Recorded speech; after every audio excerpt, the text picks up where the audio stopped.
Jinwoo started asking who they were talking about, calling them monarchs or whatever. They did this to him, and the giant began to reply that they were the ones they were using as the cornerstone in the actual war. Jinwoo had tried to dialogue with the monsters earlier, but none of them could explain where they came from.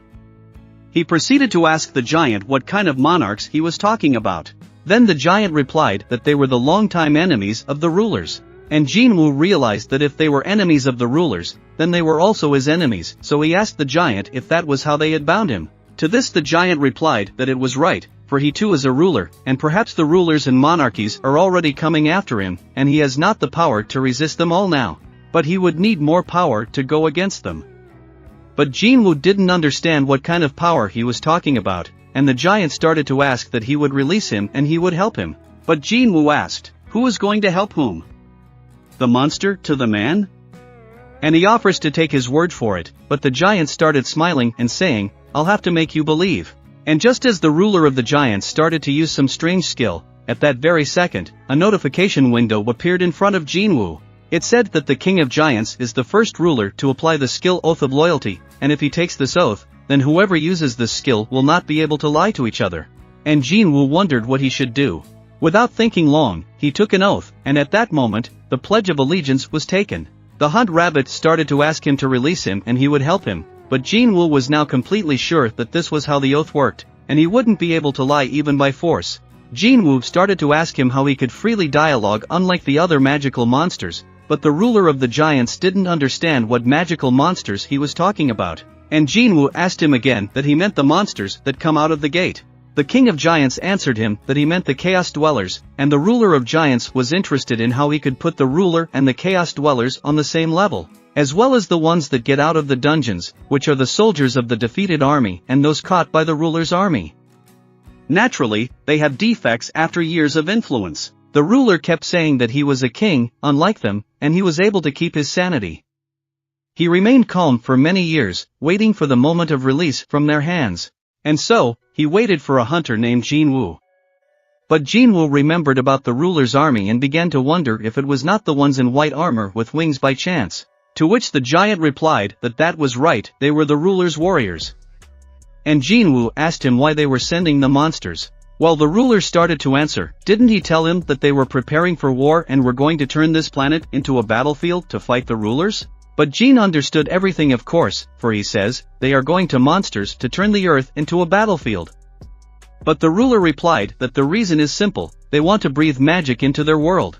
If the monsters coming out of the gate is a disaster, then the release of magic is, on the contrary, a boon. And not only hunters, but also ordinary people considered soul crystals and mana stones as objects filled with magic, the best sources of energy. It turns out that it was all about making war, for the spilled blood of those who flow with magic is the best way to bring power to a place where it never existed. And for this, the monarchies decided to use the prisoners, and the concentration of magic on this planet began to grow only because of their blood. The magic has strengthened their planet, and their plan is to create a world that will not collapse under the onslaught of their power. Jinwoo realized that this is the second war between the rulers and monarchs. Soon their world will become hell, and the ruler began to say that there is no time now. And once it is known that they have met, neither the rulers nor the monarchs will stand aside. And who knows, perhaps the messenger of the rulers had already started to act, but Jinwoo started to ask him what he had said up to this point, that he was their target and why.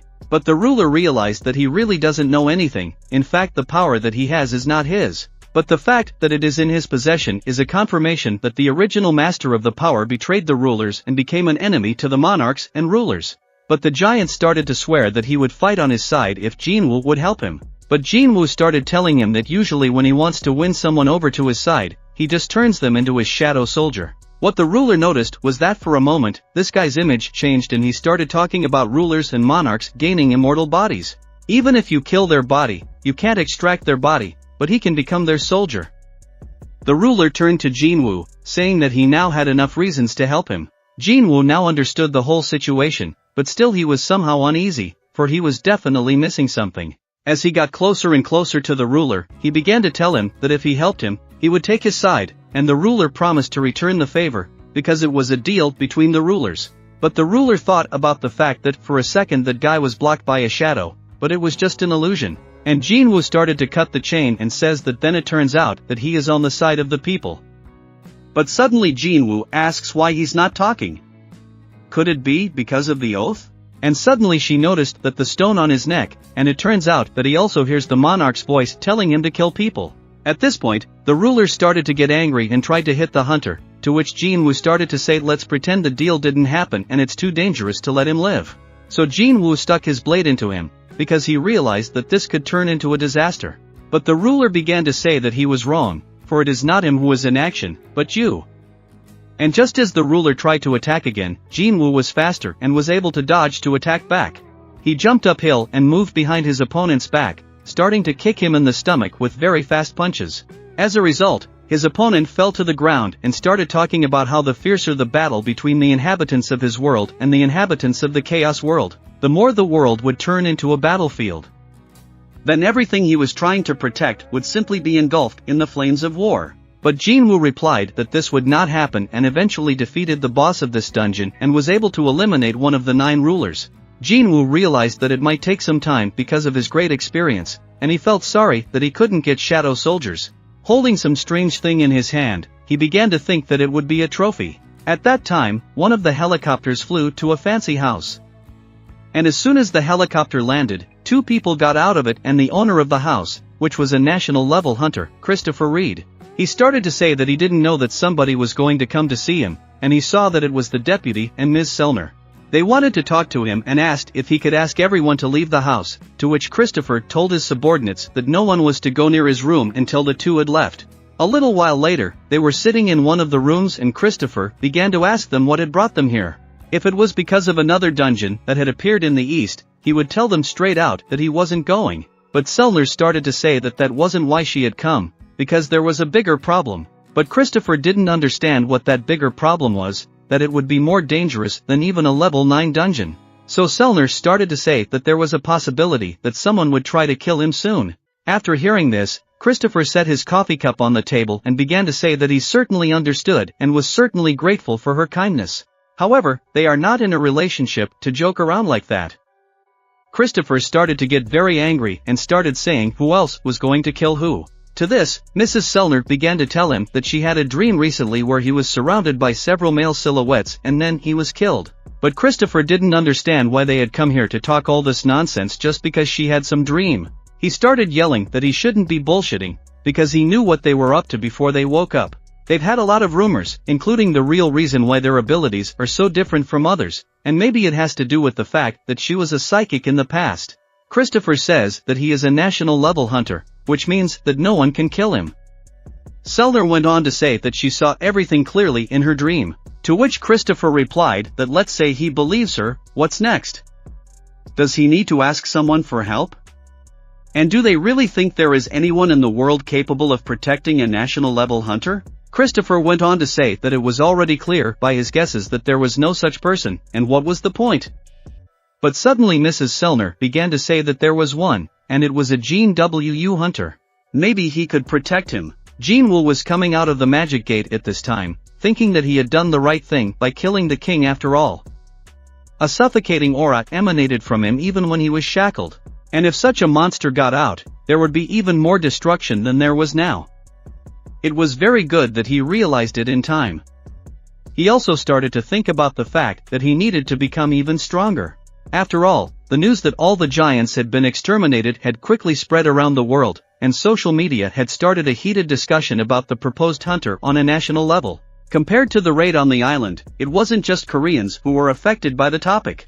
One of the giants that tried to cross the sea was defeated by Jin hunters in China, and the head of Japan's Matsumoto Association voluntarily surrendered to authorities, and no one knows if he tried to take responsibility for what happened.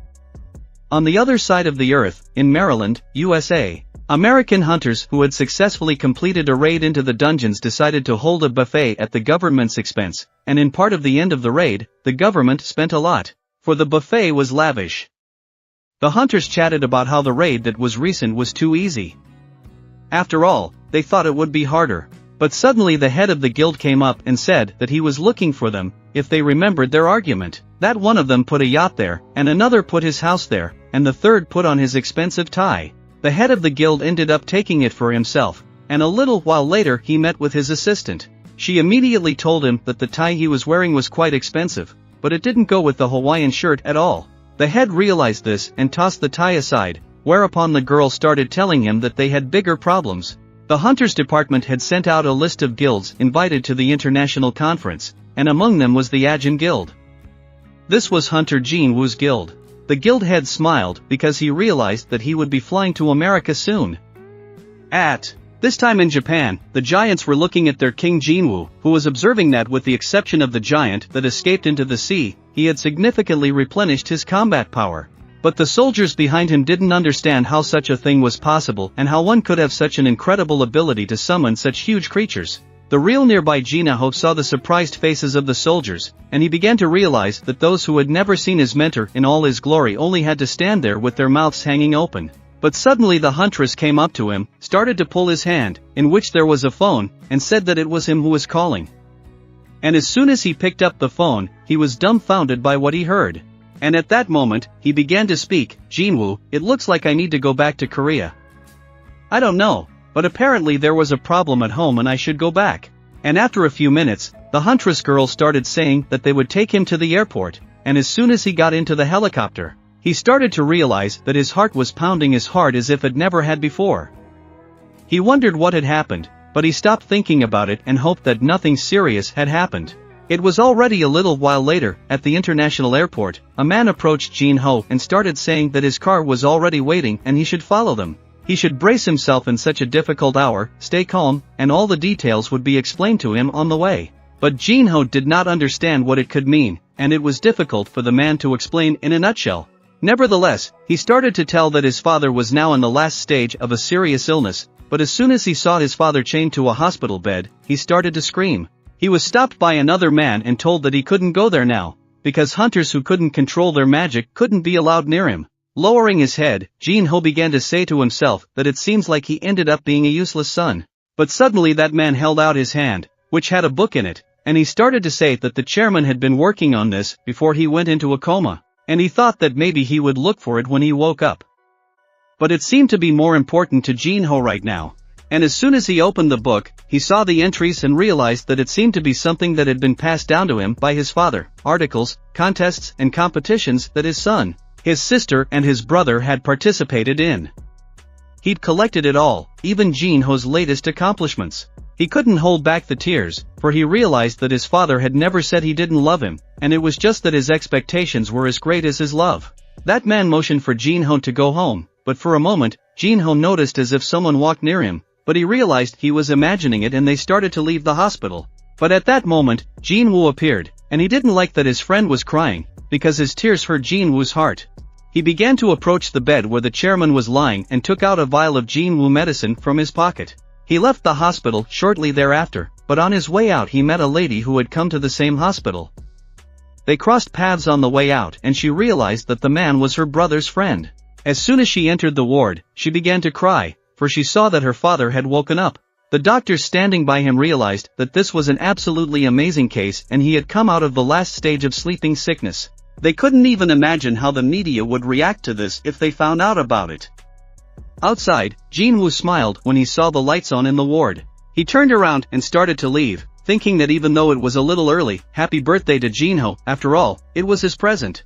A little later, Christopher was thinking about whether he should go back to Japan and finally finish everything there. But suddenly he paid attention to his shadow exchange skill and saw that there was 1 hour and 54 minutes left before the skill reset. He started to think about what he could do in those 2 hours, because now he had free time. He didn't even know who to talk to or what to do. Remembering a hunter named Cha, Christopher thought he could meet her, but suddenly realized that it was already dark outside. Deciding to look for derelict dungeons, he headed down the dark hallway of his house. At this time, where he lived, Christopher was sleeping in his bed, but as if he felt something was wrong. He opened his eyes and started to get out of bed to look around. The silence was so profound that he didn't even hear the sound of the glass when he accidentally dropped it on the floor. A little later, as Christopher was contemplating whether he could go back to Japan and finally end things there, he turned his attention to his shadow exchange skill and noticed that he had 1 hour and 54 minutes left before the skill reset. He began to think about what he should do in the meantime, since he had some free time and didn't even know who to socialize with. When he thought of the huntress Cha, he decided that he could meet up with her. However, when he realized that it was dark outside, he decided to look for the derelict dungeons. At this time in the house where Christopher was staying, he was sleeping in his bed and felt that something was wrong. Opening his eyes and getting up from his bed, he headed down a dark hallway. Here he noticed that it was too quiet and decided to grab a wine glass to wake up. But as soon as he dropped the glass, he didn't even hear the clinking of shattering glass. But the two monsters behind him started to see the immortal fire, and they were surprised that a human was controlling it. But Christopher was already satisfied with evil and started attacking them to destroy them. At one moment, the whole house began to burn with bright flames, and at that time, Jinwoo was driving in the car. Through the car window, he could see very many people standing on the road and waving at him. All these people had gathered here to see Hunter Jinwoo, and it was estimated that there were about 100,000 people here. Inside the car, General Bear, who had appeared from the shadows, began to tell his king that these people had gathered here to express their gratitude to him, and he would in turn greet them. To which Jinwoo replied that that wasn't the case at all, and a little while later he was already sitting in an airplane seat and began to say, "What are the odds of meeting a familiar face right in the next airplane seat?" He turned to the man who was sitting next to him and began to tell him that if he said it was just a coincidence, to which the man replied that it would be nice, but apparently if he said that, the hunter wouldn't believe him. Jinwoo started to say that they had met Mr. Adam White again. I have to admit that he remembered his name, and that part for him to meet him, but Jinwoo didn't really know his name, and Bear here told him he couldn't or it would shake his image. Jinwoo asked him that they had already talked things over last time, and Adam knew that and that it was too impertinent of him to come like this uninvited. But he had an important conversation to have, and Jinwoo asked him, "Has America failed to contain the Gate S rank?" To which Adam replied that no, for there was nothing wrong with it. He then began to open his laptop and asked that Jinwoo take a look at it. Jinwoo started to watch a video where the firemen were saying that it was useless to try to put out these flames, because it was an unusual fire, and everyone should move away, because one touch and they would only be left with embers. But Jinwoo didn't realize what it was, but Adam told him to pay attention to the man behind the screen, and it was Christopher Reed, the one who started the fire. He was one of the strongest hunters on the national level. 18 firefighters and 14 top hunter mages had been mobilized to put out the fire he had started. Jinwoo realized that, in all likelihood, there was a battle there. Christopher was so strong that he was killed and no one could believe it. Adam started pulling a picture out of his pocket and said that it was a picture of who the Hunters Bureau thought was the prime suspect. Suddenly Adam began to rise into the air and a dark energy enveloped him. It was all because Jinwoo got so angry that his laptop that he was carrying twisted into a ball because of the dark energy. He didn't like the picture that was shown to him and started saying that if he was going to mess with him like that, be prepared to say goodbye to his life. To which Adam started yelling at him not to do that. He began to explain through the pain that the creature in the photo had come out of the dungeon, and maybe it wasn't who he thought it was. You couldn't tell from the magical energy that it was a normal monster, and besides, it immediately attacked their hunters. And if Jinwoo remembered the explosion that happened a few months ago, the incident that raised the whole world's ears, it was because of Jinwoo's father. After saying that, he put Adam back down on the ground and Adam started to say that he attacked their hunters and then escaped. After this incident, their bureau started to follow him closely, but they couldn't find any evidence, because it was like he vaporized and fell through the ground. Jinwoo understands the hunters' feeling as well, but they also have every reason to consider him the prime suspect. And Jinwoo asked him, "Then why did they show you this photo?" To which he started to answer, "At the International Guild Conference where all the most famous guilds from all over the world will gather, the Hunter Bureau will spread the word that he's a wanted man, which means the investigation will no longer be classified as secret." Jinwoo, looking at the pictures, realized that the American government had lost a valuable national-level hunter, and now they would do anything to catch the killer. However, Adam began to say that the Bureau of Hunters wished to continue to maintain a friendly relationship with him, so they wanted to give him advance warning about it, and he thinks it would have been embarrassing for Jinwoo to see his father's face at that conference as the prime suspect. Jinwoo couldn't believe that his missing father 210 years ago had turned into a monster and decided to come back. At that time, the guards approached Adam and started asking if he was okay, to which he replied that he was fine, just a malaise. What he was actually pondering was that Jinwoo possessed telekinesis, and this technique was completely different from the ones that mages used to move ordinary objects. He thought that it was only available to national-level hunters. Then it came to his attention that he himself was a national level 6 hunter, and he needed to immediately inform the deputy head of the department. A little later, a conference at the International Guild was to discuss the main issues of the future development of the Hunter Society. A few days later, the list of invited guilds was released, and the Ajin Guild was chosen as South Korea's representative. This news was widely discussed around the world, including back home, as the only member was Jinwoo. However, the fact that one hunter could single-handedly handle entire guilds from other countries was the main argument in favor of Ajin. At the international conference, there were heated discussions about having Ajin Guild members instead of hunters. Mr. Choi Chonin was asked about this and replied that he thought this decision was quite reasonable, and he not only accepts it but also agrees with it. Indeed, that is exactly what he thought. But the question was asked again from the audience that because the Ajin Guild is literally made up of one person, and he wasn't embarrassed by that? To which he replied that that person was the hunter Jinwoo. And isn't that an argument? If they're comparing the guild in terms of the number of people who can fight high-ranked monsters, then he decided to say that Jinwoo could replace 100 of them. Besides, during the raid on the island, he had personally seen what he was capable of, and was willing to confidently say that Ajin Guild was not inferior to guilds from all over the world. But suddenly another guy stood up and began to say that still, considering that the Hunter Guild had represented Korea at the international conference year after year, he felt that such a decision might not satisfy him. To which Hunter Choi replied that he wouldn't be negative about it, and that it made him a little upset, since he had even renewed his passport to travel to America. But his sense of pride overpowered all his regrets, because in that raid on the island, when they thought hope had already faded, there was a hunter who didn't hesitate to challenge that ant, and in fact he and the guild members were able to return alive. It was only because of the hunter Jinwoo, and he was actually proud that he was the one who was chosen to represent their country. When the conference was over and the head of the Hunter Guild started to leave, he was met by a guy and started to say that they had booked a dungeon that appeared before lunch today in the Susa area, and it was A-ranked, but according to the measurements, it wasn't very dangerous.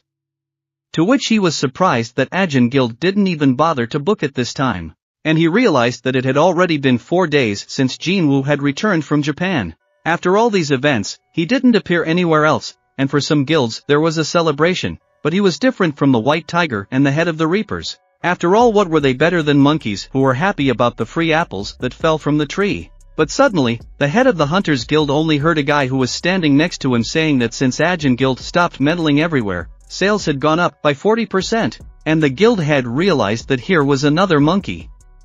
He replied that it was no big deal and asked him what the association had to say about it. After all, before the second inspection, he was clearing 3 to 4 low-level dungeons each.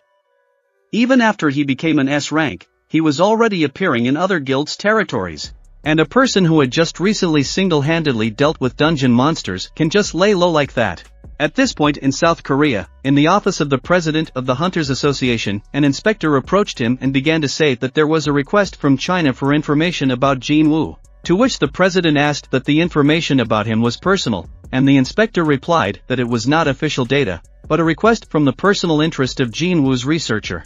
The president began to wonder why China was suddenly interested in Jinwoo, since they had made it clear that he was not interested in invitations from other countries. But the inspector explained that it wasn't the Chinese government that requested information about Jinwoo, but a Chinese 7-star level hunter named Lu Jigong. China has a system for evaluating hunters' abilities, and Lu Jigong is considered an outstanding hunter with 5 stars.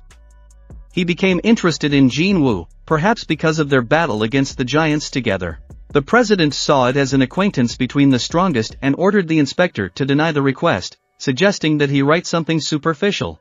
At this time in America, in one of the guilds, a girl approached the head and reported the arrival of hunter Jinwoo, who was soon recognized by the president.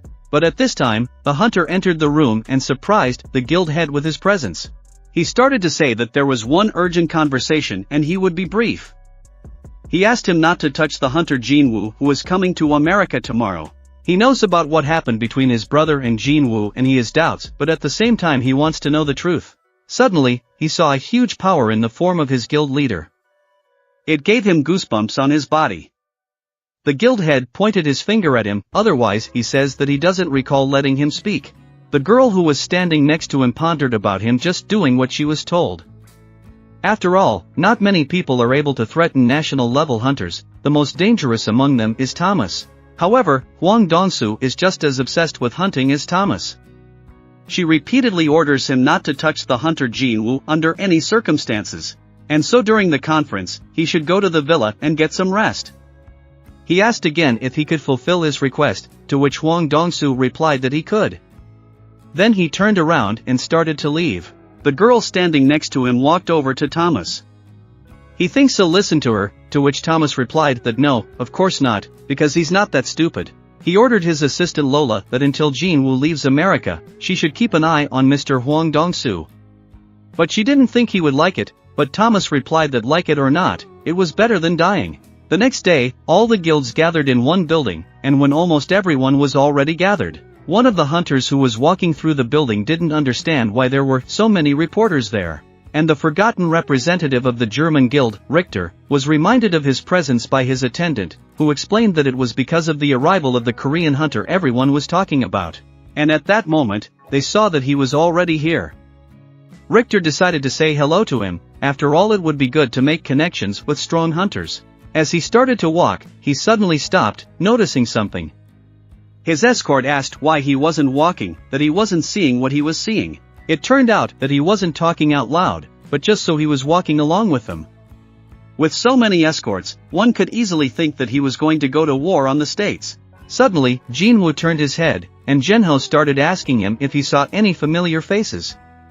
To which Jinwoo replied that he hadn't, but some foreigner kept staring at him. Jinho started to say that he's all they talk about on the news, and there's probably a bunch of fans already, and he probably just wants his autograph. Suddenly, Jinho started wondering why the boss with the association had come here. To which he, no strange expression on his face, started to say that he was assigned to guard Hunter Jinwoo, but he was even embarrassed to say it out loud. But that Jinho once again asked what he said there, and he replied that to guard the hunter. And suddenly Jinwoo started to say that he thought they had come to meet him after all, and the man in front of him started to say that they were waiting for the hunter. To which Jinwoo replied that he thought he heard that they were in charge of Asia and Adam. To which she says that he is now in charge of Jinwoo's hunter. I there started to say that all but Hunter Jinwoo they will take to the hotel. I even suggested could he go with them to some place, but Jinwoo beautifully serious face that it has to do with his father. To which Adam replied that this conversation wouldn't hurt him in any way, and didn't he say that they were thinking of him here in the US? But what they would be talking about was classified, and some of the items were classified level 1. Sitting in one of the cars a little later, Jinwoo started asking where they were going, to which Adam replied that to the building in charge of the hunters, and in fact time is really pressing on them right now. And since Christopher, their strongest hunter, is dead, they need to bolster America's fighting power right away. However, the data about Mr. Christopher's death is unofficial, and they are offering all their strength to find a hunter to replace him sooner rather than later. And Jinwoo asked him that he is one of the contenders. But Adam started to show the records and said that he, as he surely knows, is proportionally strong as a magical monster who had this stone as well. Right was a huge disaster for humans and was a historical event that one would rather want to forget. The dragon reed and the rune stone that was pulled from this dragon caused a desire to find the owner of this stone. Adam asked what the hunter thought about their proposal, but Jinwoo asked Adam to zoom in on the photo. He wanted to see the very first photo and started looking at the photo that showed Reed's body. Jinwoo couldn't believe that the US had preserved the dragon's body. To this, Adam replied that it was true, but Jinwoo wanted to know where it was hidden and needed to go there soon. After all, he was happy to give his time to him, so he could ask for at least that in return. But Adam began to reply that he knew that this was only information that had been authorized from above, and the location of Reed's body was also unknown to him. However, he feels that if he asks for it, things will be resolved quickly at the top. He needs to provide a report, and he suggested to Jinwoo if he would agree to wait a bit, to which Jinwoo replied that since he would have to wait, he would go with him and wait there. And a little later, when he came to the higher authority, he started to tell him that the hunter had come here and wanted to see the dragon's body. That man started to say that he needed to talk to the deputy head of the building. And as soon as Adam left, the two guys who were standing in the room began to reason. Why does he want to see the body of Reed? The other guy didn't even know, because the only thing you could be sure of was that he wasn't just a tourist. And the value of his skills is immense. High-level hunters don't save money on the runes and stones they need. Skills are a power that hunters have, and their lives are directly dependent on them. Being able to see the body can give him more than gaining skills. Another man asked if his abilities weren't limited to the magical monsters he defeated. After saying that, they realized that if he could make a rumored monster that wasn't killed by him and was long dead, he might even make Kamish his servant. If that was true, then they should definitely refuse him, for one man's powers should not be allowed to grow so much. But the other men said that, however, if they refused his request, it might be difficult to keep friendly relations with him. Things became clear then, and the man began to say that he would personally guide him, and maybe this would be a great chance to look at his skills in person. A little while later, they were walking down the floors, and as they walked down, the man began to think about how he wished the environment was calmer. Jinwoo stood nearby and pondered the fact that they had built a building on the site of Reed's death. It was unbelievable. A little while later, they continued down the hallway and the man leading them told them to follow him. As they approached a large door, he began to enter a password for the door to open. Jinwoo began to realize that he could feel the magical energy in the air. When the doors opened, he realized that this energy had lasted for 8 years after the events. He wondered how much strength the dragon would show when it became a shadow soldier. Inside the large room, they saw the skeleton of a large dragon that was very huge. The man began to say that he had killed all the powerful hunters, and only the remaining 5 on the state level were able to capture him like this, already dead. All the magical powers used in the building come from the magical reed stone. He then turned to the hunter Jinwoo, asking if he was satisfied. The hunter replied that they needed to step back, and Jinwoo began to approach the body of the reed stone. The men behind him began to scrutinize what was about to happen. Jinwoo was talking about the method of resurrecting the dragon and how to extract the shadow to cause the rebirth. He could feel the dark energy appearing, and in the end, he was unable to extract the shadow, with only 2 attempts left. Jinwoo sighed and started to try once more to resurrect the huge dragon that was very powerful. The second time, he also said, "Here rise." And dark energy enveloped the skeleton, from which a huge dragon began to appear. It started screaming furiously, and everyone in the building was terrified. After all, they didn't expect to see something like this, and the entire building began to shake in all directions and crumble. The barrier began to crumble, and all the corpses that bound the building, and the huge dragon screamed and began to tell the hunter that he was the one who had summoned him, the king of the dead, the lord of the shadows. Not the men who stood behind the hunter. They understood what was happening, for this was some kind of horror. But the dragon began to say that he needed to kill the man and all men, and the barrier that held the dragon back began to crumble little by little. Whoever was in charge of that building looked at the glass reinforced by the top-level mage and saw it simply shatter. And that dragon began to gather energy to destroy everything in that room. The other men started to say to their lord, well, they need to leave. But that man says it's the breath of the reed where he suggests they hide from it. Suddenly Jinwoo started saying to calm down and the magic stone has long been removed from his head and he doesn't have to take orders from the monarch anymore. But those men noticed that Jinwoo was speaking in the language of monsters, and the other man himself didn't know how to explain it, what he was seeing. The dragon began to say that this is what it feels like to be summoned by the Shadow Lord. The dragon began to bow with the words, pathetic servants of the Dragon King. But Jinwoo couldn't understand which Dragon King he was talking about. To which the reed dragon began to say that that was right, he was serving the king of the wild dragons, the ruler of destruction. After saying that, Jinwoo began to feel a huge rage, and he couldn't believe that this shadow soldier could be so strong. It's on a completely different level from the monsters he had managed to encounter before. This is truly an incredible creature. Suddenly, the man who was standing behind noticed that this large and terrifying dragon began to move its tail like a small dog being stroked on the head. Jinwoo realized that the king of the dead, the Shadow Lord, and also the giant rabbit ruler, so he was one of the 9 rulers that the system showed. But suddenly the reed began to say that he would have to say goodbye to him, because he was afraid that they had met too late, and Jinwoo realized that even with the power of a Shadow Lord, he couldn't bypass those 8 years. Reed began to fade away and said that he envied the warriors who would be able to serve him forever. Lastly, he said that there were 4 people who had borrowed power from the monarch and he should be wary of them. It was important for him to meet the new king, even if the system showed that it had failed to extract the shadow and further attempts were pointless. Jinwoo turned around and walked over to the man, beginning to tell Adam to convey his apologies to the department head. He would provide all the help he could to rebuild the place and started to walk away. But as soon as those men turned around, they saw Jinwoo punching the wall with anger, which instantly bent. He was too angry about not being able to obtain such an amazing shadow soldier.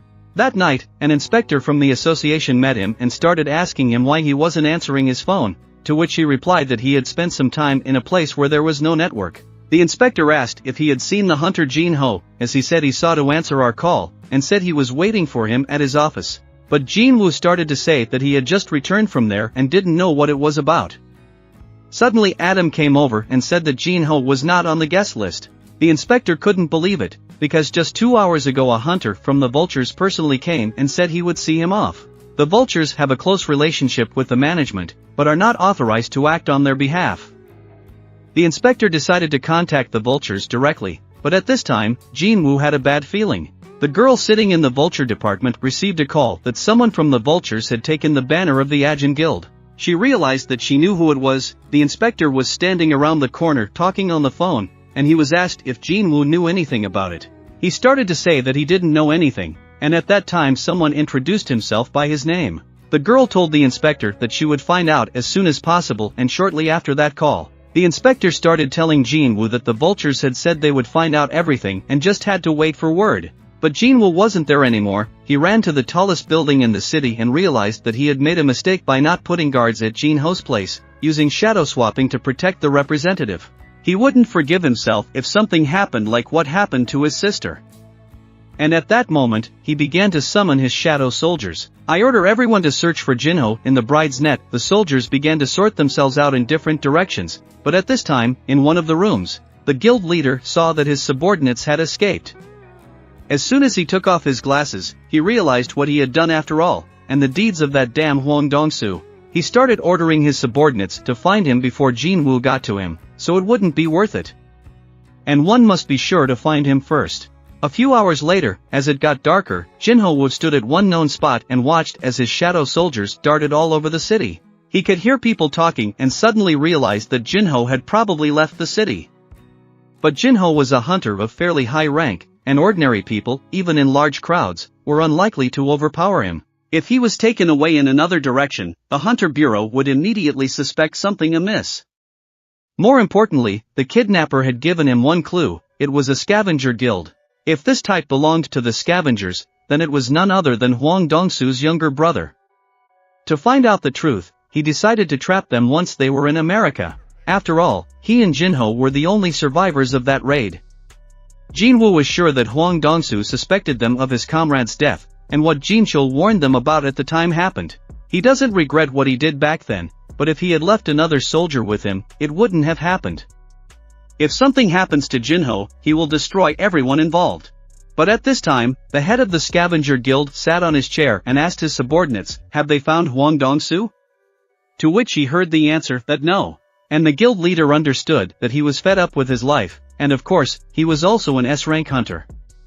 However, he himself should also realize that he was as far as the moon to Jin Woo, and since Mr. Huang had left, he knew from the beginning that he would interfere. And the head realized that, perhaps, he had been too soft on the hunters lately. He started calling Laura, his assistant, and asking her how the situation was. To which she began to say that thanks to the Bureau's information, she had been able to track Mr. Han's movements over the past month, and apparently he had visited a place 3 times that was nowhere on his schedule. So the head started telling her to get all their guys over there right away, and he's moving out too. And lastly, he asked her how she managed to convince the people at the Bureau to cooperate with them. What if they don't find Huang? How important is it that they find him quickly? It is a high probability that you will soon encounter the hunter Jin Woo. At this time, everyone in the Bureau started to get up from their workstations.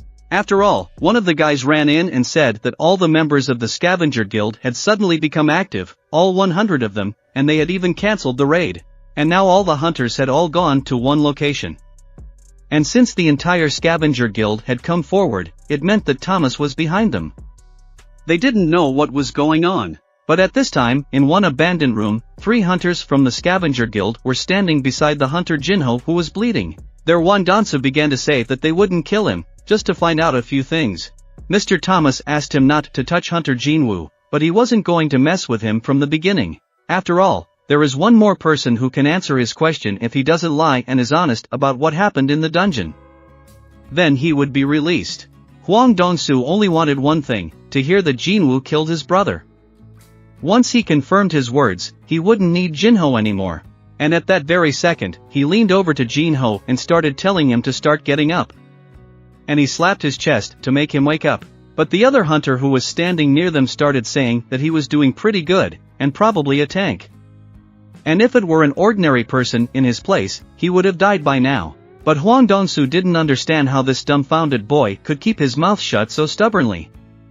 Although his bravery was commendable, recklessness was unforgivable. So he slammed his head with all his might against the iron surface that was beyond his day, and began to tell him that he was not going to kill him, for the fellow beside him was a skillful hitman, and so even when he was on the verge of death he would be able to pull him out, and until he heard the truth out of him he would suffer terrible pain. And he began to say that this place had long been abandoned about 5 years ago, and no matter how much he screamed, no one would come to help him. To which Jinho started telling him to go fuck himself. Huang Dongsu hit him even harder, but those hunters who were standing nearby began to tell him to act more cautiously, for he wouldn't want to be involved in a murder for money, and asked him to leave him alone. After all, he thought, they had already learned enough. But Huang Dongsu looked at his face and started to say what he was talking about. They had just started, but suddenly the hunters noticed that an orc had appeared, looking straight at them, and Huang Dongsu couldn't understand where he had come from. He realized that there must have been a break in the dungeon nearby, and he started to walk towards it. But as soon as they looked at that orc, they wondered what he was scared of when he saw the hunters. And just as the hunter in the bathroom swung at the shadow orc soldier, at that moment, Jinwoo's voice sounded out about the exchange. At the same time, his mother and sister were watching TV and began to hope that his son was alright, but a shadow began to appear behind them. It was the shadowy soldier who was guarding them, and he started saying that the king's mother. If anyone dares to anger the Lord, they will not live. They were watching TV and saw the events from the US start to be told. Currently, the event arranged by the Hunter Bureau was showing Jinwoo. But suddenly, Shadow Soldier Bear began to feel a strange feeling. At this time, a bunch of hunters who were going on a raid started to talk about how recently in the dungeons, the monsters have become unpredictable and you never know what will happen there. So no one should let their guard down, and no one should get hurt. But suddenly, the other hunter noticed that the shadow that was near his feet began to tremble. But his partner thought he was just messing with him, because he wanted to intimidate him before the raid. But something that guy started getting angry and yelling at his mentor that he didn't seem to take a drop today either, and it's like his shadow is alive. He's really talking, and at the same time the head of the scavenger guild was driving his car and started telling his driver to stop. He realized it had already started and kicked the car door with his foot to start getting out of the car. He told his driver that he was going to walk by himself and let him catch up. At that very second, he started jumping from seat to seat to get to the guys who were sitting in the front seats as soon as possible. They started talking about how tomorrow they would have to seek compensation for the damage he had done again and didn't understand if they couldn't just drive the car. "Come on already," Jean said, hitting the Vandanza, causing it to start flying away a few hundred meters. The two hunters, who saw who it was, began to tremble with fear, for they saw a terrifying force in front of them. Jinwoo ran straight to Genho and started treating him with the healing potion he had. But the notification system showed that if his health level dropped below 10%, the effects of the healing potion would be neutralized. Once he realized this, he raised his gaze to the two hunters who were standing beside him and began to ask them if there was a healer among the two of them. With a horrified face, he told them to heal Jinho immediately. One of the hunters started to say that they didn't quite understand Korean. But suddenly Dongsu appeared and started telling them that he told them to heal this puppy. He was happy to meet Jinwoo. Our hero told one of the hunters one last time to heal his friend, to which he heard that they had to ask the boss first if he would let them heal that guy. But as soon as he finished speaking, Jinwoo grabbed his head with her hand and slammed him with all her strength against the nearest wall. This caused him to fall to the ground. At the same moment, another hunter started telling Dongsu that he didn't warn them that this guy was related to Jinwoo. Our hero started to say that he clearly asked him if he could cure Jinho, and then the hunter started stuttering terribly. Only a few seconds passed and Jinwoo used his ruler skill to pin that guy to the ground, causing him to start piercing the ground with his body. Dongsu, who was getting closer and closer, started to say that he thought so, and after all, he was the one who killed his brother, Huang Dong-suk. But Jinwoo stood still and heard Jinho tell him to be careful with this guy. To which Jinwoo replied to stop talking and better conserve his strength. But what Dongsu wanted to hear the answer was whether he killed his brother and his team. To which Jinwoo told him to go and ask him himself, and at the same moment Dongsu began to attack our hero. But Jinwoo dodged the attack and kicked him in the ribs with force, which sent him flying a few meters away. But he also crashed into the nearest wall. That wasn't the end of it. He lay down next to the bent pipe he ran into and started to get even angrier. But at that moment, our hero was already standing over him and was ready to hit him again. After a second, our hero hit him even harder, and because of that, he bent the nearest pipe that was lying below him. Our hero began to beat him even harder that the sounds of blows could be heard all around. But suddenly the head of the Scavenger Association, Thomas, appeared and began to tell Jin-woo to calm down. He warned him not to get into a fight with him and asked him if he was alive. To which our hero replied, breathing for now, and Thomas went on to say that in that case their conversation would be short and he would pretend nothing happened. And he would let it go. After all, this is the most appropriate option. To which our hero replied, what happens if that doesn't suit me? And Thomas began to say that then this conversation will be over. But our hero got tired of waiting and tossed Dansu aside. As soon as he hit the ground, he began to rejoice that now Thomas wouldn't have to stay but to intervene and tear him to pieces. As soon as our hero approached Thomas, he began to say that he so realizes that Jin-woo doesn't even know who he is. To which our hero replied that he didn't care who he was. And Thomas thought about the fact that if he had known him a little better, would not have rushed into battle so recklessly. After all, Thomas Andre grew up in a poor immigrant family, and because of this, many people treated him with contempt. Despite this, the heavens had gifted him with a superior talent that seemed to be the dream of every person in this world. It was an overwhelming ferocity and strength that could crush others. He always displayed his natural ability in battles and thus saw his power change depending on his opponent, strength, power, brutality. He was like a king who possessed the whole world, ruling over people. And when a completely different kind of power appeared in the world, who could finally establish himself as a king, he crushed everyone who stood in his way, about those who looked with contempt, forced to crawl on their knees before him. Thomas Andre is the epitome of cruelty. Thanks to his own experience, he always knew how to suppress those who refused to obey. Thomas swung around with words for him to blame it all on his stupidity. But the scavenger guild that had approached the place at this time realized that this was the very place where they were supposed to stop and wait for the boss's orders. But suddenly, they saw some noise, and something flew past them with terrifying force. As soon as the dust settled, they saw their boss, who was resurrected because he was thrown aside, for it was our hero who hit him so hard that he flew away for several hundred meters. His subordinates started asking Thomas if he was okay. And as soon as Thomas started walking, his entire guild started hurting him behind his back and following him. But at this time, Jin-woo ordered Igris to take Jinho to the nearest hospital and let the doctors take care of him. They must save him so that you will be gone. And as soon as Igris was up in the air on his dragon, our hero turned around and saw the scavenger guild standing across from him. And at that moment, he began to summon his shadow soldiers, and Thomas began to say what could be better in a good battle and spit on Huang Dongsu's ambitions right now. It's not that important, there's only one way to restore honor and kill that insolent man. But that wasn't enough for Thomas. So he began to say to our hero, if you admit your mistakes, I will spare you. But as soon as he looked up, he saw that our hero showed him the middle finger. Thomas started to get even angrier and shouted towards our hero, which would make him regret not taking his last chance. His body began to increase, as his magic power flew in the air. At the same moment, his entire guild was ready to fight the shadow soldiers that were standing. And as soon as our hero told him that he was approaching him to get kicked, the two formidable troops clashed in a fierce battle. The scavenger guild began to raise their shields to block the shadow soldiers.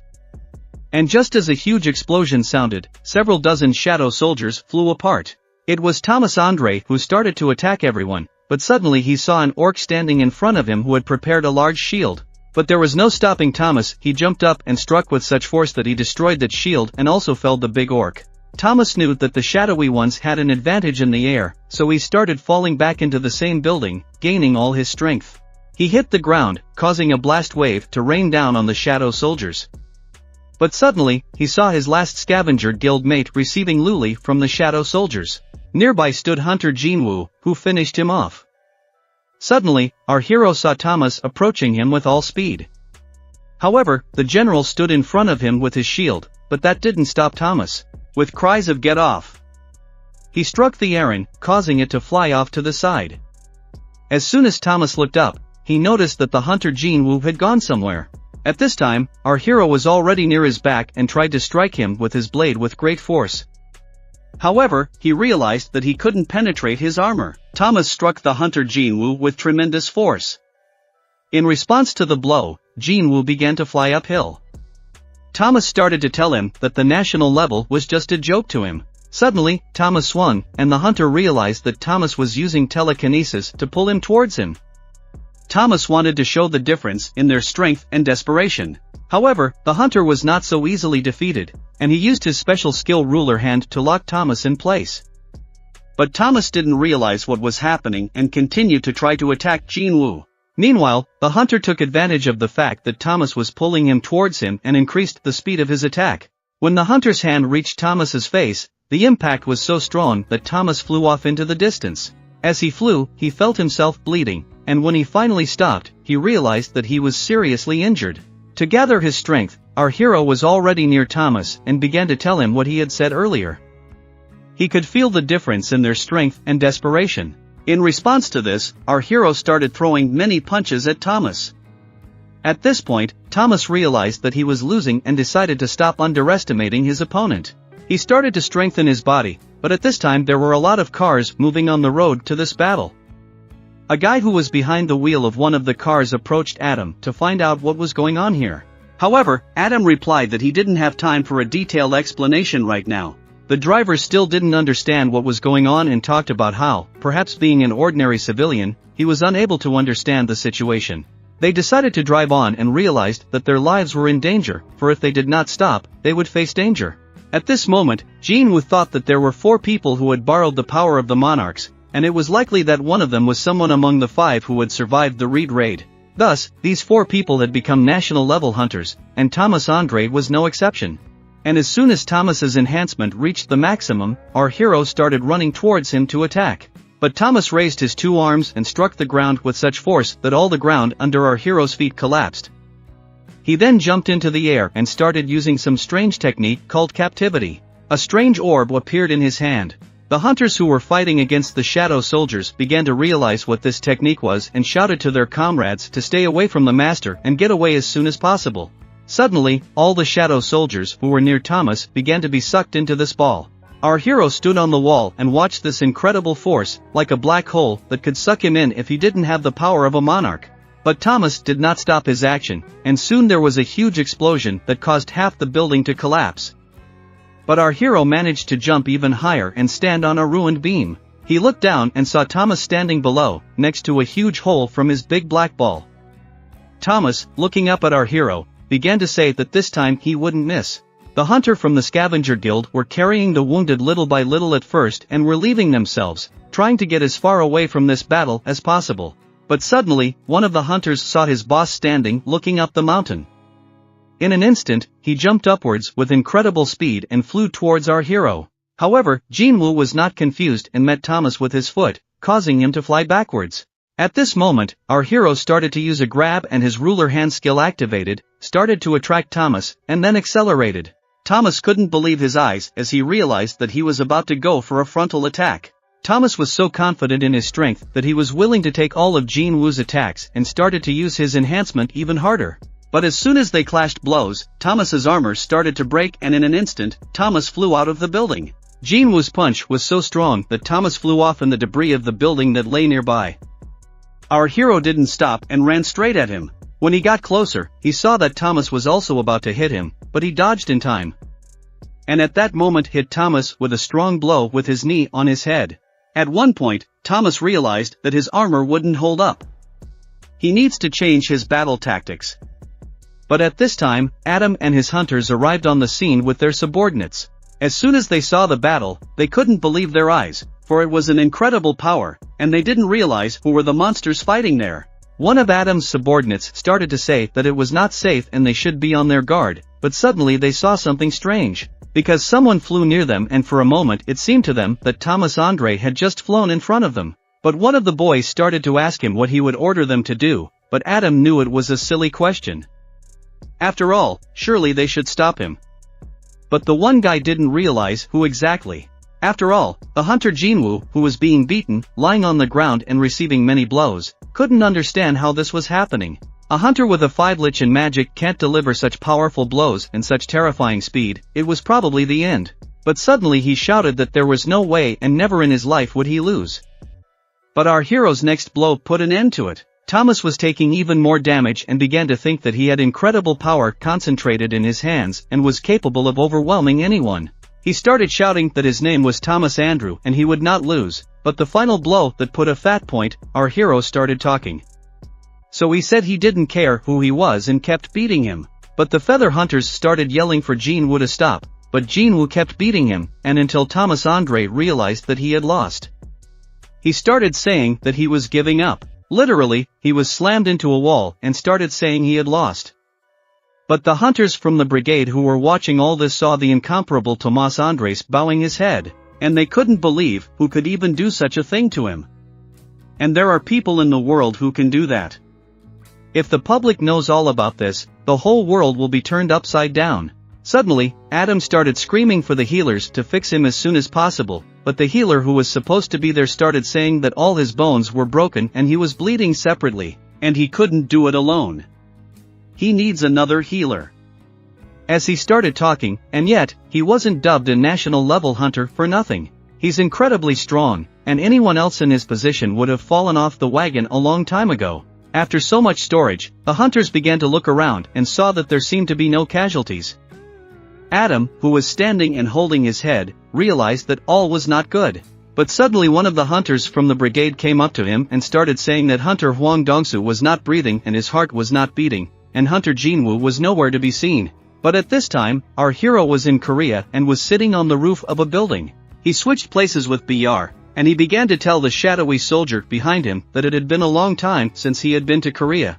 And now the bustling Seoul was spread out in front of him, and while they were here, the hunters were actively engaged in treating Jinho in America. But all of a sudden, the shadow soldier who was behind our hero started to tell the Lord to give him a name.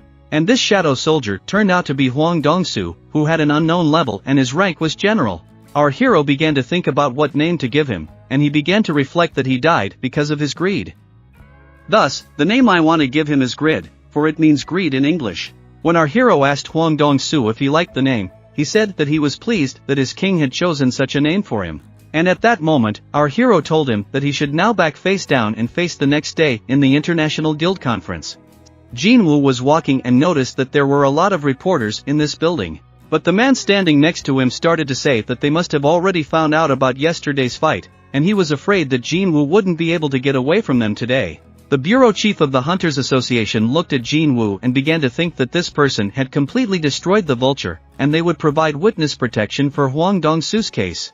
The Association of Redundancy will see to what will be presented in the report. But our hero realized that he didn't need any problems related to Hwang Dong-soo, because he came here for only one purpose. As soon as everything is found out, he will immediately go back to Korea, and there is nothing for him to do here. When the head of the heroes gave our hero headphones, he said that he would translate the words that would be said through the headphones. As soon as our hero entered the huge hall, all the people sitting there began to turn around and look at him with strange looks. And they started discussing among themselves that he was the Asian hunter who had beaten Thomas Andre to a pulp. They also said that he had played a key role in the Tokyo Gate sweep incident, and that this guy had even managed to take down the head of the vultures. He was in charge of all the hunters in their country, and they couldn't believe their eyes. And as soon as our hero sat down at a free seat, the meeting started, and some man with glasses came on stage and started to greet everyone here. He began to say that he was Dr. Belzer, and he revealed that everyone here is already aware of the fact that the intensity of the gate's appearance has increased dramatically, followed by the level of monsters dwelling in it. However, not everyone here knows that there was unusual activity in the sky, and they had received many reports confirming the fact that the concentration of magical energy absorbed by the atmosphere had also increased dramatically. However, this case had never occurred before in the entire history of the Hunter and Dungeon system, so it could be considered unique in a way. And until they find a more suitable term for it, the doctor suggests calling this phenomenon Magosphere. And he began to show a map and explained that at the moment the Magosphere was concentrated in the atmosphere over the territory of several states. And a total of 9 places where convenient phenomena appeared had been discovered, and the greatest concentration of this force was concentrated in Seoul, South Korea. Suddenly, everyone present stirred, for they realized that the hunter Jinwoo was from there. The doctor began to tell them not to look at Mr. Jinwoo like that. After all, no hunter can control such power. But our hero started to realize that it means the gates appeared in 9 places, and maybe it has something to do with the number of lords. But the doctor continued to explain that they do not know the nature of this phenomenon and it is impossible to influence it due to the lack of any information. However, this does not mean that they will leave everything as it is, and perhaps their world is now on the threshold of great changes. And as soon as the doctor finished his report, a man appeared on the stage and began to say that he would continue. And as soon as he got behind the microphone, he began to say that he had an urgent announcement to make. And unfortunately, he has to inform everyone of some tragic news. About 2 weeks ago, Hunter Christopher Reed was murdered by a group of unidentified individuals. Those in attendance began whispering amongst themselves as to how it was that a national-level hunter had been murdered. And most of them thought it was probably a joke, since you have to have unimaginable strength to do that too, and started thinking that maybe it was the guy who had fought Thomas yesterday. The big screen started showing Christopher's body, and the man began to explain that the official report of Christopher's death would be released tomorrow, and everyone should listen to it carefully so that they wouldn't have any questions later on. After all, they have a suspect in the commission of this crime. As soon as they showed the suspect, it was Jin Woo's father, and everyone in the room started to look and think about the fact that there was another person behind all of this who was not Jin Woo's hunter. But this Asian man's face resembled the guy sitting behind them so much that 2 of the people present started whispering for no one to turn around. After all, they just look alike, because in any case all Asians are the same face to them, and it doesn't matter what he thinks about it. But our hero began to get angry, because he did not understand why his father went to the dungeon in the territory of the ruler. He began to remember the words of the dragon Reed, who said that only 4 people had gotten this power from them, and he should beware. Our hero didn't understand why the rulers sent a monster in the guise of his father here, but maybe it had something to do with what Kamish had said. The man on the stage began to say that the man found in the gate in the US territory had been identified as a monster capable of speaking a human language. Furthermore, they requested the help of an S-level hunter, Hwang Dong-soo, who spoke Korean, to help him conduct the interrogation. However, he knocked him out right in the middle of the process and turned the headquarters against the Hunter Association into a fiery ruin. The suspect was able to defeat Hunter Hwang Dong-soo, who was a member of the main body of the Vulture Guild. Therefore, there is a strong possibility that he and a group of humanoid monsters like him escaped from the dungeon and attacked Hunter Christopher Reed. That's the conclusion of the Hunters Association. But suddenly our hero noticed in the video that his father told the hunter Hwang Dong-soo not to even try to stick his nose in Korea, because he warns him for his own safety. Otherwise, there will be no peace for him even after his death. Jin Woo summoned Shadow Grid, to which he replied that it was correct. Jin Woo realized that undoubtedly this person was his father, and the man on the stage began to say that they wanted to request the help of guilds from all over the world to apprehend the suspect. Should he be found, he urged them to inform them immediately. But suddenly, one of the men from the audience started asking how they realized that this monster wasn't human at all, but the answer was heard that his magic power matched the energy redeemed by the monsters. Suddenly, the following question was heard: what do they say that he impersonated a man lost in the dungeon, and have they verified the identity? To which the man replied that yes, there was indeed such a person. The next question sounded like this: why won't you reveal the identity of this hunter? To which the man on stage began to say that he was related to one of the hunters present here, and so they had decided not to disclose that information. But suddenly someone raised their hand and began to say that it still wouldn't be more appropriate to reveal the identity of this man to make it easier to find him. And the person who asked this question was an all-star hunter from China, Jigong. He decided to ask straightforwardly, what does this monster have to do with Hunter Jinwoo? The man began to say that if he really wanted to know the truth, he believed he had no choice, and began to say that during the interrogation, the suspect referred to himself as Hunter Jinwoo's father. Therefore, they decided to investigate to confirm this fact. And Jigan began to ask Hunter Jinwoo how he would act in the event that his parentage was confirmed and the Hunter Society threw its forces to catch him. Jinwoo started to say that everything was already clear. The main prerogative of hunters is to destroy monsters. If this person really turns out to be one of them, he will definitely catch it and tear it to pieces. But if it is confirmed that it is his father, then anyone who dares to lay a finger on him will be destroyed. In that case, no matter what, he would defend his family. A little later, when everyone started to leave the conference room, the investigators from the Hunter Association started to ask Jinwoo if it was true that he would do such a thing, to which Jinwoo began to say that he was. The researcher remarked that to say such a thing in front of 500 strongest hunters representing more than 120 countries, there are probably only 2 hunters in the world who can do such a thing, and Jinwoo wondered who the other one was.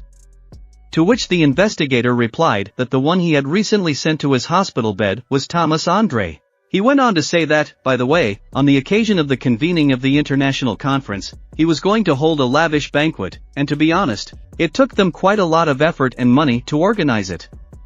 Therefore, if Jinwoo was not too busy, he would like to invite him. But suddenly our hero noticed that the 7-star hunter Jigan was coming in his direction.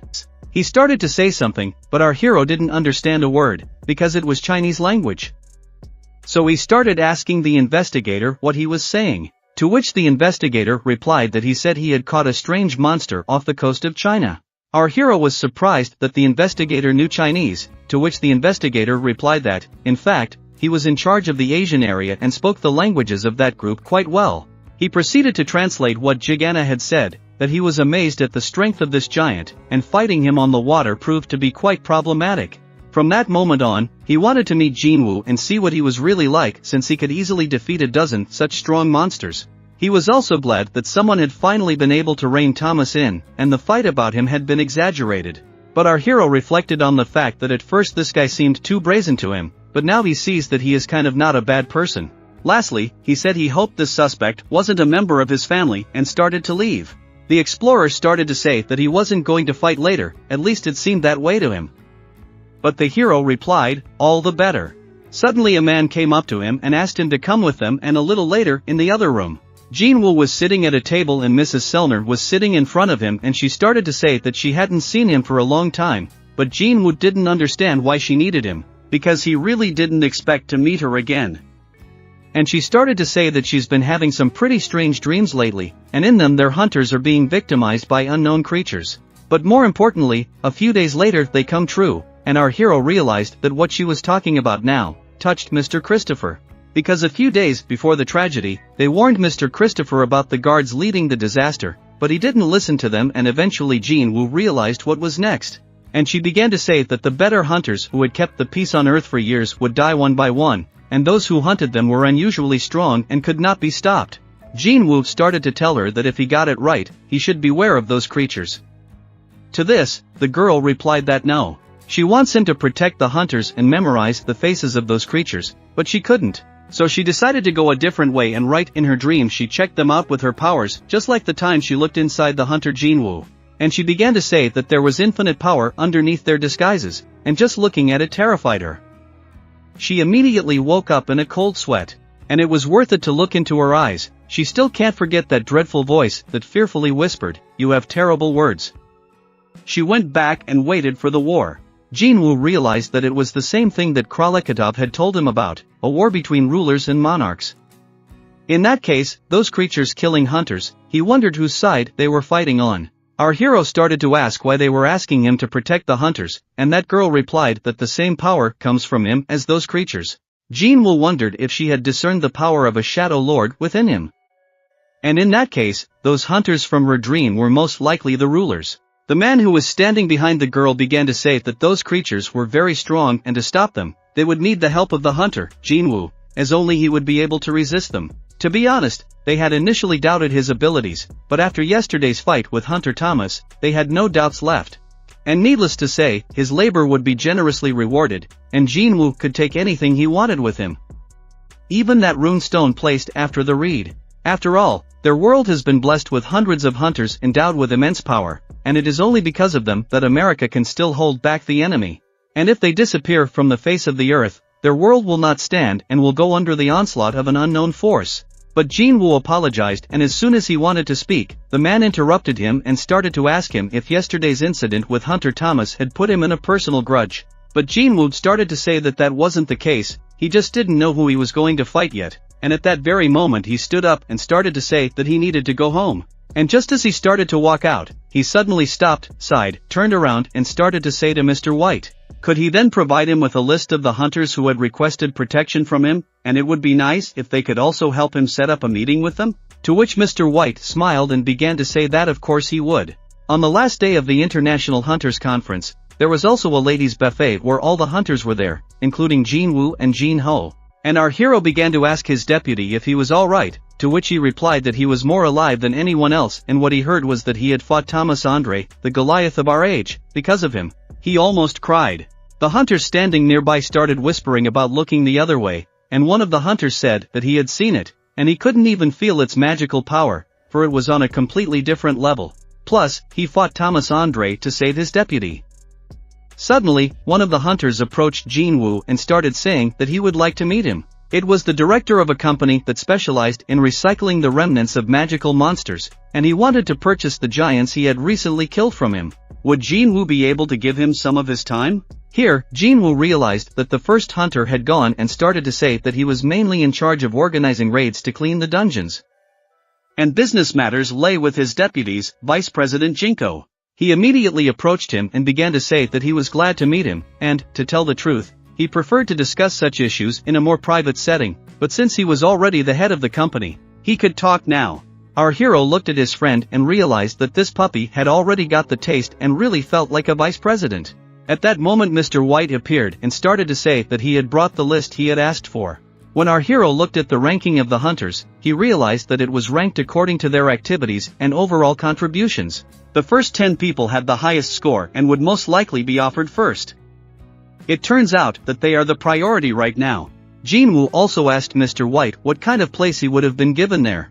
He replied that, given his battle with the giants, it would probably be somewhere around 3rd or 4th place, as Thomas Andre was 1st, Lu Jigan 2nd, Christopher Reed 3rd, and Siddharth Bachchan 4th. But it was a lot of names for our hero, and he didn't want to memorize each one, so he decided it was better to just introduce all the soldiers and call it a day.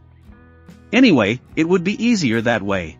And that way, he'd be able to contact the rulers faster and figure out who was an enemy and who was an ally, and how he should fight them. But suddenly everyone present froze in place. For they saw Mr. Thomas start to walk into the room, and as soon as Jinwoo turned around, he saw that Thomas wanted to ask one question and started to show his hand. He was told that healing magic wouldn't help here as his injury was too great, and the same thing the doctors said. Sure, his arm is slowly healing, but it will take much longer to fully recover. He could have easily destroyed him and his entire guild. However, why didn't any of his guys die in that commotion except for Mr. Huang, and why did he spare them? To this, Jinwoo replied, because they didn't deserve to die and there was nothing to kill them for. And at that point, Thomas turned around and started to walk away, and lastly said that he planned to hold a lavish funeral for Mr. Huang.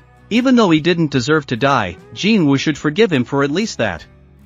By the way, when his arm healed, he offered to have lunch together sometime, but only if he left his phone number to his secretary. And at that moment, the secretary came over, bowed and started speaking on behalf of the master. She wants to say thank you to him for not harming their guild members, and asked for his phone number so that the mister can thank him for appearing good-natured towards their guild. Jinwoo can let him know if he needs anything, but he replied that he doesn't need anything, everything is fine. 666. The secretary went on to say that their master doesn't like to lose, he will tear up until he pays someone back. Is it possible for you to ask for something from him? Jinwoo hesitated and started to say let it be some useful blade or dagger. After that, the secretary bowed and thanked Jinwoo once again. As soon as she left, Mr. White started talking about how they had a meeting with the hunters on the list next, and he could guide and introduce them. To which Jinwoo replied that he shouldn't and started asking that there was one person missing from the list and he didn't see hunter number 6. But Mr. White began to say that they had lost contact with him a few days before the conference and their association had tried to secretly search him through Brazil. But they were told he never came back, and Jinwoo realized what that meant. He had been killed and there were 7 left. At this time, the president of the association was sitting in his office, and he had a strange feeling, for his heart had been ailing lately. Although he had had problems before, but the fact that it was getting worse and worse every day, he soon began to realize that it was the end, because the doctor said that if he did not resign, he would be enough for 6 months at the most. A year went by, then 2, and here he is and he can't do anything about it, for he has already brought his limit. Suddenly he noticed that he had received a phone call. As soon as he picked up the phone, they started telling him that nothing unusual had happened today. It was his wife, and he rolled over in his chair and started to say that he was going to go home anyway. But suddenly the president began to feel some strange force that was around him, and he didn't realize what it was. But suddenly he saw some strange creature appear at the end of the hall and someone was sitting on a chair. As soon as he looked closer, he saw the strange creature sitting in the distance and smiling. The president started to ask him if he wanted to talk to him and started to turn in his direction. But that creature that was sitting across from him made the president feel that his aura was almost intangible and he would not be able to handle him. But that creature started telling him not to worry, because this place was completely isolated from the outside world and no one would disturb them. The president thought that maybe it was a dream, and suddenly at the same moment a snowy thing flew to him and hit him in the shoulder, and the creature started to say that the pain was also part of the dream. And the president realized that everything was real, and started to ask that creature again who he was. That creature started to get up and say that he wanted so badly to torture him some more in guessing, but it turns out that you're actually an ordinary person. But the president couldn't understand what he was trying to say, and then the creature started to show his incredible power, and telling the president to excuse him, because he doesn't like to mock the weak, and the president should show him a shard of light right now, or you're worried that your vessel won't hold up, because you don't have much left. And then the creature starts conjuring some weird magic spell and tells him to stop all the sad excuses and show him the shard. Otherwise he won't have any more ceremony with him. And as soon as the creature attacked the president, he realized that they had finally met, because he saw something else appear in front of him, and that ice elf fired another shot. But the president was already ready, and he reflected that spell, from which it flew aside and made a hole in the wall. But now stood not the president of the association, but the brightest shard of light, and he began to say that he had completely isolated the space because of the head of the association between dimensions. And it was not bad, but Snow Elf began to say that he was already desperate and thought that he would not find him, and he turned out to be all the time hiding in this broken vessel without being able to use his powers. They had already located the rest of the shards and 2 of them had already been destroyed. The Snow Elf longed to see that confused look on his face, and now there was nothing more to regret, for he had decided that he would gladly destroy his vessel, to which the body of the association president began to scream at him to try. If the Ice Lord could, but the Lord thought it was a joke, and that he had decided to challenge him this way, and that, after all, he mustn't forget that his body is just a temporary shell and his true body is elsewhere. And he doesn't wonder if he can reach it. And at the same moment, the Overlord started to use his ice skills and attacked the president of the association. But the president turned out to be not bad at fighting and repelled all of his attacks. Then he started to approach the Overlord to attack him back. Their fight became so hot that it started to destroy the whole room they were in. At one point, the Overseer managed to freeze half of the association president's body, but he was able to free himself from his captivity and continue the fight. They continued to fight. But the president of the association realized that for now his body couldn't move like before, and decided that he needed to end it as soon as possible. So he hit the Snow Elf with all his might. But he had time to react and covered himself with a large block of ice, thus avoiding a direct hit. Suddenly, the president of the association kneeled down, because he realized that he was already at his limit. But the Snow Elf standing in front of him began to say that it looked like his vessel had completely worn out and he looked like a worthless shard of light. And not even a second later, the Snow Elf moved in with incredible speed, approached the association and used the ice to inflict heavy damage on the president. The Snow Elf began to speak. Just how long will it take to find a new vessel? A year or 2? By then, their army will be on the brink of war. And while my companions gather to strike back, my warriors will have completely destroyed this world. And it's my fault for choosing this way to protect the people.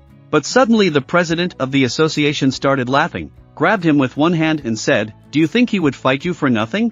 They've calculated something, but they also didn't take into account one small detail that could greatly change their plans." The Snow Elf didn't realize what that small detail was. And just as the president wanted to hit with all his might, Snow Elf dodged and the blow went through the wall. The Snow Elf began to say that it was very close and realized that it had been part of his plan all along. The president of the association replied that it was right, because he attacked the barrier that was near that building and a crack started to appear in the barrier, which eventually collapsed and there was a hole in the wall. Snow Elf didn't understand what all this effort was for to change this, but suddenly the president of the association started to say that now it was time. And today, a huge shadow ant appeared and started running towards the door in the wall and eventually made its way out. Snow Elf realized that it was a chaos dweller and just an ordinary warrior and wouldn't do anything to him.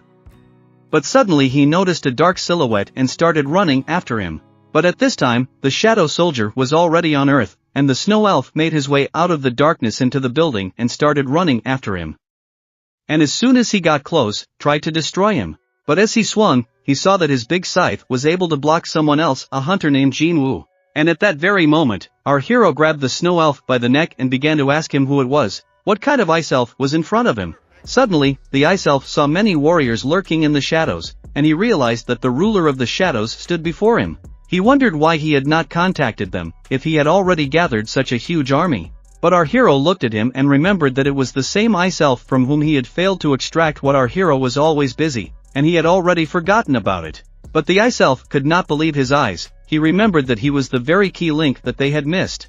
And at that moment the ice elf started to release very cold air from his mouth, thus freezing everything that was near him. But our hero bounced aside in time and looked at him, realizing that he had magical abilities. But that was just nothing, because at this moment, Jinwoo's amazing dagger began to appear in his hand, which he wanted to use right now. And as soon as it fully appeared, Jinwoo shattered the ice that was restraining his movement, but the ice elf bounced aside and started to say that he didn't plan to fight the Darkness Lord today. However, the hero didn't realize what he was saying. The ice elf continued talking and asked our hero that he had come already to save the man who was now upstairs. Jinwoo at first didn't understand what he was talking about, but then he remembered that he had kind of secured that ant behind his head for association.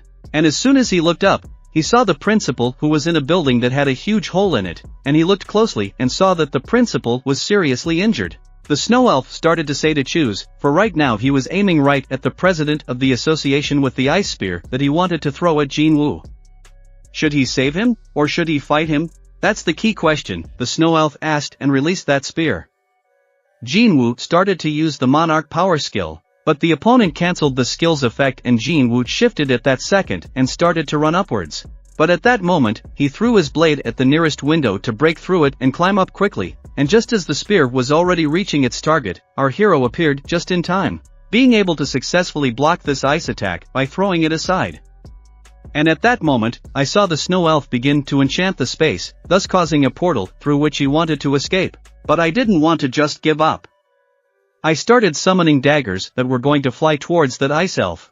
As soon as the ice elf wanted to enter the portal, a multitude of daggers began to pierce through its thick skin. At this moment, the snow elf wondered if some pitiful vessel was able to store it. It wasn't bad, but as soon as he started to leave, he said one last thing: the ice ruler would look forward to their next encounter from that man who would soon be a corpse. You can take your shadow army and consider this as my parting gift. Jinwoo thought about the fact that it seems that because of the barrier, he didn't immediately sense the signs of danger, and that was too bad. He approached the president and looking at him, he realized that neither healing potions nor anything else would help here.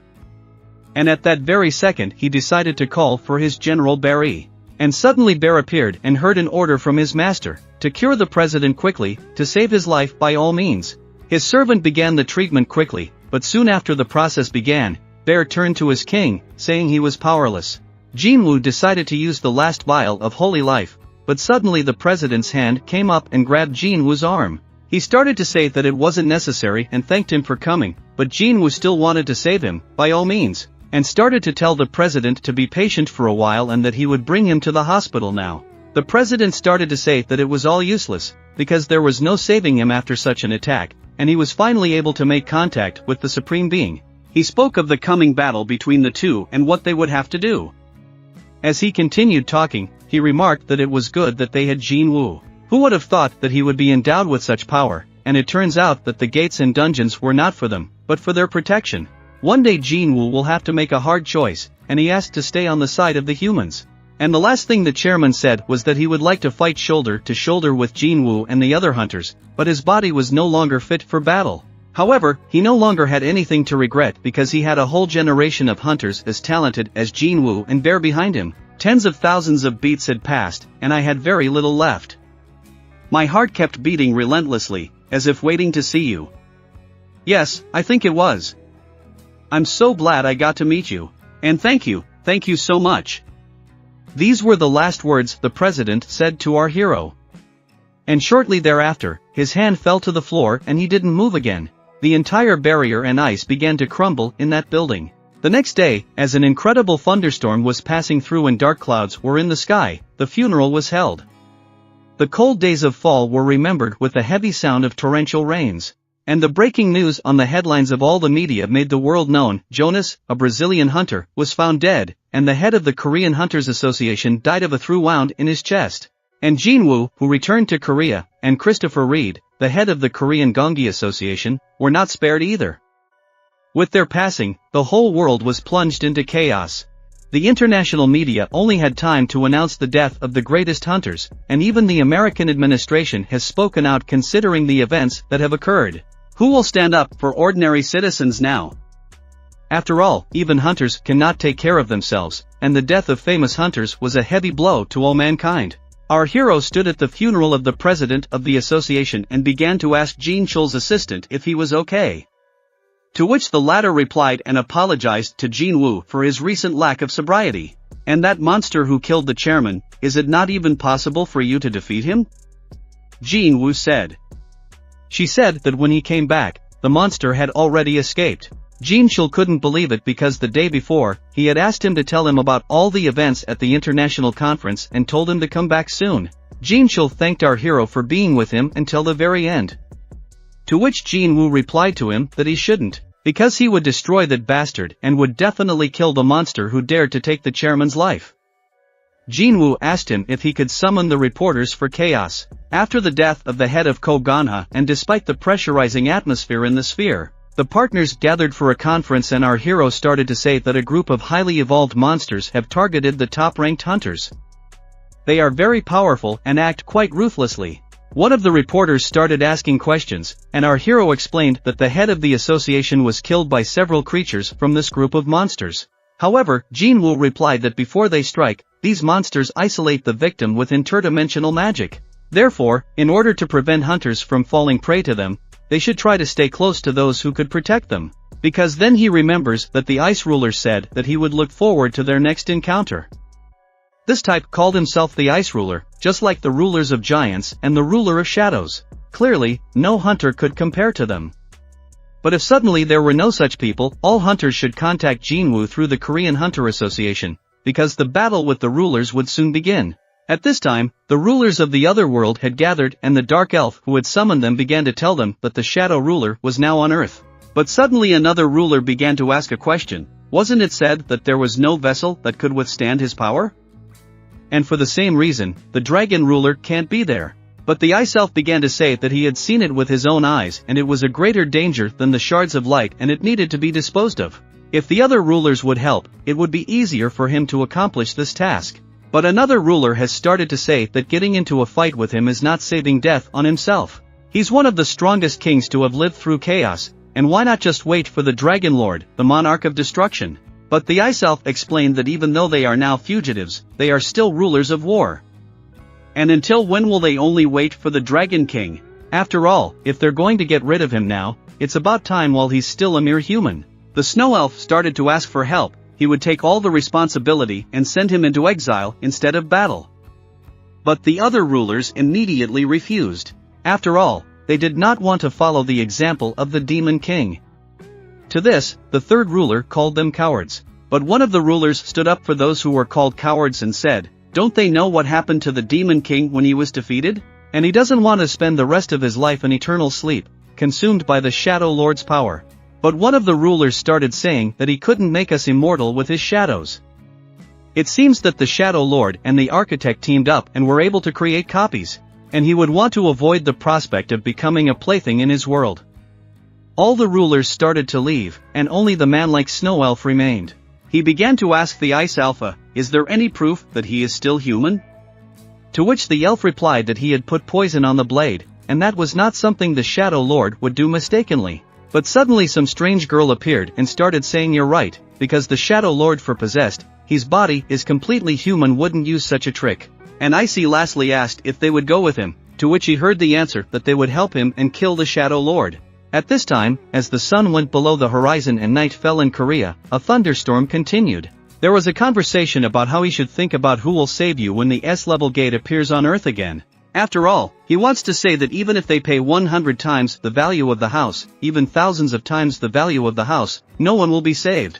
And when Hunter Sung Jin, who fought the ants on the island, the head of the association who was watching the broadcasts with him, said that his dream had come true and now he could close his eyes without any regrets. But he didn't think it would really happen like this. Our hero stood on a tall building and reflected on the fact that the magic could still be felt.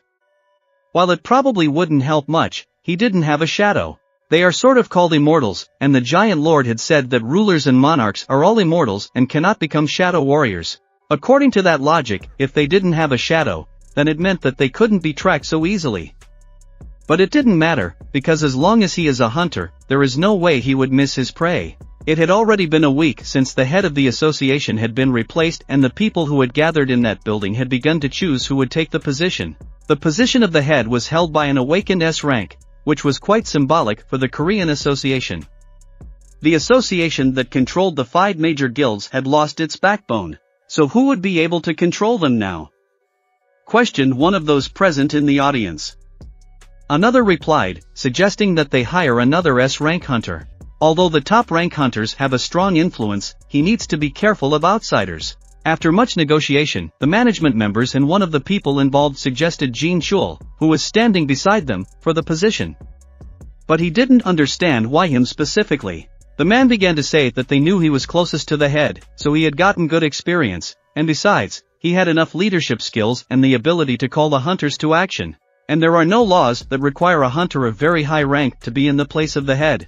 After all, he has a lot of influence among the hunters. In other words, everyone here believes that Jin Chul, who personally caught the hunters and sent them under supervision, is suitable for the role. To which Jin Chul started to say that he lacks many qualities for this position, and there are many people who are far above his level.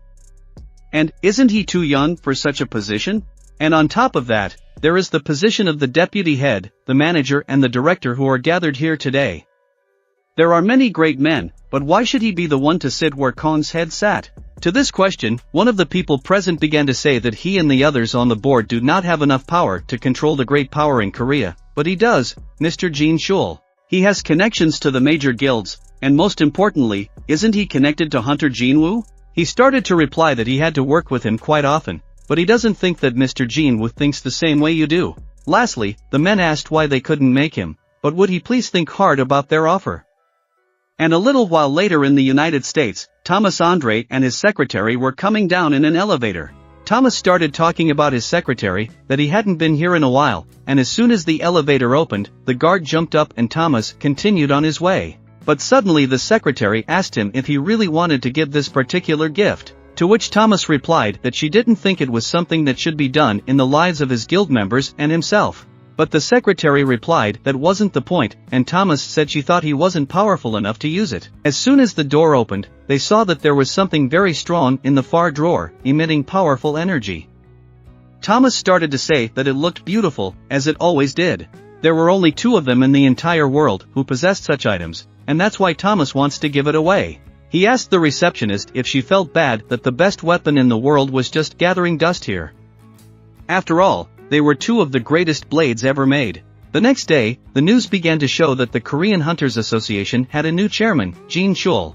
Jin's sister, who was reading the news, began to say that yesterday they had reported that the chairman had died. And already today, a new chairman was appointed in his place, of whom she said, such a handsome man, and the situation in the country had become very unstable. She didn't understand how the world was doing at all. Jean turned around and saw that her mom was doing the dishes. She ran up to her and gave her a big hug, to which her mom started to say that if she had nothing else to do, she could take out the trash. But Jean replied that she was too lazy to do that. Suddenly she started talking about her mom, asking if she wanted to move out of here. But her mom replied that she liked this house and that she just loved this house. When Gina started to move away, her mom asked her to get the laundry out of the washing machine, but as soon as she went into that room, she saw something strange and started running back to her mom. At this time, a lot of people couldn't believe that Thomas Andre had now appeared in the Ajin Guild. He showed up at the guild office, and as soon as he walked in, Jinho, who was sitting on a chair, couldn't believe his eyes. Why had they come to see them in the first place? After all, Thomas Andre himself had flown in straight from America, and was now sitting in their guild office. Not only that, but Leaner, the strongest hunter from Germany, is here with him. What could be worse? They've been here for 2 hours and Jinho doesn't know where his mentor is. And he's not picking up his cell phone. But Leonard, who was sitting there, couldn't imagine that Thomas himself, the Goliath of our time, had also come to see the hunter Jinho, and he wondered if he would be able to talk to him today. But suddenly the secretary began to tell Thomas that Mr. Jinwoo was now on a raid and didn't often drop by the office. But suddenly the door opened and Jinwoo walked in. Everyone in the room seemed to snap out of it and tearfully started shouting, "Our master has finally come." But Jinwoo looked at Thomas sitting in his office and began to think about what he had seen in front of the building when the crowd of partners had gathered. And he guessed that it was Thomas's pranks, even though he could sense him from a couple kilometers away. Suddenly, Jinho started asking why Thomas wasn't picking up the phone, to which he heard the reply that Thomas was a bit busy. And at that moment, Jinho noticed that his mentor's clothes were messed up, but Jinwoo started to say what happened, that there was an enemy breakthrough and Rankin bought it, and he couldn't sit idle, so challenging for their time. Plus, he needed to get his rank up right away. Suddenly, Thomas got up from his chair and started telling Jinho that they hadn't seen each other in a long time. But Jinho, who was watching this, hoped that they wouldn't start fighting right there. So Jinho asked him what brought him to Korea. But Thomas started to say that he must have forgotten by now, because he had promised him that they would have lunch together when his arm was fully healed. He had brought him a simply bombastic gift from America, and since Jinwoo was already excited, he was quite honored and suggested that they move to a more private place. After all, that gift better not be shown here. So, dangerous, but Jinwoo wondered, what is this dangerous item? And then he realized that he must have brought a bomb with him.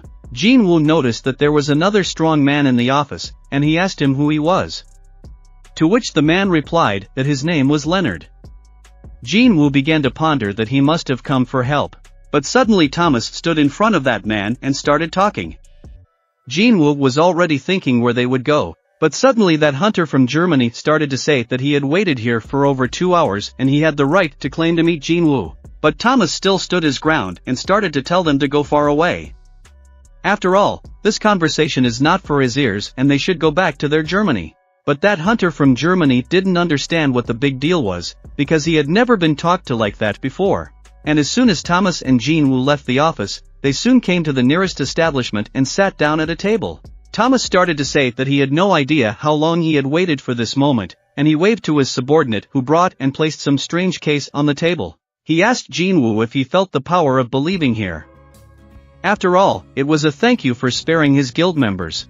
Jinwoo, once he took a look, couldn't believe his eyes. Those were the teeth of the reed dragon. And Thomas was surprised, for Jinwoo could tell at a glance what they were made of. Jinwoo remembered that Reed's corpse must have been stored in the hunter's department. Thomas said that the American government wanted to create paired blades, and they decided to give away his corpse. At any rate, it would be more valuable than money. Reed's biggest sharpest tooth, which he had pulled out when it bit him, he was allowed to keep as a souvenir. It was too small for a two-handed sword, so he made daggers out of it. Who would have thought he would need them today?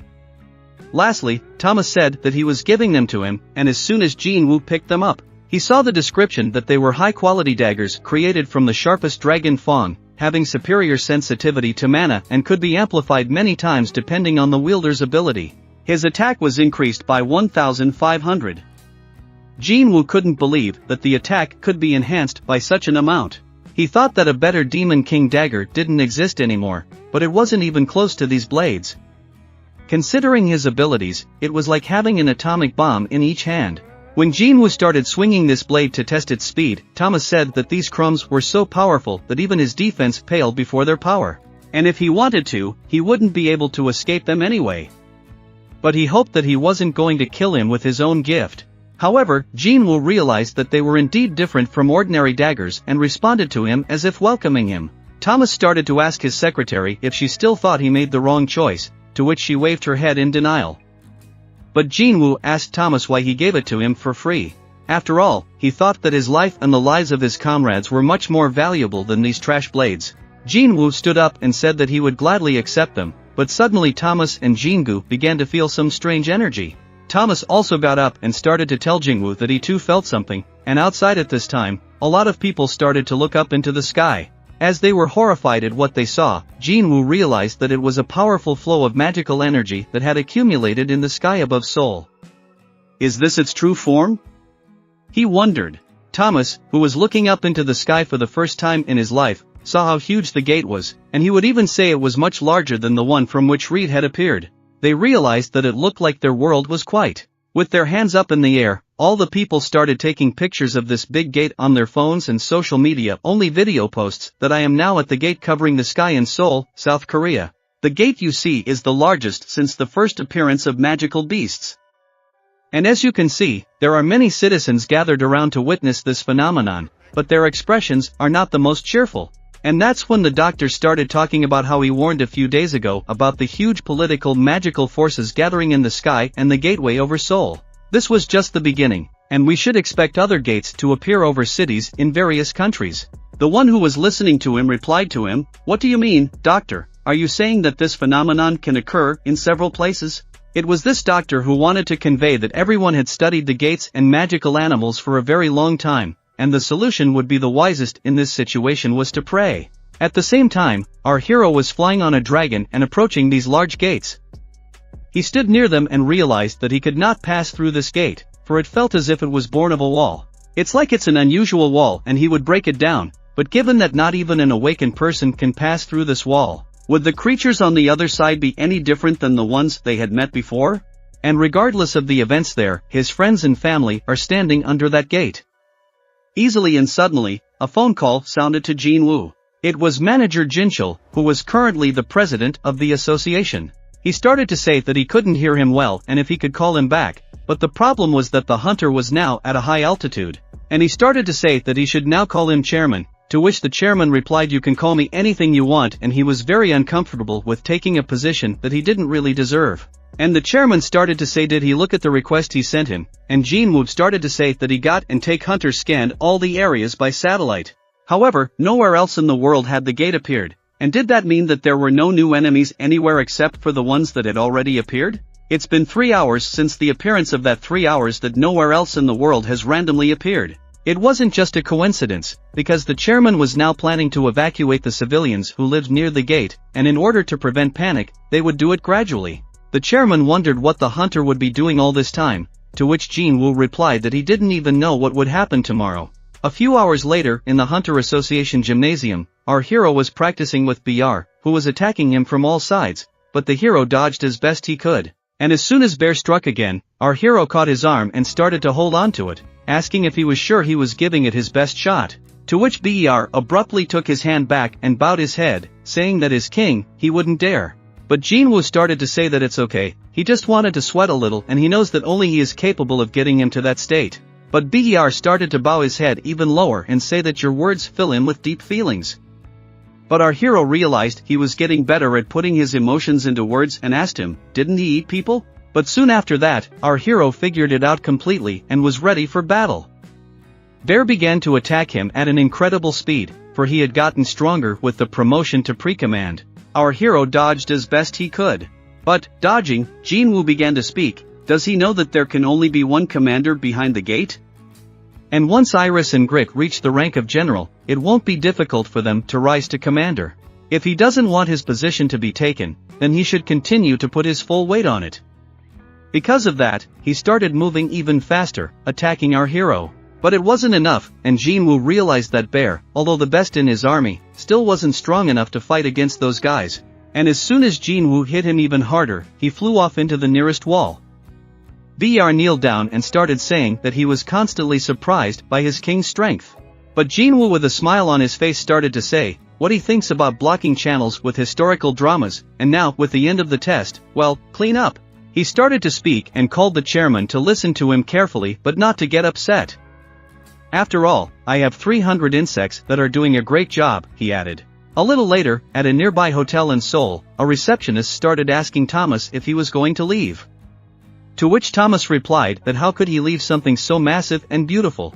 Anything that makes the heart swoon is beautiful, and he, the breathless dragon, the huge gate, the power of the hunter, it's all very beautiful. That's why he wants to have everything considered beautiful, Thomas said. The secretary answered him that, after all, some things he wouldn't be able to get his hands on, and here the house agreed. After all, who knew that there was a thing he could not have?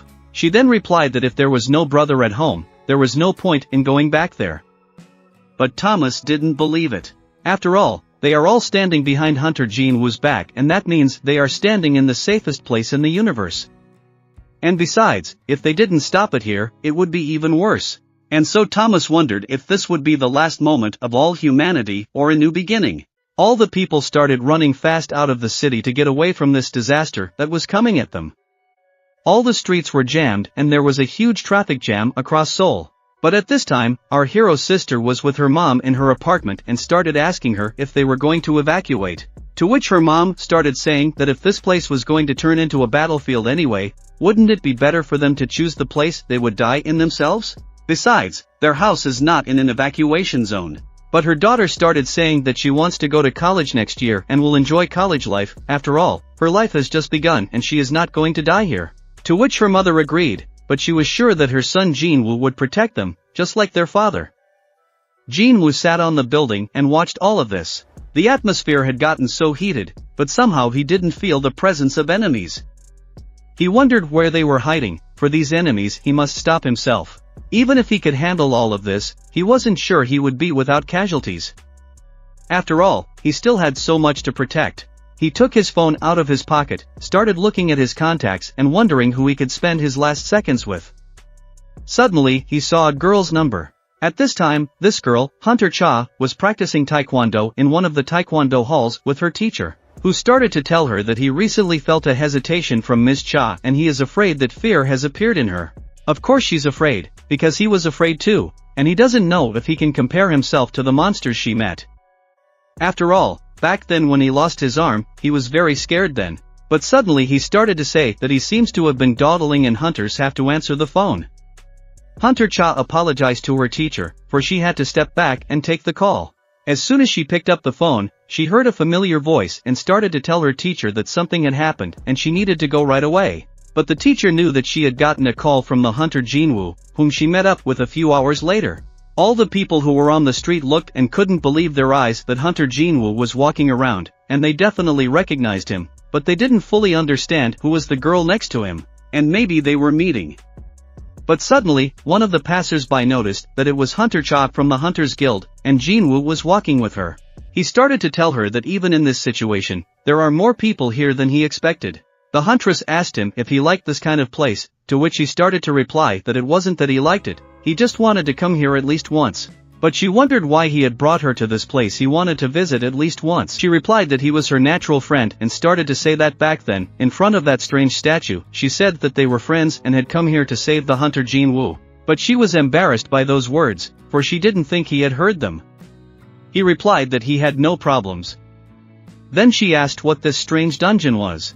To which he started to say that he would tell her when he thought about it again, as he wasn't sure what kind of dungeon it was. She turned around and heard the words of some man saying that he was a fan of theirs. When she turned her head completely around, she saw shadow soldiers surrounding them and preventing normal people from passing through. She started to tell Hunter Jin-woo that she didn't think she would attract the attention of passers-by even more with this, but he started to say that if you don't pay attention, you forget about it.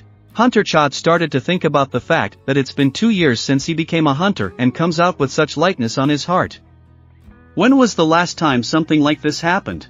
After all, she felt different when he was around, and she could smell the fragrance again. But suddenly, Jin-woo asked her if she wanted to ride those slides that were in front of them, and she didn't mind, because she laughed so colorfully, knowing that he wanted to ride all those slides.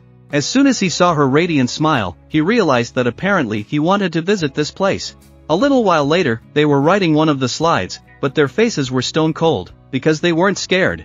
When they got down, they went into some place where there were a lot of zombies and ordinary people are always scared there. But they didn't care, for they had seen much scarier monsters than they had now, surrounding them. A little later, when they sat down to eat, Jin-woo asked her if she was having fun. She started to answer that she was having a lot of fun, and he asked why she hadn't screamed once. Suddenly, he realized that these slides were too slow for top-rank hunters. Suddenly, a general idea came to Jin-woo. He looked at the huntress and asked her, "Do you want to ride where it's really fun?" And a little while later, once they had eaten, they flew the shadow dragon very high above the ground. He asked her, "How's that for fun?" To which she began to answer him with a surprised face, "It's very fast, very high, and beautiful." They continued flying and she decided to ask why he took her to an amusement park when he had such a contraption. To which Jin-woo started to say something about the amusement park being built on the gate where his father disappeared, so he always wanted to visit there, just once. And the huntress said to him, "Thank you, for she wanted to say goodbye properly because he had always been generous to her.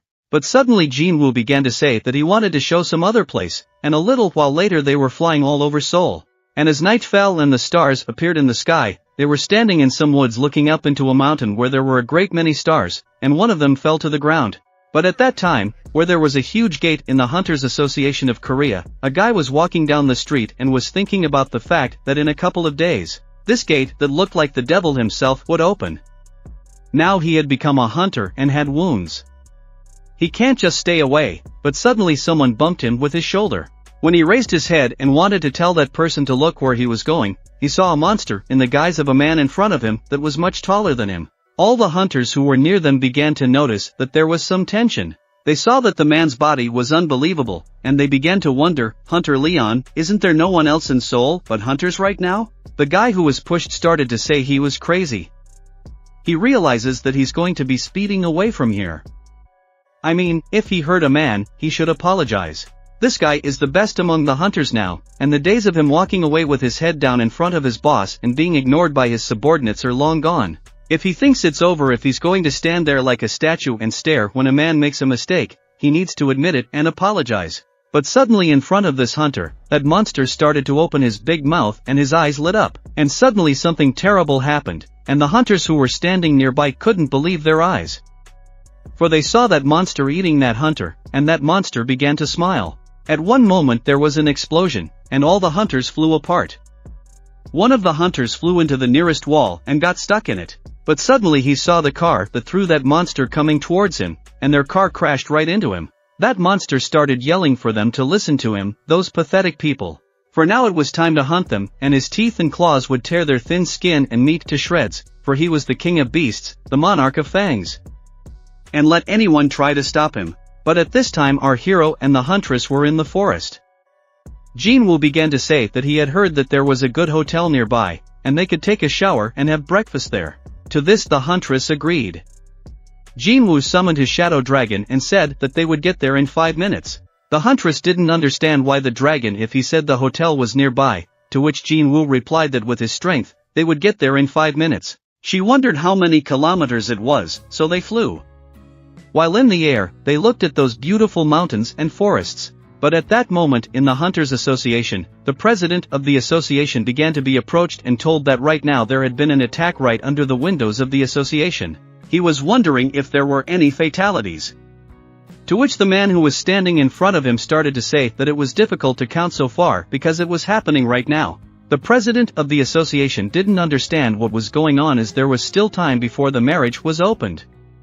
The mere appearance of this dungeon alone gave him so many headaches. He wondered where this monster even came from. The president started to get up from his chair and asked where Hunter Jinwoo was now, but the man replied that he was out of contact. It was bad luck for the president of the association, but suddenly another of the wards started talking in the association's head that a hunter had appeared and started fighting this monster that was now outside, and it was said to be a world-class hunter who was nearby. But that hunter turned out to be the same guy who came to this country to see Jinwoo. And he stood in front of that horrible monster and began to wonder if he could defeat it and if his life would end right there. After all, his arrival in Seoul and the appearance of that monster. Who knows, maybe it was all fate and he was meant to fall into his hands. But suddenly this hunter heard a voice telling him to get out of the way and stay out of the way, because Thomas Andre appeared on the scene and took him by the head and moved him behind his back. But at this moment our hero was having dinner with his girlfriend, and suddenly he could still be reached. As soon as he picked up the phone, he was immediately asked why he wasn't answering the phone, to which he replied that he was out of range of the network.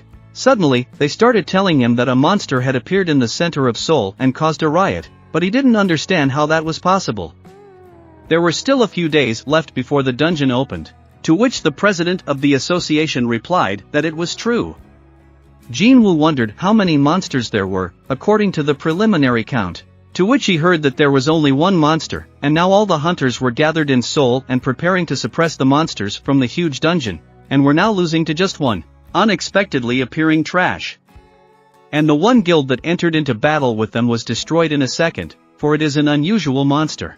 And it was reported to him that Thomas Andre had engaged in battle with it, but Jinwoo wondered about it, for he had provided them to report immediately unless he sensed something strange. But there were no signals that an entire guild had been destroyed near the target and that the target needed protection. But suddenly he realized that the signal from the soldiers who were in the salt zone was strangely something was blocking them. All the shadow soldiers that could be used to coordinate were gone, and a strong enemy, a national-level hunter who challenged him, there was a blocking of the signal. And our hero started to guess what kind of monster it was, and started to ask the head of the association if this monster had a shadow, and it should be checked, because they hide huge monsters invisible to the eyes in the shadows. And at this time Thomas stood in front of this monster and started yelling to the other hunters who were behind him to stop standing still and get people out of here. He looked at this monster and realized that the unknown beast had apparently gone completely insane. But, as his ancestors willed him, crazy animals should be punished well, and so they met Thomas Andre, a national-level hunter, and an unknown monster, which was so horrible that only with its imposing look it scared all the hunters in the area. The monster sprang into action and wanted to strike Thomas first, to which he saw that he couldn't penetrate his armor, and in response Thomas punched him in the face, causing him to start losing his balance. Thomas kept hitting him, and after a few punches, the monster started hammering him straight into the ground. Guys, the same time, one of the hunters started to get out of his car and asked the hunter who was nearby, "What stage is the evacuation of this area at right now?" To which the guy replied that so far, there were people in the building. The hunter with glasses was curious about which guild was doing this, and that guy started to say that the Reapers and White Tiger Guild had already gone there. Hunters from all over the world had been gathered from behind the giant gate, so they would soon be able to take control of the situation. But right now, they should focus on rescuing and evacuating people to deal with this situation quickly. But that hunter with glasses realized that the national-level hunter Thomas Andre was now fighting with an unknown monster. A tremendous energy possessed him, something he hadn't felt even during the raid on Jeju Island.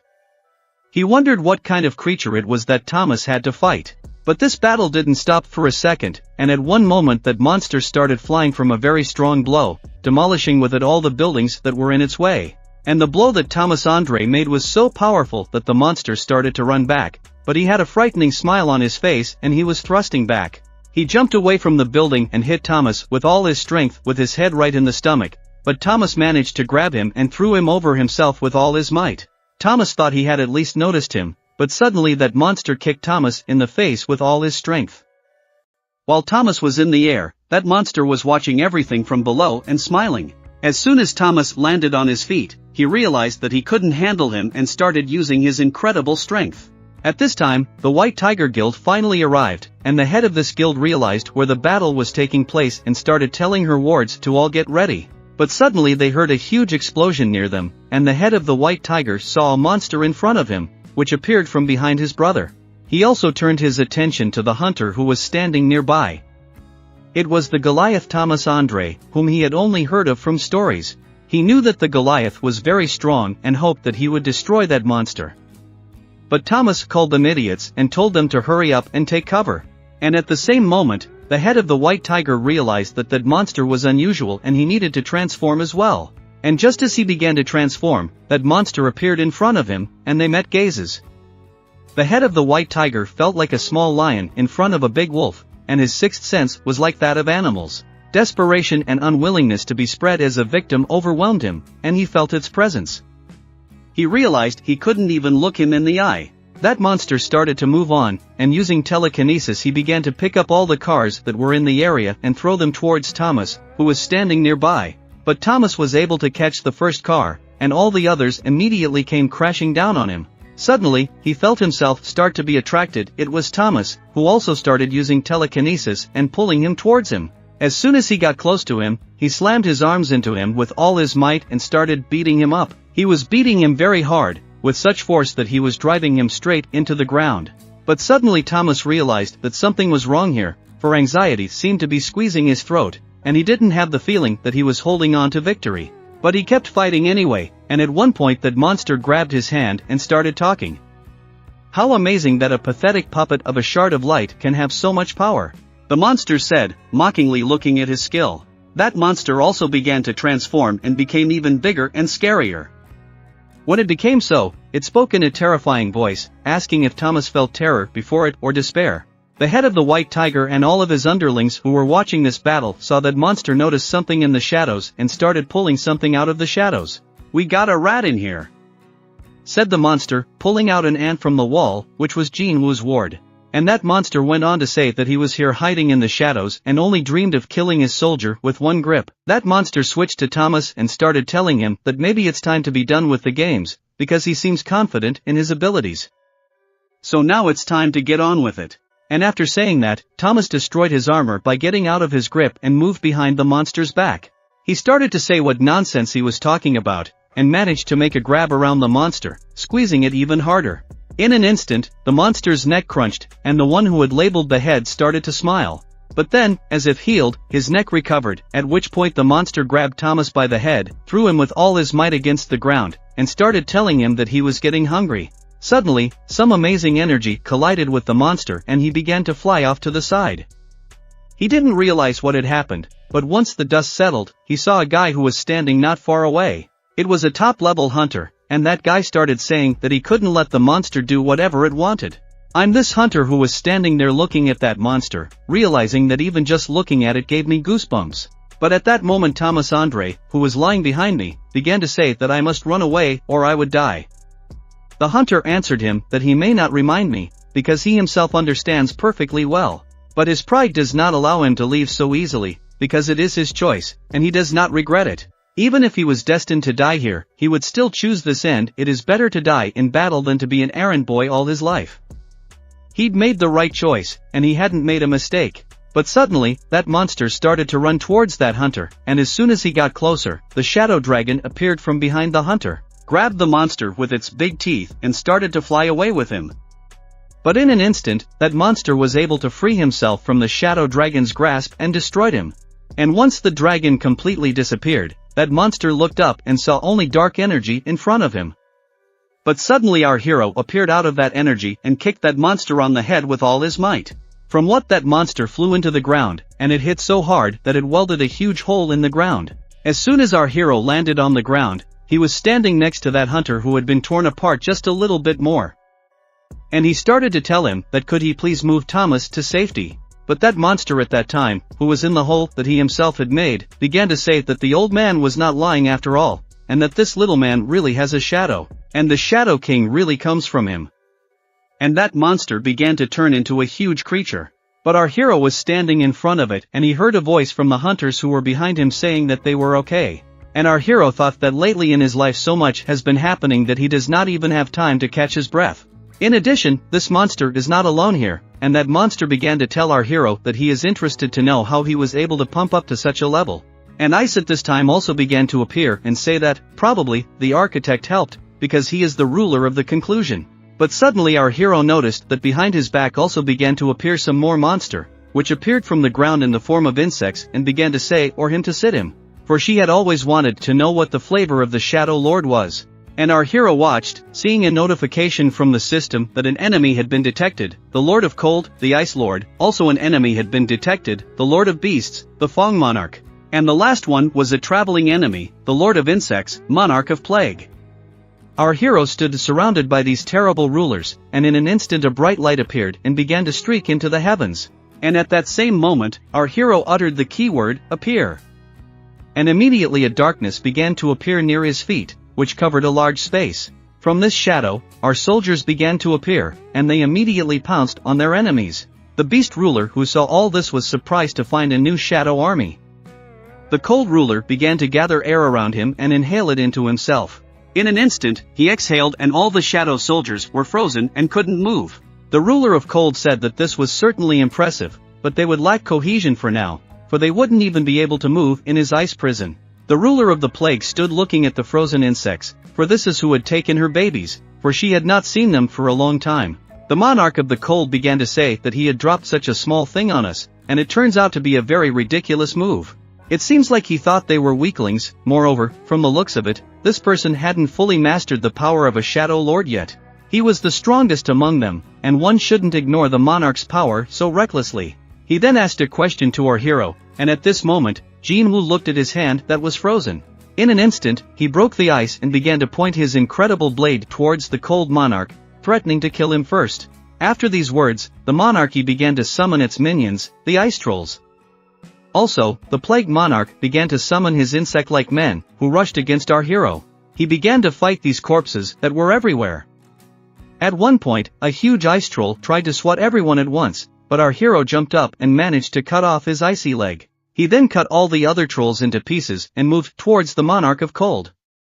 He looked at our hero and couldn't believe that he was flying straight at him with incredible speed. A beast monarch appeared in our hero's path and began to attack him. They moved with such incredible strength that an ordinary person wouldn't be able to deal with them. At this point, the beast monarch began to tell our hero that it was so naive, and did he think that some piece of metal would be able to harm him. But suddenly our hero cut off his big hand and told him that if that was the case, he really couldn't hurt him. But just a little more and our hero would have finished off the beast monarch.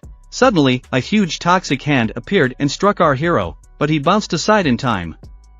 As soon as he looked up, he saw the plague monarch in the air in front of him, summoning many green hands to attack.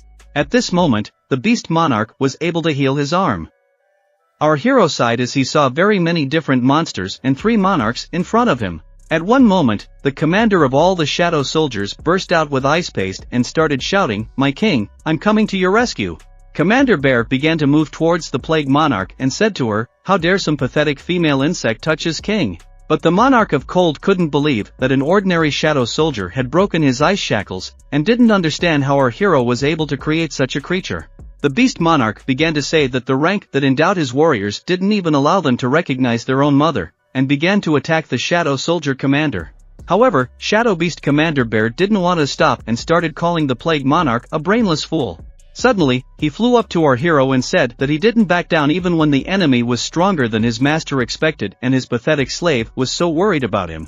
Suddenly, zombie insects began to appear, and our hero, along with his commander, began to cut them to pieces. But suddenly the plague monarch was able to damage our hero with her green toxic hands and sent him far away, to the nearest building. And as soon as the dust settled, our hero found himself amongst the rubble of the building. As soon as he looked up, he saw a pile of ice shards coming at him.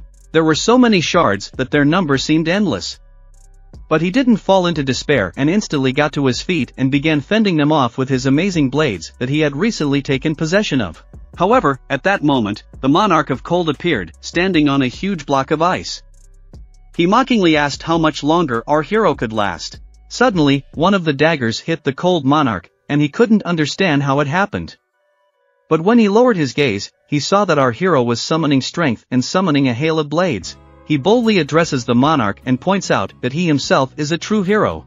In response, the monarch began to extract a blade from his icy body and shouted that our hero was only an insect, and how dare he speak to him. But our hero at that time was contemplating to strike the monarch in the heart, sure that this is his weak point. After finishing his pondering, our hero explodes from his seat and heads straight for the monarch of cold, standing over him. Suddenly the monarch begins to smile, for he knows that another monarch will appear behind him, attacking the hero from behind. After such a blow, our hero began to feel terrible pain and he began to bleed. Shadow Commander BR began to sense that his king was in great trouble. And as soon as he turned around, the plague monarch, who was standing over him, started saying that she was the apex mother of all chaos insects, and grabbed the shadow soldier commander, saying that he, my son, must go to her. After all, mommy wants to hug him. At this time, our hero was on Earth, and the beast monarch began to say that it was all over. But suddenly his conversation was interrupted by the commander of the shadow soldiers, Bear, who began to shout that they were miserable servants, and would be chilling for a long time to come, and immediately help our lord. Suddenly, the shadow soldiers began to destroy the ice shackle that was constricting their movements, and say that they will kill anyone who gets in their way. The beast monarch, noticing this, began to say that it seems this warrior had a high rank in his lifetime. They didn't realize that the high-ranked ones had begun to rise. However, with such a deep wound, he won't be able to fight anymore, and that's the end, the cold monarch began to say to our hero.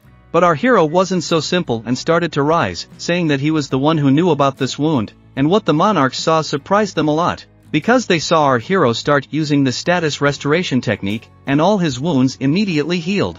In New York, all the people were watching our hero fight. In London, it was the same atmosphere, and all the people on the street were sitting and looking at their phones. It was the same in Shanghai and in Paris, they were all watching one hunter fight for the whole world. But in Korea, the hunter looked up at the sky and realized that Jinwoo was now in the middle of the storm. He wondered what was going on there, because it felt like the end of the world, and he began to wonder if this was really the Jinwoo he knew. After all, this guy had noticeably developed as a hunter, but in the chapter White silently wondered just how strong he had become in such a short period of time. But at this time, in the very epicenter of the storm, the shadow soldiers were fighting against monarchs and not fighting nearly on par. After all, they were all highly trained and were attacked with full force. The commanders of the shadow soldiers were able to cut the two arms of the plague monarch that was restraining him, but she at that moment began to attack him back. What she didn't know, however, was that our hero would appear at her back and tell her that during the battle with the architect, he had received an omen that the huge pillars that support this world would rise into the sky, and the inevitable death would not be his. Whether or not they could be destroyed, he didn't say. At one point our hero slashed the plague monster and it began to scream in pain, but at that time one of the hunters was sitting on one of the nearby buildings. He reflected on the fact that he had come here to deliver a decisive blow at the right moment. However, looking at the destroyed and burned city, he realized that his help would only be unnecessary. Half an hour ago, the members of the invasion team or Reapers had taken their positions in the neighboring buildings. If they gave the signal, they would start firing from the sky, and perhaps they would be able to take out at least one enemy. But then there was the question of how much strength they would have. If the plan failed, they would die, and if it was successful, they would stay here and die, as the enemy was a monster that even Thomas Andre couldn't handle. He decided that he should gradually move out, but suddenly someone grabbed his shoulder and asked him to just watch, not to move. But the hunter didn't want to stand idly by and abruptly turned around to attack. But what he saw frightened him. Many hunters who had gathered here to destroy the monsters and evacuate the civilians arrived. However, none of them were able to intervene in this battle. They could only watch and wait for the outcome, which did not seem to be long in coming. After a strong attack by our hero Monarch Plague, he began to counterattack and sent a very strong poison at our hero. But our hero wasn't so simple and turned around, saying that the poison wouldn't work on him. This made the plague monarch even angrier, and she wanted to attack him even more and tear him to shreds.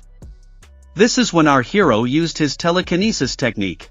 From this force, the plague monarch could not dodge or even move from her seat.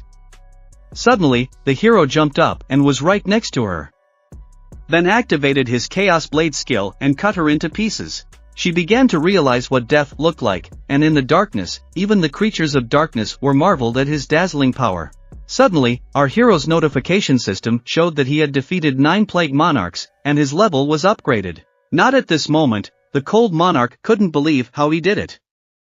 After all, he knew that our hero had not yet fully mastered the power of the Shadow Lord, and he was beginning to guess that he might have to experience that vile feeling again, an all-consuming fear of the power of one of the strongest rulers of chaos. But the beast monarch, who was behind him, began to say not the best things. He said that our hero, like Autumn Leaf, didn't even know how to control his own strength and that he wasn't worthy of being a true monarch.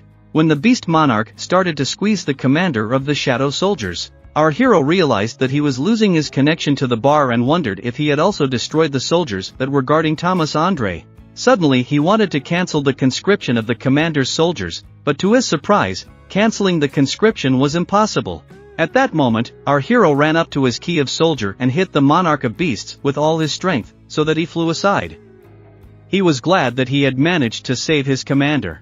Just then, the monarch of the cold appeared and began to claim that he was damn right he was the king of beasts.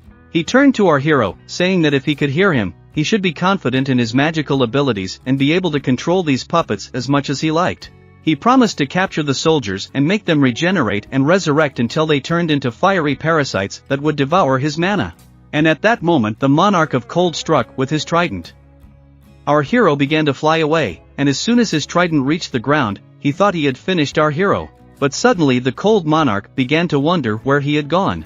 But at that moment, our hero was already near the monarch and started attacking him back with his daggers. But the monarch saw him in time and managed to dodge, hitting our hero with the other end of his trident. From which our hero started to fly off to the side, and Monarch looked at our hero, realizing that he is fast and his technique to hide, and anyway, it also requires a lot of mana. He decided to end this game and run towards our hero to finish him off. They started to fight right in close. But our hero realized that movement, gaze, breathing, physical strength, movement of magic, he sees everything. And a little more, if he can get ahead of him, who can finish him off. But at this point, the cold monarch started to say that he doesn't know what he's up to there. But it made no sense, and suddenly the monarch had 2 weapons, one ice scythe in his left hand, and a trident appeared in his right hand. But before the monarch of the cold had time to think back, our hero was already behind his back, ready to deliver the final blow. But suddenly our hero felt something wrong, and all the hunters who were watching could not believe their eyes. It was the monarch of beasts who was able to give a controlling blow to our hero, from which he began to bleed. And as soon as he fell to the floor, he didn't realize how this happened. After all, his level had increased and he was about to be killed, but at that moment, the cold monarch walked over and said, "Let me borrow your blade." He stabbed our hero with it and proceeded to say, "Why are you standing there? Will you please us with your miraculous healing like that time? Or are you not strong enough? What kind of warrior are you? If this is your limit, then it is a pity that you will not be able to see this world fall under the onslaught of our warriors, and the city of corpses will rise to the heavens and rivers of blood will paint the earth. Your homeland, however, will suffer a different fate." And the monarch began to promise that every inhabitant of that country would be forever frozen in the ice of endless suffering, balancing on the edge of life and death. They will never again be able to realize what is happening to them. So you must die, and let your heart burn with a fierce hatred for me, for that is the best reward for me. And as soon as the cold monarch finished speaking, he could still fight a little bit, but the player's physical strength level dropped to 0, and the player died. But suddenly, the notification system showed another function. The player had used Iron Heart, and all the conditions for the passive skill were met. Suddenly, our hero opened his eyes and found himself in a hospital bed. As he had once before, he took hold of his heart and began to remember that he had been killed by the monarchs and impaled with a sword. He began to ponder if it was a dream or not, but as soon as he looked up he saw that he was in a hospital. The ice blade had stabbed straight into his heart, but he survived. Suddenly, the guys from the Hunters Association came into the room and started asking if he had fully recovered. Our hero was surprised to see the members of the association in front of him, including Jean Cole. Jean Wu started to ask where the monarchs, that is, the monsters, were and what happened to them and how he managed to survive. But Jean Chul, who was standing in front of him, was surprised and started to say that there were 3 things he needed to know. First, he was not the head of the association, but the supreme prosecutor, and his leadership was in the investigation bureau. And secondly, he himself would like to know what happened to those animated statues. And thirdly, how would the young hunter know him? After all, don't they know each other? But Jean Wu couldn't understand what was going on. As soon as he heard about the aged statues, he seemed to understand what was going on. Jean Chul sat down on a chair and began to say that when the survivors told them what had happened, they immediately went to the scene together with the White Tiger Guild and found there. Part of the text is missing or unclear. But our hero interrupted him and began to say that it wasn't about that, and took hold of his head, beginning to think that, had he really traveled back in time? For he also thought, why does the ward look so familiar? After all, he had already been here for 2 weeks. But Jean Chul started asking our hero why he looked different in the picture.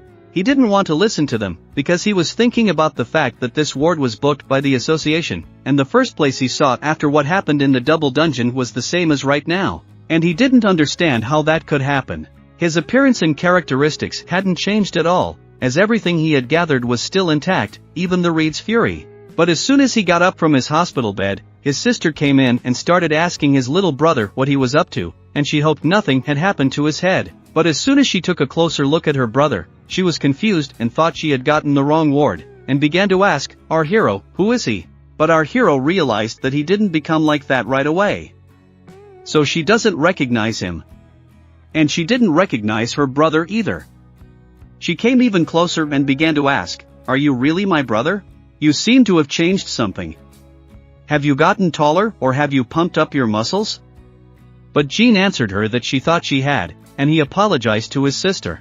Then he started to tell her that he had things to do and needed to go to the association right away to give up his position as a hunter. But his sister couldn't believe her ears, and our hero went on to say that he was aware that she had run away from class and so had her girlfriends. And the last thing he told her was that hating school is no reason to become a hunter. So she should push those thoughts far away, but she didn't understand how he knew her name. After all, this was the first time they were meeting. Our hero realized that he had no shadow warriors left. However, they could be reassembled. Still, he was tormented by questions. How did this happen and, most importantly, why? Why did he go back in time? And 2 years had passed. Two guys who were measuring the strength of hunters started whispering amongst themselves that this guy, who was completely overlooked by Hunter Cha because of his unassuming appearance, had suddenly become an S-rank hunter. They started telling our hero that they were afraid that they wouldn't be able to measure his strength now, but he answered them that she knows and came here for another matter. After all, he has to meet the head of the association. Those guys wondered why exactly with the head of the association, and began to say that they would tell him that he was coming to him. But our hero told them that they don't have to tell him, he knows the way himself. But that guy didn't understand how he knew the location of the chapter. And a little while later our hero was going up in the elevator on the floors, and together with him in the elevator rode one of the hunters, who was thinking about what story today he would make up, and we need to find a couple of contracts. But it was dangerous to do such things behind the back of the head of the department. Our hero knew what this was. Hunter, and he went up to him and started telling him that he had the autopsy skill, but he hid this fact from the others. And a highly ranked hunter completely unable to control himself, and soon a man will come to him and ask for retribution for the abuse. And he doesn't care what happens to the criminals. However, if there's a single hunter during the mission, he'll kill him himself and he'll have to nail it on his nose to warn him. The hero wasn't going to, but that hunter was scared out of his wits and started standing there sweating and saying who the hell is he and what's wrong with this guy. It's like a ghost of some kind, and our hero continued to walk down the corridor as, just came out of the elevator, and as soon as he approached the door he knocked and began to thin, and says that nice to meet you, and he had a feeling as if we haven't seen the head of the association for ages, but the head of the association began to say that it seems that the young hunter is already aware of all the formalities since they came to me immediately after the redistribution. Rank on our hero was very happy to see the head. And thus he embarrassed him, and the head of the association began to say that he listens to the young cat who came to him, but our hero began to say that he has a business proposal for them, not that he needs to go to the island to gather his army, and he asked to remove limit on the number of hunters to clear the dungeon, and then he will be able to get rid of all the ants on the island of Chaju. But the head of the association did not understand what he said because he knows how many raids there were conducted and how many of them ended in failure. But suddenly the head of the association took a closer look and saw in front of him incredible power, and immediately after that he surpassed the national level hunters many times, and the head of the association didn't understand how this was possible. But suddenly, a world restart notice popped up in front of our hero, and there were only two options, either accept or reject. He began to remember those guys with whom he started and fought together against evil criminals, and remembered how he said goodbye to the girl who was about to retire, and how he fought incredible monsters that met on his way, and those orcs that were in the dungeon. He kept remembering how his mother woke up after a long sleep, and that's how he outlasted all the monsters on the island and managed to get hold of an unrealistically cool army. Soon he stopped aside and realized he'd had enough. He started talking, knowing that it was all fake and he didn't have to try or hide anymore. For how long he was going to be hiding there? And in an instant, everything changed. Many notification windows appeared in front of our hero. Our hero asked the one who was walking towards him who he was. And it turned out that it was the king of the dead. He began to say that if you correct all your mistakes, your one wish will lead to your remaining in this world forever, sinking into the abyss of eternal sleep. Our hero realized that he was being offered to stay in the illusion you created. But suddenly the king of the dead said that it was not he who created this world, but it was made by your powers and your desperate desire to right all wrongs. This place is his domain, where he possesses eternal peace in death, and he has long watched a man who desperately clung to his life on the brink of death. The story of his confrontation and the trail of your resistance, a reward for your suffering and death. At the same time, his nightmare, the king of the dead, began to say that you are him and he is you, and in his domain our hero is free to do whatever he wants. And you can tame his creatures, or absorb all power through them. It's the only place where he can deny himself nothing. The power can create, destroy and change the world, truly beautiful. Our hero asked the king of the dead, what do you mean they look alike?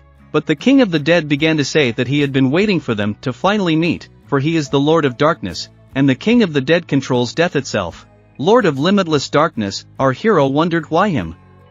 The Lord of Darkness decided to show him the beginning and the end of him, but at this point our hero was frozen after that blade strike, and the monarch of beasts took a closer look and started to say that it looks like he is not breathing. I'm like no, and the other hunters who were nearby started talking amongst themselves that they couldn't feel Hunter Jinwoo.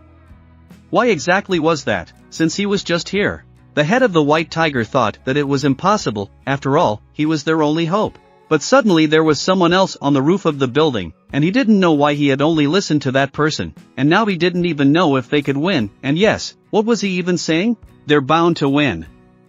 If national-level hunters can't stand up to these things, then who else should fight against them? And everyone got ready from now on and started attacking at the signal of that thug who was on the roof of the building. Their goal was to pursue the white monster.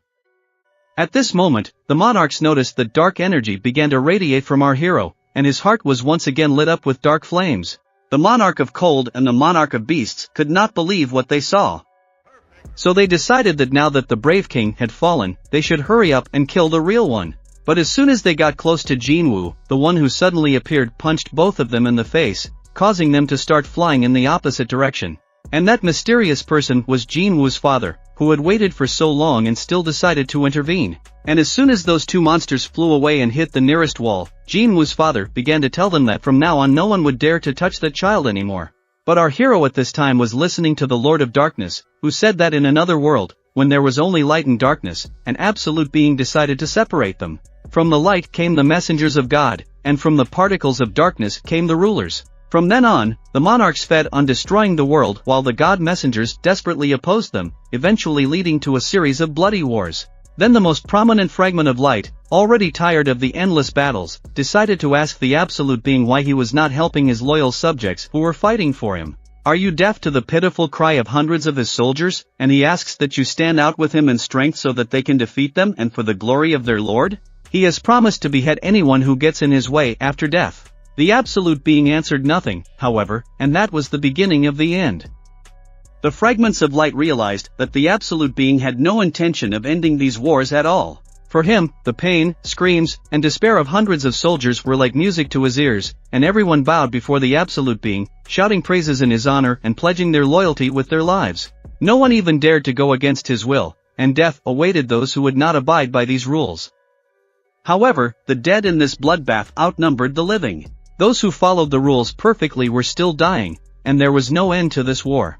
Then God's messengers decided to put an end to the countless battles, and the rebellion began. The king of the dead showed that he was the one standing over there while he was the only one who didn't like the whole thing. He was against the rebellion, but his army was destroyed and they failed in battle against God's messengers. And so it was, he thought. But as he opened his eyes in the darkness, he realized what power the absolute being had secretly transferred to him. And yes, the darkness that came straight from his black heart began to appear outside. As soon as he said, "Arise," he began to transform into the Lord of Darkness, and all the dead that lay near him also began to rise. And with a new army he headed out. When he came back, it was the end of everything. The survivors of this war, the particles of light, killed the absolute being and proclaimed themselves new gods. Now they were called rulers, and having obtained weapons that carried the power of the absolute being, they began to pursue the monarchs to end the endless battle between light and darkness. Their first victim was the king of the giants. The rulers soon imprisoned him, and the balance of power was shaken. The monarchs realized the gravity of the situation and seizing the moment, one of them decided to lend a helping hand. They reluctantly accepted him, and so he became the ninth monarch, as well as Lord of Shadows. The fragment of light and the messenger of the god were left behind, and he began to fight against the rulers. His army grew to colossal proportions as all those who died in this war also turned into shadow soldiers. When he reached the might of a dragon lord, leading an army of destruction, the rulers and even the monarchies themselves began to fear him. Two monarchs, more blinded by fear of his power than others, decided to give him their army as the price for such a powerful being. However, there is a downside to such power. The beast lord, the monarch lord, tucked his tail and fled the battlefield, leaving his army to fend for itself. And the demon lord, the white flame monarch, paid the price for his betrayal. And then there were rulers who began to descend from the heavens. Once they had captured the demon lord, they fell to the ground, bowed their heads, and said that it was time to end this war. They apologized to the greatest fragment of light. They had nothing more to fight for and could have easily sent him into oblivion. However, their hearts desired peace, and the king of darkness chose to do so out of respect for him. After all, he had once fought alongside them and led a large army behind him. And then he said, why is this no longer why they should fight, but who killed them, his lord, piercing him mercilessly with their spears? And the rulers answered that he was their lord. Then the plague king grabbed one of the rulers by the head and told him that that's right, this all looks even more horrible. But the rulers began to say that this decision was very hard for them. After all they wanted was to end this endless war. And the King of Darkness asked them what they were waiting for. They could kill him by stabbing him in the heart, just as they had done to the Lord. And then they would get what they were waiting for, and this war would finally declare a winner. But the rulers didn't understand what he was saying, for if his heart wasn't ready to forgive them. But the King of Darkness still wanted them to kill him. But the rulers began to tell him to temper his anger, for he is the greatest of the fragments of light. He was at a loss and didn't know what to do, so he decided to lurk in the shadows to avenge his lord's death in the future. He imprisoned the White Flame Lord in his abode forever and wanted to destroy the Fang afterward. However, as long as he regained his strength, which had lost its fighting power, the monarchy was defeated by you rulers. When he came again before those who tried to hide, increasing dragons ordered a temporary retreat so that each of them could recover their strength. And his help he accepted gratefully. So they set out to seek a world where they could raise a new army, and they came across this land.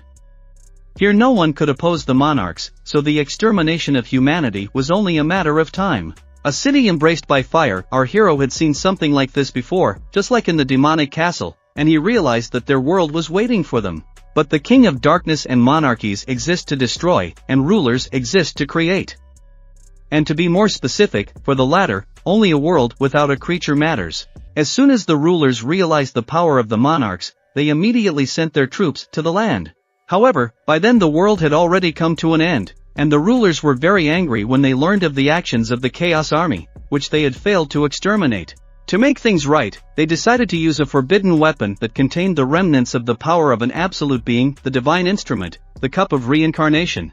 This powerful weapon allowed them to turn back time, 10 years to be exact. The rulers tried with all their might to save the earth, but the inhabitants of this world were not at all prepared, and the lack of magic only aggravated the situation.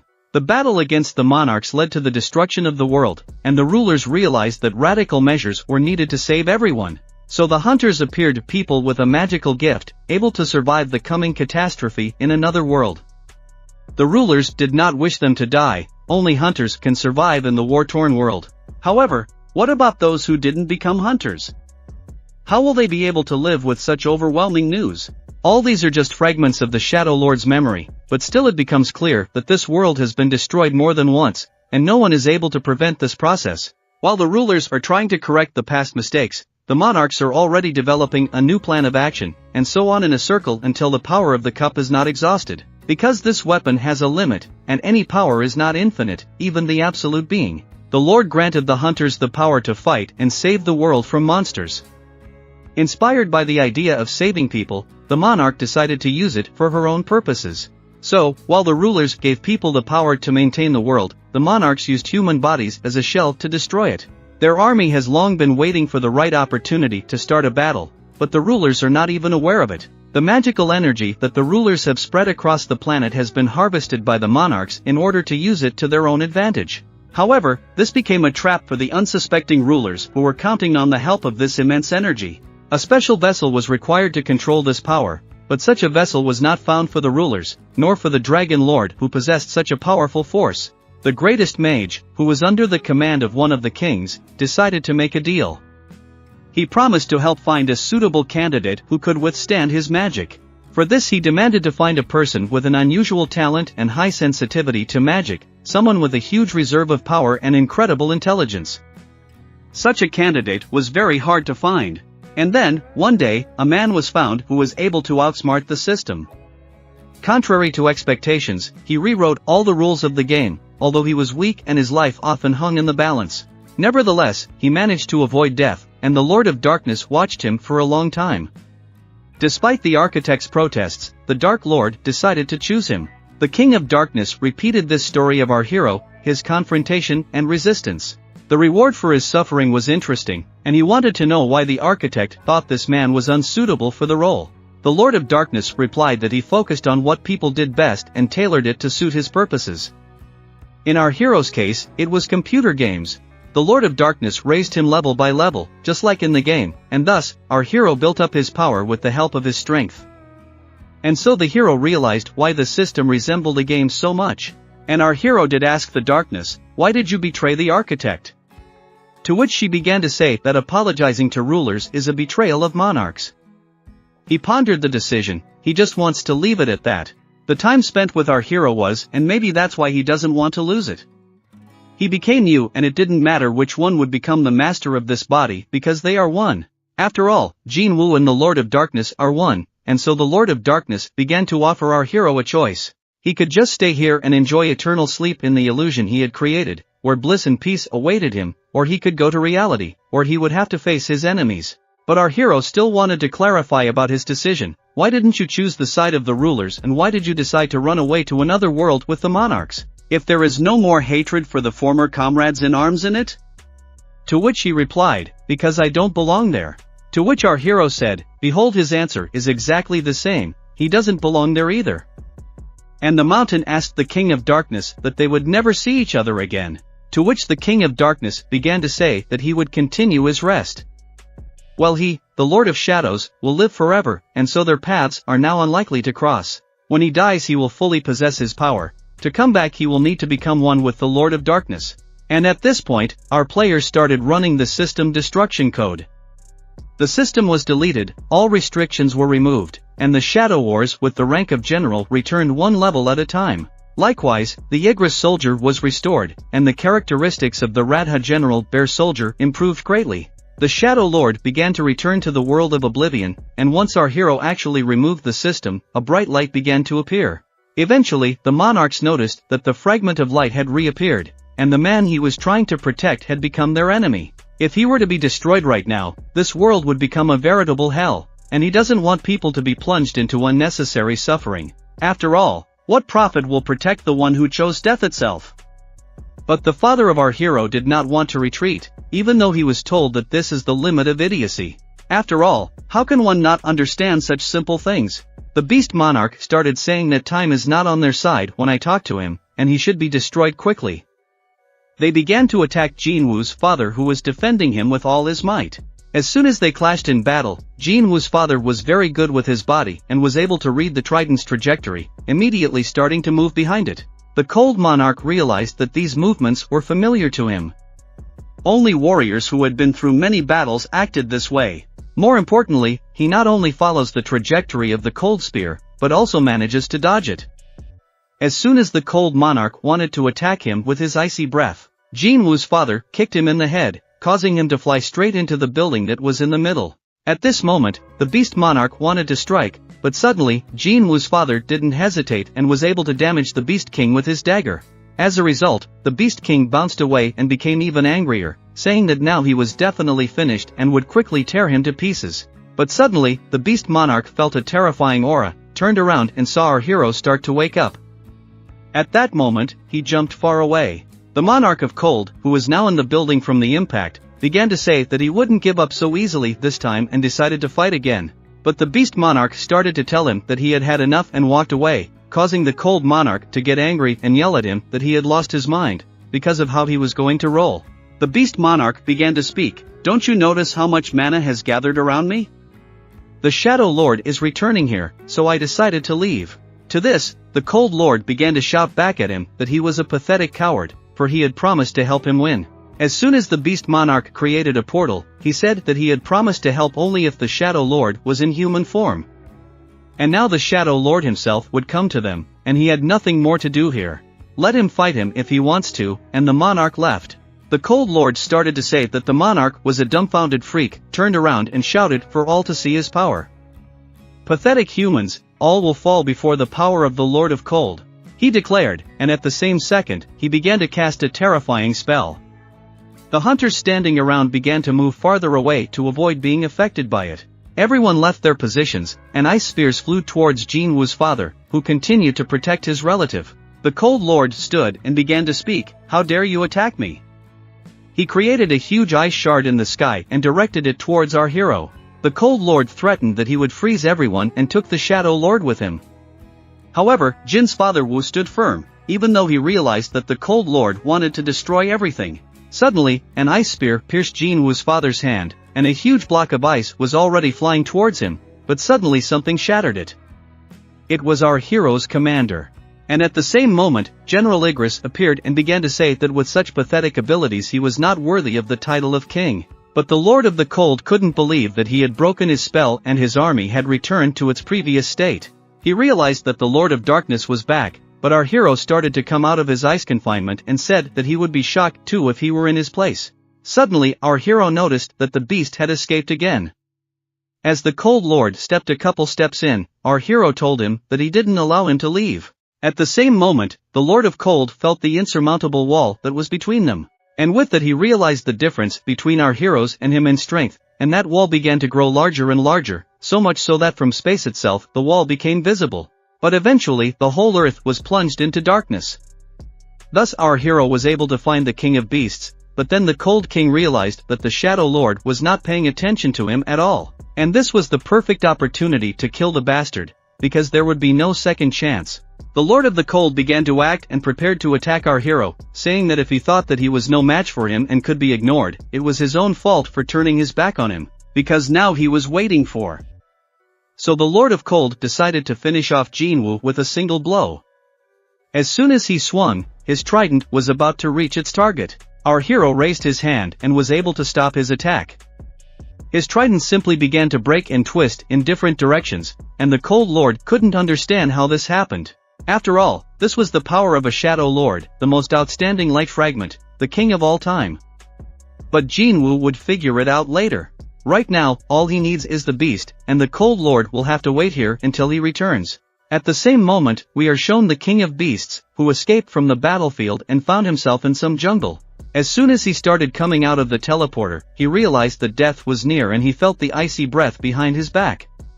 He needed to get out of there as soon as possible. He had wasted his time arguing with the Cold Lord, and now he would have to hide here and wait for the Dragon Lord. But suddenly, the Beast Lord began to feel the power that was already near him, and suddenly he realized that he could smell the smell of death, inescapable and inevitable. He felt that overwhelming difference in power and fear permeating his entire being before the boundless power of this man. And he had to bow his head and obey. For his instincts were literally at it again, and as soon as the Beast Lord bowed his head, he began to tell the Shadow Magnifier that he was begging for mercy. The Beast King is unwilling to fight him and asks that the Shadow King forgive him and accept him as his subject. The Dragon Lord is already on his way here with his army and promises to help remove him. To which our hero replied that he agreed, but suddenly the Beast Lord started saying that he was a fake, because the real Shadow Lord would never forgive his betrayal. It was even better for him to stall until the dragon came, and then he would personally tear up the body of that little brat and chew on every bone.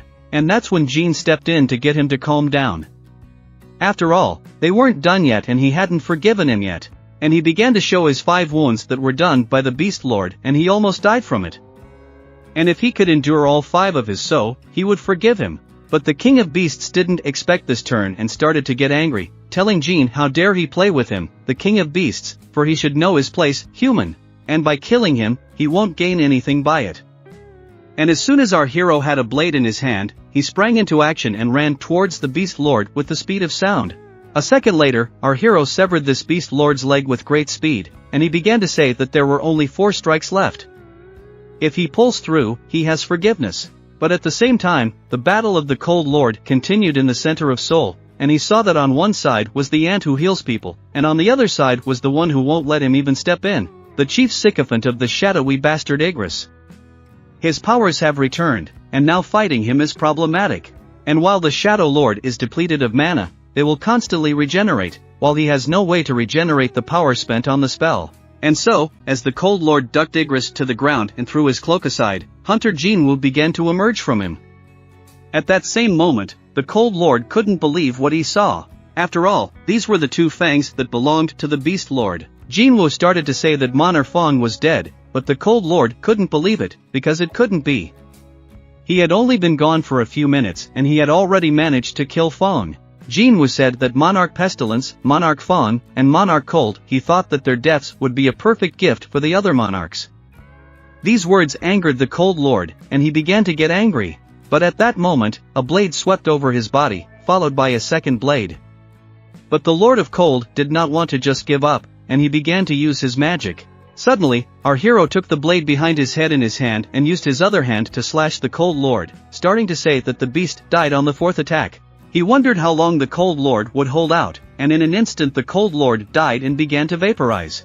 And as soon as his remains were gone, our hero decided to find the man who had been protecting him all this time, and Ant Bear started to say that he had suddenly disappeared. But suddenly our hero saw a blade that was lying on the ground, and he realized that it was the same man, his father, who was nearby and bleeding, because he was badly wounded.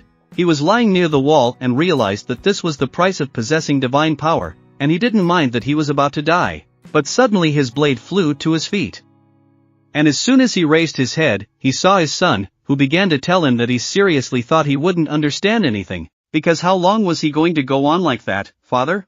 Jinwoo's father began to tell him that there was a gateway portal connecting the world of humans with the world of chaos, where demonic monsters dwell. According to the well-known rule, after defeating the boss, the hunter must leave the dungeon within an hour. However, he was too late, and a ruler appeared out of nowhere, offering him his power. He had to kill all the monarchs, including the Shadow Lord, who was to be reborn in this world.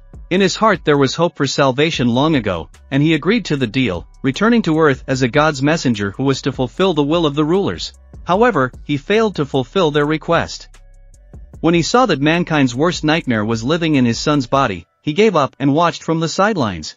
Meanwhile, the rulers who had been trying to prevent the Shadow Lord from appearing until then gradually began to change their minds. In the end, the brightest shard of light gave him a new order to protect the Shadow Lord. The rulers finally realized that they needed a Shadow Lord, and no one but him could stop the Dragon Emperor and his army of destruction from arriving on this world before the heavenly soldiers. They were risking everything, for no one knew who to choose, the Shadow Lord, the humans, or the monarchs. And the answer did not take long to come. And so he helped his son, but he did not want him to see him like this. But our hero only said the word daddy. His father asked if he hated him all this time, to which our hero replied that yes, but sometimes, and as his father began to apologize, our hero said that when his life was constantly hanging in the balance, when he had to go out of his way just to see his mother and sister, his image always popped up in his mind, and he hated him for it, but missed him terribly. And after this conversation our hero asked his dad if he missed him, and tears came to his dad and he started wiping them away and saying that he always missed him. Even when he didn't see him, he was happy to watch him, at least from afar. And at that very moment, our hero's father stood up and hugged his son and started saying that he was proud of him, because his son had grown so much and had become a great boy. But our hero also began to cry, because he was so happy to see his father. But at the same moment he hated the rulers, for he thought it was their mischief. They first use it, and now they throw it away for lack of use. But his father began to say that the rulers had nothing to do with it, they only gave him a choice, and he decided to protect it, though he did not regret it one bit. And now he would like to talk longer with his son, at least a little more, he wants to be with him, as now, and the last words that the father began to say, found the hero, told him to forgive him, because he is sorry that he could not be a good father to him. And at the same moment the father found the hero dissolved with a bright light. But at the same time our hero's mom looked out the window and saw the destroyed city. Her daughter, also our hero's sister, sat frightened. At some point, the mom started telling her daughter that she was ready to leave this place. It seemed to her that the hour had come. At the same time, our hero, who was standing near the destroyed buildings, began to shout into the sky so that the monarchs would hear him. For he promises that they will all pay for their atrocities. On the day that the Shadow Lord's desperate cry deafened the world and the curtain of imminent war rose, a quadricopter that flew over the ruined city was transmitting a message that Thomas Andre was okay. His life was not in danger. Ambulances passed underneath them, taking the wounded to hospitals, and all the monsters were destroyed, now only ashes were left of them. Soon our hero was able to come home and hug his family. Those hunters who sat near the destroyed building were very tired, because they fought with all their might. The head of the association sat in front of a large monitor and realized that it was finally the end, for the demonic beast and the plague woman had finally been destroyed. The head of the association recalled the words of our hero, who said that he would destroy this bastard, actually wipe the monster into powder, to dare to take the life of the chairman. And the head realized that this monster was a cold elf. He was very grateful to the hunter Jinwoo for keeping her words. I got my revenge, and soon the Hunter Bureau reported that they had failed to identify the monsters that had attacked the city, and the extent of the damage had surpassed all limits. However, the real nightmare would come a few days later when the hunters, looking up into the sky, saw a huge gate that was above them. Some of the hunters looking up into the sky realized that if they looked at it like that, it would suck in all the hunters gathered here, and Thomas Andre, who was watching, that it would soon begin. For never before in the history of mankind had so many hunters from all over the world gathered in a battle against a common enemy. And just how many hunters would they need to prevent this calamity? The huntress standing next to our hero began to tell him that she thought it was the first time she had seen him so worried.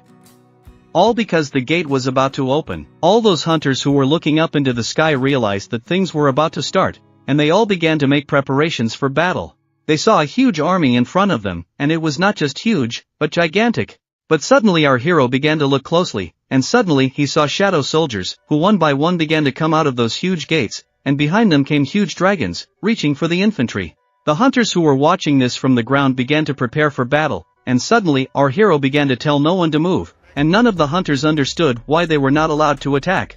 The head of the Hunters Association asked our hero why he stopped everyone, to which Jinwoo began to say not to worry, because everything is fine. And no one understood why everything was fine. After all, there was already a terrifying army of monsters in front of them, and the hunter who was standing not far away was wondering how they were going to attack them from here. But suddenly our hero began to go at them alone and stood in front of the leader, who had already descended closer to the earth. As soon as they got close, that huge shadow soldier stood in front of our hero and began to lower himself little by little and eventually knelt down and began to speak. He said that Commander-in-Chief Million Barayan and his entire shadow army welcomed their lord and the chairman of the Hunter Association. Our hero could not understand why they bowed and what they were talking about, for he did not understand what was going on here. Thomas Andre, who was standing not far away, began to tell his comrade that he also sees that there are 3 shadow monsters gathered here at once, which alone can destroy the entire humanity. Our hero, looking at all this army, realized that this is a parting gift from Osborne, the previous Shadow Lord. For the moment, our hero was satisfied. After all, everything was now ready for the great battle to begin.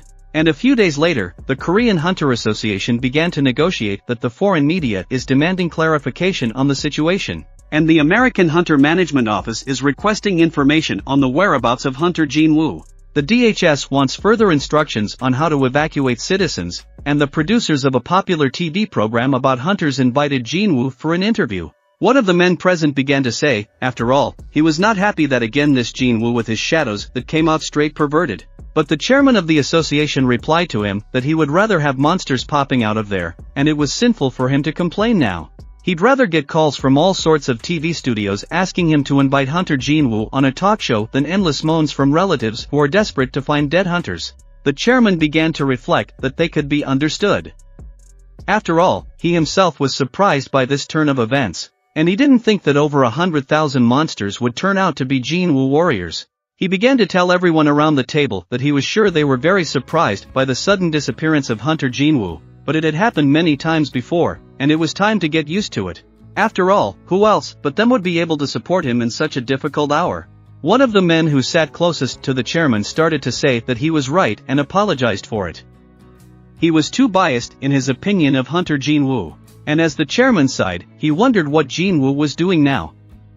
He was very far along in this line when he started to meet his shadow soldiers and his vast army. The Baron-in-Chief started telling him that he wanted to divide the army and send some of the warriors away. He had never thought of that. To which our hero began to say that's right, they at best won't die while he provides for them with his mom. And at the same moment Commander Bear began to approach. Commander Bear approached his king and asked if he could have the title of Commander-in-Chief. Our hero wondered why he suddenly decided to become Commander-in-Chief, to which Bear replied that as a general he wanted to test his strength with the Commander-in-Chief, the Baron, and fight him. Our hero did not object, and they stood opposite each other. Commander Bear began to roar furiously, and the Baron, the Commander-in-Chief, drew his huge sword and used it just like Igris. Although compared to him, the Baron's sword was much larger and he appeared to rely more on strength than speed. As soon as Commander Bear rushed towards him to attack, Commander-in-Chief Baron started using his huge sword that was splitting apart. Our hero was surprised at the way he used his sword, for he was doing it just like Igris. However, compared to him, the size of the Baron's sword seemed simply enormous. At one moment the Commander-in-Chief was able to grab his opponent with his huge sword, which restrained his movements, and with great force he threw him to the ground. Our hero, who was watching this, couldn't realize if they were done, because everything happened very quickly. However, he didn't expect the Baryon to instantly block BR's attack, and it turns out he has good reflexes. And what to speak of strength, he has no equal, and no wonder he has the title of Commander-in-Chief. However, with insects you should be careful, because their main feature is survivability. And at one point, BR was able to get out of the shackles of that ball and attack Baryon in return. At this time in Beijing, at the international airport, one of the hunters whose name was Jigan was walking around. And one of the reporters ran up to him and started to say, what a proud moment for their country, that all the hunters returned home safely after the rescue mission in South Korea. And while some continue to praise the bravery of the hunter, more and more there are people who are not happy with this decision. What does the hunter have to say about it? The hunter and Jigan, without thinking for a long time, began to say that it was bullshit and started asking the reporter, what's the purpose of having a head to wear a hat? Do they even have a map of the world open? If you look closely, it doesn't just show South Korea, and it's amazing that people like that still exist. But anyway, he has something to say to them. After all, he's the 7-star hunter. Jigan went to South Korea to help Hunter Jean deal with something that even he can't handle. But if even that answer doesn't satisfy them, they can go and catch those monsters themselves. But suddenly their conversation was interrupted when the hunter raised his head to the sky and couldn't believe it because of what he saw there. There was a huge gate, and at that time on the other side was a brother mysterious monster. He approached the other and began to say that the Shadow Lord had turned them away, and he would deal with him, but the others, for now, should do nothing. After all, they cannot lose any more comrades, and his warriors must prepare for war. But at the same time, the fight between the shadows and the soldiers continued, and Commander Bear was crushed and lying on the ground. Near his head, the sound of the Baron's sword sounded, thus making it clear that he could not be defeated. And as soon as the fight was over, Commander BR started telling Jinwoo that he could still fight. Our hero wondered why he was so eager to become Commander-in-Chief. To which Bear began to say that he wished to stand on the right side of his king. However, Jinwoo countered that it was not at all necessary to become Commander-in-Chief and he could stand on the left side. Immediately after that, BR got excited and started saying that his king was so generous. At the same second, one of the shadow soldiers also started saying that he wanted to fight. But our hero didn't want to listen to that and immediately said that he would stand behind him. Suddenly, Jinwoo saw that a lot of his soldiers had gathered in one place and were looking somewhere. He wondered what they were doing there. Suddenly, the dragons that were standing there started spewing flames straight up into the sky. Immediately after that, a shadow soldier holding a magic orb began to release a huge fire that tore apart the clouds and everything began to glow with bright red and yellow fire. The dragons standing near him watched in bewilderment as he did this. But our hero, who was looking at the fawn, didn't understand how this was possible. After all, he was using a fire sphere. At the same moment, he saw that the ants began to pull logs and large stones.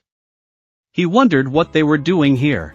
The Baryon Commander-in-Chief began to explain to our hero that they were setting up his temporary home, and wanted the Lord to be comfortable here. Baryon also asked why he wasn't sending the soldiers back in the day. Answered that they would be cramped there, as they were all trapped by the interdimensional hole themselves. The hero then decided to ask Baryon about being with Osborne no longer and if he missed him. Baryon replied that he had supported him even when the rulers decided to go to war against the Absolute Being, and he had been his first warrior when he had gotten the power of the dead. It seemed like an eternity to him since then, but he never questioned his decisions. Our hero was curious to hear the Baryon's story. He began to tell that he was born from the fruit of the world tree, which is how all the celestial wars were born. The tree was so huge that the sky itself disappeared with its branches. He went farther and farther with his master Jinwoo and told him his story. Note the punctuation and spelling. The changes made should correct the errors in the text. The next day, Jinwoo pondered about the need to warn people in advance about the coming battle with the monsters and the fact that a real war would soon break out here. He's afraid that it won't be possible to save everyone, and moreover, he's not sure if the world can go back to normal after everything. From his memories of Osborne, the Dragon Lord, he was very powerful. Now that the Dragon Lord and his army of destruction have converted everything in their path, their target is the Earth. Therefore, this battle would not only affect him, but all of humanity as well. When Jinwoo bent down to open the refrigerator and grab some groceries from there, his mother came up to him and asked if he was okay. He wondered why she was asking, and she started to say that his father, before leaving on a dangerous mission, always cooked for her. It's already clear without a test here that he's his son and they look so much alike. But Jinwoo started telling her not to worry, for everything is fine. Suddenly they heard someone knocking on the door. Jinwoo began to walk towards it, and as soon as he got to the door and opened it, he immediately asked how he could help them. But the man who came to them turned out to be Jinho's father. He started apologizing for them coming unannounced and asking if Jinwoo could spare him some time. After a while, they were walking through the park, and Jinho's father began to tell them that he had originally thought that the sleeping sickness had gone away on its own due to a happy coincidence. However, such things don't just happen, and only he and his mother were able to pull themselves out of the eternal sleep sickness. Therefore, he immediately thought of Jinwoo, and he wondered why the hunter had helped him, to which our hero replied, because he decided he could be trusted and the end justifies the means. And if he really did, there's no way he would have gone to such lengths for him. And suddenly the man realized that he was talking about his son Jinho, and he had done that because he refused to use his son. Only they didn't stop. That man didn't even know how to thank Jinwoo and started saying that he could at least give half the fee or a quarter and repay him for saving him, or maybe he wishes for something. To which Jinwoo started to say that he doesn't want anything except if something happens to him suddenly, can he take care of his family? That's all he wants. A little while later, our hero was sitting in the office of the chairman of the Hunters Association. He began to show him pictures from Shanghai and said that there were only 8 such gates in the world and practically at the same time. The chairman decided to ask for what, and our hero answered that, unfortunately, no. And as soon as he stood up, he decided to ask the chairman if he believed him, to which the chairman replied that he certainly did. Then our hero decided to show him something. And as soon as he touched his forefinger to his forehead, he began to see everything that our hero saw when he met the Lord of Shadows. And as soon as he took his finger, the chairman jumped up and started shouting that it couldn't be and how this was even possible, because he always believed that this power was created by the gods to protect people. That was why hunters fought against monsters. But if what he showed him was true, then he was too arrogant and they were all deluded. And the hunters, or rather the awakened ones, they were made to survive this war, a war between rulers and monarchs, the two strongest sides of light and darkness. And the chairman couldn't believe that Jinwoo would fight him and alone. And the chairman wondered how he could help him, and the next day, many people began to gather. The chairman asked his mentee if anyone else should come, to which he started to say no, because according to the approved guest list, only 152 countries were here. This was a guy, wondering what Hunter Jinwoo said to him, and after all, he had never seen the chairman so pale before. But the chairman replied that everything was fine. But the fact that there was an army of dragons bursting through the darkness, and behind it majestically walked the most enormous among them, so beastly was he that it seemed no hunter could resist him. With a lanky aura of all-consuming fear, this creature could burn everything to the ground with one breath. That was what he saw. He wondered how Hunter Jinwoo was going to fight them alone, and the chairman started calling our hero and saying that he had gathered everyone at his request. And he was wondering where he was. Our hero was already appearing behind him, right out of the shadows, and saying that he had just about arrived. And the chairman realized that he shouldn't have asked about his whereabouts, and he started to tell Jinwoo that when they made the truth public, there would be total chaos in the world and not every country could quell the human unrest. But our hero knew this, because today in this place the whole world will learn the truth about the coming war. There were a lot of people gathered, presidents of countries, ministers, heads of guilds and associations of hunters, and all the attention was focused on the hunter Jinwoo. He started to say that it would be great to say that this gate would also be closed without much trouble. But hearing that the opposite was true, it would be a difficult time for all of us, and no one would be able to escape the upcoming battle, as these creatures would appear right in front of them and destroy everything they hold dear.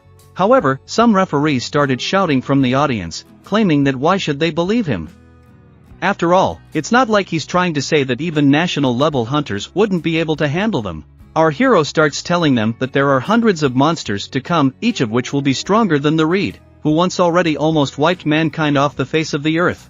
And he assures that even national-level hunters won't be able to handle it. All the gathered people needed proof, so they started to ask the hunter Jinwoo to show them why they can trust him and believe in what he claims, that there is a creature scarier than the Reed, and even in such numbers. But suddenly, our hero raised his hand, and many gates appeared behind his back. Everyone in the building saw the gate that the hunter had opened in front of them, and there were so many of them. Jinwoo started to say that the enemy was also able to open gates wherever and whenever he wanted, but his army was so huge that it gave them some kind of head start. But suddenly, some man from the audience started shouting, "Is he really one of them, and the monsters from the first giant gate, weren't they summoned here to kill us all?" He trusts the hunter, of course, but still, the other man also started to say that they realized that it was possible to get out of these gates, and asked how they should go about it. Jinwoo told him that the most important thing was to get as far away from the enemy as possible and run as far away as possible. After all, the excitement of humanity from the information told to his wife was overwhelming. After learning of monsters that no living thing could handle, people evacuated from the gate in fear. And in that lonely place where our hunter's entire army was, he stood looking at his castle, which was so large that he could never have imagined such a thing. As soon as he saw it, he immediately told his shadow soldier Baru to come close to him and bang his head on the ground. And he started telling him that this was the little cozy place where you could live comfortably. Okay, its size is small, but what he calls it is a simple dwelling. To which Br started to cowardly and said that this is the place that corresponds to his king. And Jinwoo was wondering, why the hell did they hang that flag on top of the castle? Suddenly, he heard someone else behind him slam his head on the ground. It was Barayan who had this idea, and Jinwoo immediately asked Barayan, what happens to the army if the commander-in-chief goes missing? If he dies, will he be able to take over the army under his leadership? To which Barayan began to say that their existence was tied to the life of the ruler, and if his eyes closed, they would all return to him. Our hero began to realize that the power of the Shadow Army lies in its loyalty. After all, it follows its master everywhere, and that is also its weakness. There is no way enemies will bite at this opportunity. And Barayan began to tell his ruler that there was no chance of victory in such a war, and our hero decided to ask him what he thought the difference in strength would be. To which Barayan began to say that he thought it was somewhere around 100 times. And it turns out that he meant to say that the enemies will have about 10 million warriors. The next day, the top-level hunter, J. Mills, was talking about TV, telling it to shove that nonsense up its ass. If he had Hunter Jinwoo's contacts, he would have told him that personally, but the reporter who was doing the interview started telling him that still Jinwoo is one of the best hunters in the world. If he thinks that his warning shouldn't be ignored, he is wrong. But that hunter started to reply that no matter how great a man he might be, it doesn't mean that all his words are true. And whatever heresy he may be saying, you can't just appropriate all the gates so easily. The chairman who was showing our hero the tape began to say that people were gathering around the Canadian hunter, and it seemed that countries with strong hunter systems, such as India, were also gathering for their own personal raids. He decided to ask what he planned to do, and our hero began to answer that he would go to China first, for he would not be able to hold back 8 armies at once, and so he must first get rid of Korea, where his family is, and leave the other tasks for later. After all, the longer the war lasts, the better his chances will be. And the very next day, Jinwoo was getting off the airplane and immediately started saying that he heard that the bureaucrats were coming to meet him, but suddenly he didn't expect to meet the hunter Lu Jigang here. Jigang started to say that these idiots had already started making some plans, but he decided to bring him up to speed personally and started showing him the gate that was visible from the airport itself. It was the same supermassive gate that had opened recently. Suddenly Jigang pointed out that there were over 100,000 elite Chinese hunters standing there. If they have that many hunters, they are not just that many, because each of them has outstanding skills that they are willing to use to the maximum. At the same moment, Jinwoo began to summon his shadow army, which began to appear everywhere, on rooftops and all around. Jigang realized that the difference was huge, and such beings were coming down from the heavens to here, which was unbelievable to him, because he couldn't imagine that they were his summoned soldiers. But suddenly, the shadowy commander Br appeared and started saying that the seat to the left of the sender was his, and how dare he stand beside the Lord. However, Jinwoo elbowed him in the stomach and told him that he was Jinwoo, and to shut up, because the Lord standing next to him was his ally. Jigang couldn't believe that he could even talk to his shadow soldiers. At that moment, the gate began to open, and that's when our hero realized that it had all begun. But the variant that was standing to his right started saying that it was somehow strange, because he couldn't feel any energy, and it was the same in the rest of the locations. These soldiers began to transmit that in other locations the same situation, and it turned out that all the gates were empty. At this point our hero turned around and realized that he was wrong, because he thought that the monarchs had done this on purpose to divide his army, but they had deliberately concentrated all their forces in the farthest location where the group of hunters were now. They were standing in front of this gate from which those creatures that would be able to destroy the entire world were about to emerge. The leaders of those hunters who were standing in front of the gate from which those monsters were going to come out began to remember the news headlines where they saw that Jin Woo's hunter had traveled to China, and Japan, and Ukraine had decided to support Jin Woo. The planes with the hunters are scheduled to leave this afternoon. Turns out the White Fortress found in the forests of Japan has nothing to do with the gate. With 5 hours to go before the opening, the enemy would find out if Hunter Jin Woo's warning was true. While everyone only hoped for Jin Woo, those hunters who were standing in front of the gate didn't even flinch. After all, they didn't want to abandon Canada, and those hunters who were left behind had to protect their lives and their homeland, and whoever came out of there, they would win. That was what they thought. Along came the hunters who were standing in front of the gate. They realized that it was already starting. And suddenly they saw that one man started to appear from the gate. Jin Woo was lying after all. From afar, they saw an ordinary man who began to descend to the ground and appeared in front of the hunter who stood at the head of all the others. That man who came out of the gate began to ask if he was the one who called himself the king of this place. Suddenly, although someone didn't understand that this wasn't the language of monsters, but the hunter who was standing next to the leader began to tell him that there was nothing to be surprised about, because monsters can create and wear armor, and they can also have organized systems. In other words, they may have intelligence equal to humans, and it's just that they haven't tried to connect with them before. But there's nothing wrong with monsters learning their language to commiserate with them. After all, humans and monsters can communicate. And that was to the liking of the leader who stood in front of the man who appeared from the gate. The leader of the Canadian hunters realized that he was right after all and began to understand how Jin Woo was able to get hold of those creatures from the first gate. After all, they were communicating. Did that mean that if he answered his question with a yes, he would immediately become his subordinate? Suddenly the leader answered that he was the king of this place, and that monarch who appeared from the gate realized that the Lord of Darkness was not here. But at this time our hero started asking if they had a way to know the state of the gate in Canada, and no one but Adam White would be able to tell for sure. All of a sudden our hero gets his phone deleted and he started talking to him and asking, what's the status of the gate in Canada? Adam started to say that he was currently with the rest of the agents assisting near the gate, but our hero was wondering why he was there and what he was there for.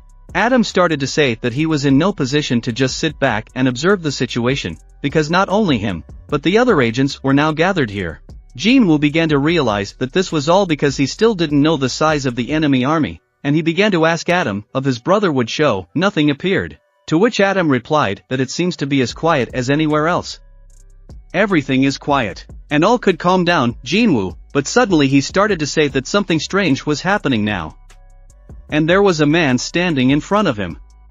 He was wondering where this stranger came from, but our hero realized who it was and started to insist that he should run away as fast as possible and leave this place immediately. But when Adam looked towards the gate, he saw that the hunters who were standing there had turned to ashes. Our hero, Jin Woo, kept yelling into his pipe to just run away, for he had to leave as soon as possible. And then Adam started talking about how there were dragons in the sky and there were hundreds of them, and they all came out of nowhere. And all the monsters were all mixed together. He couldn't believe how that was possible. But Jin Woo realized that he could save at least Adam, and he started to use his shadow that was always by his side. And a huge orc appeared near Adam and started saying that he would send him to his lord. But suddenly the monarch appeared and started talking to Adam about where he was going to go. And at that very second, the monarch began to open his mouth, and flames began to emerge from it. And in an instant he spewed fierce flames towards Adam. Our hero realized that something terrible had happened, and he should have seen it coming. If the shadow soldiers are only getting stronger with each battle, the enemies probably know this and will just attack all together at one point. They decided to open 8 portals, creating the illusion as if they were preparing to enter each one individually, but they ended up focusing on Tom, who was farthest away from them. This turned out to be a mistake, since if they continued like this, they would only start a one-sided war. Jin Woo realized that his plan had failed, and he began to wonder if there was anything he could do. That monarch who stood in Canada began to say to himself, I will not burn those who are still alive and listen to their death cries. The sounds of all living things are beautiful, and I do not want them to soon disappear from the face of the earth. As soon as he moved to another location, he realized that the other side was also ready for battle. He ordered all his dragons to destroy everything, as this was their only mission. At this moment, the President of the United States Association was sitting in his office watching the broadcast where everything alive was being incinerated. He had already drank quite a bit of alcohol and realized that everyone was already dead, the hunters, the agents, the journalists filming it all, and even the hundreds of dragons. Behind them were giant beasts and a huge insect, and it was impossible for a human to withstand such a catastrophe. He thought everyone was dead, and began to tell himself that it was only a matter of time before they reached the US. Now he understood why Hunter Jinwoo had so clearly assured him to run as far away as possible and that the world was over and everything was over. But suddenly, in the same room, he saw a shadow of some sort begin to appear, and after a few seconds, he recognized Hunter Jinwoo, who appeared and began to say that he was looking for something and had come uninvited because he wanted the rune stone. The president of the association should give him the stone left behind by Reed. But the president of the association started to say that he knows that the stone belongs to their hunter's bureau, but suddenly he realized that he was talking nonsense. It was his working habit. What bureau of hunters? What is he talking about? America will be destroyed soon, not some bureau. Why would he care about some rune stone? As soon as he realized this, he apologized to the hunter and began to say that he was still sober and he could give the stone, but he wondered why the hunter Jinwoo wanted it. To which the hunter replied that he would use it, so they soon started to go down the lower floors to the warehouse where that stone was stored. The president of the association started to say that the monsters were sent to Earth by beings called monarchs. He wondered what those rune stones in their bodies were, and Jinwoo explained that they helped humans hunt monsters better. The monarchs wanted magic to take root in the land through skirmishes with monsters and human sacrifices are just a side effect, not their main goal. The stone is a repository of the monster's power after it dies. It's kind of a show of care on the part of the monarchs helping humans hunt monsters. The president wondered if he could definitely deal with monsters using this stone, but Jinwoo told him that he would still give it a try, and he had one more request. Shortly after he took the stone, he met Miss Selner, who was sitting in her house, and began to say that she didn't think anyone would be looking for her at a time like this.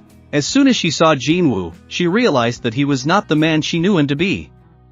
The darkness used to hide deep inside him, but now he was the darkness itself. Jinwoo began to say that he was still the person she knew, just a Tatma. What she had seen in the past had become one with him.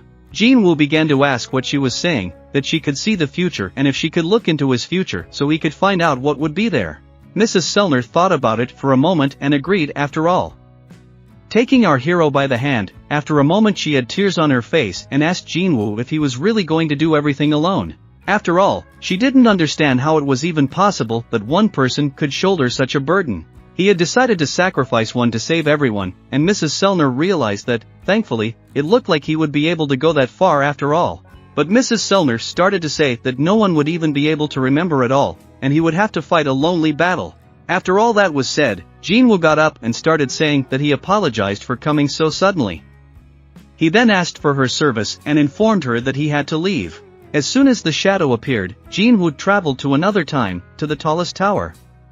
When he found himself there, he took his phone out of his pocket and called Hunter Cha. He told her that he was a bit busy, but she was also up to her neck in business and didn't have a chance to even see him. However, she still wanted to see Jinwoo at least once and asked him to promise that he would come and see her.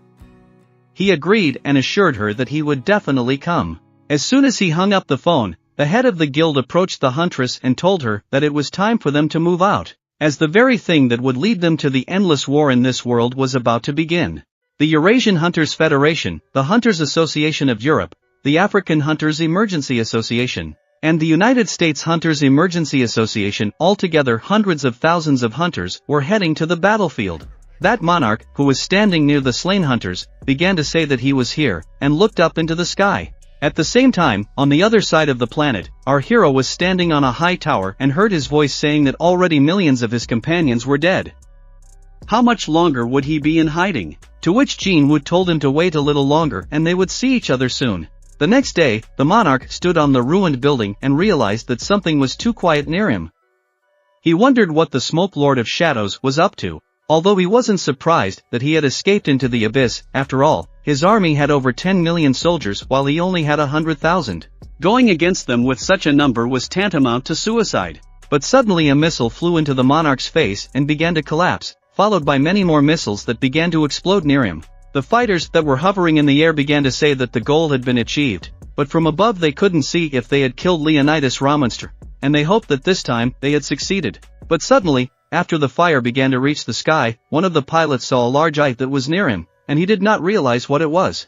For they all saw a huge smoke in which two big and scary eyes were visible. He was very bored, and at that very second he started destroying all the fighters that were hovering in the air. While Monarch was playing with the birds that were flying in the air, Jinwoo was in his castle on a deserted island and was sitting on his throne.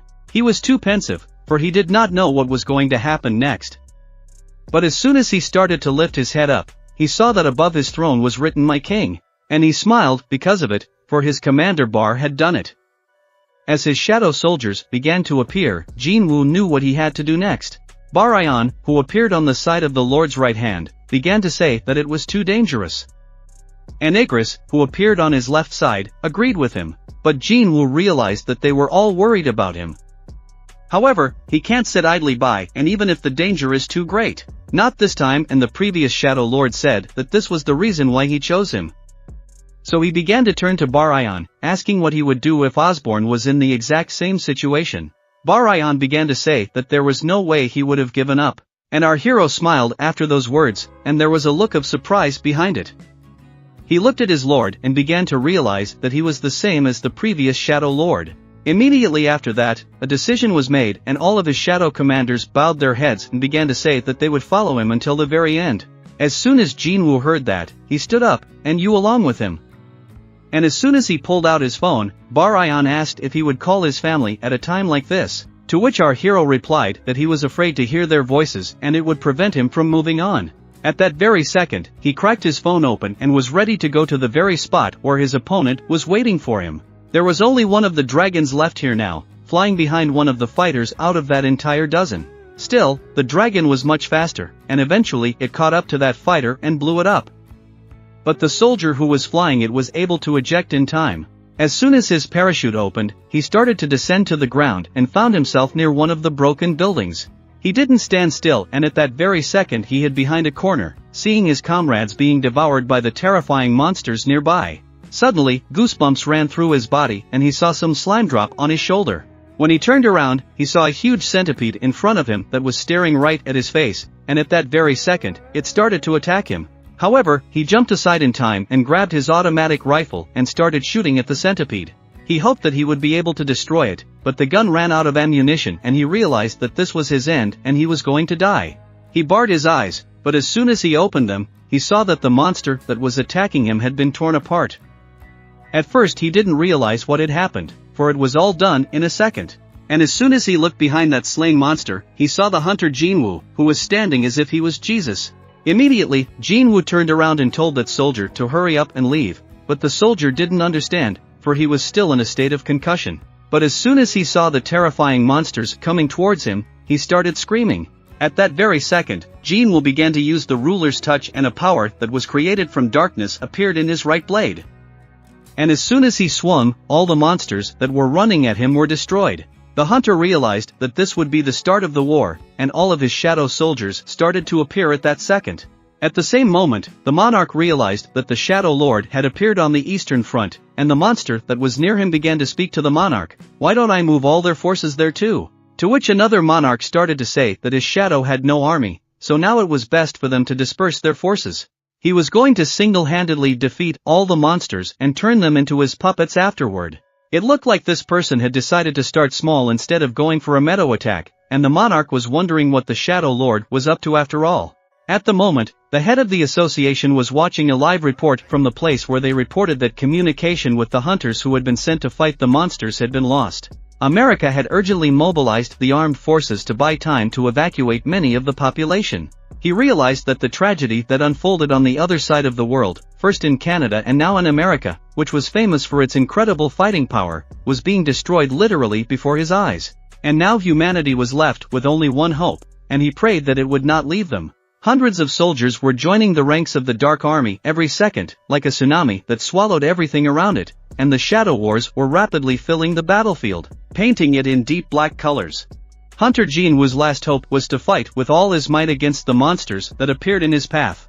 Those giants that were taller than skyscrapers and lay down several neighborhoods with a single blow were in front of him. With lightning speed, he headed towards them and slashed their legs. Soon after, the shadow soldiers would finish off these monsters by attacking them like locusts. Thus, he was turning the slain monsters into his army. However, when he raised his head, he saw that there were a great many dragons flying at him. At this moment, he should not have despaired, for if he did not want to act, he would have to be forced to do so right now. Jinwoo decided to summon his entire 100,000 army. And as soon as those dragons that were in the air saw this, they started spewing horrible flames towards the shadow soldiers. And the dragon that was floating in the air began to say that he wanted to destroy the Dragon King. However, by doing so, he would only make them laugh, and Jinwoo was not standing still. At this time, he was already on the dark dragon and started telling him that he was talking a lot. And as soon as he jumped off his dragon, he hit that talking dragon with full force, dealing damage to it, causing it to start falling to the ground. The Dragon King realized that he was getting stronger each time, and he realized that it was time to move out. He ordered the Transfiguration Lord to stay here and prepare for the attack. The Dragon King didn't want to let the King of Darkness win, and even the ordinary soldiers who were on the ground fought.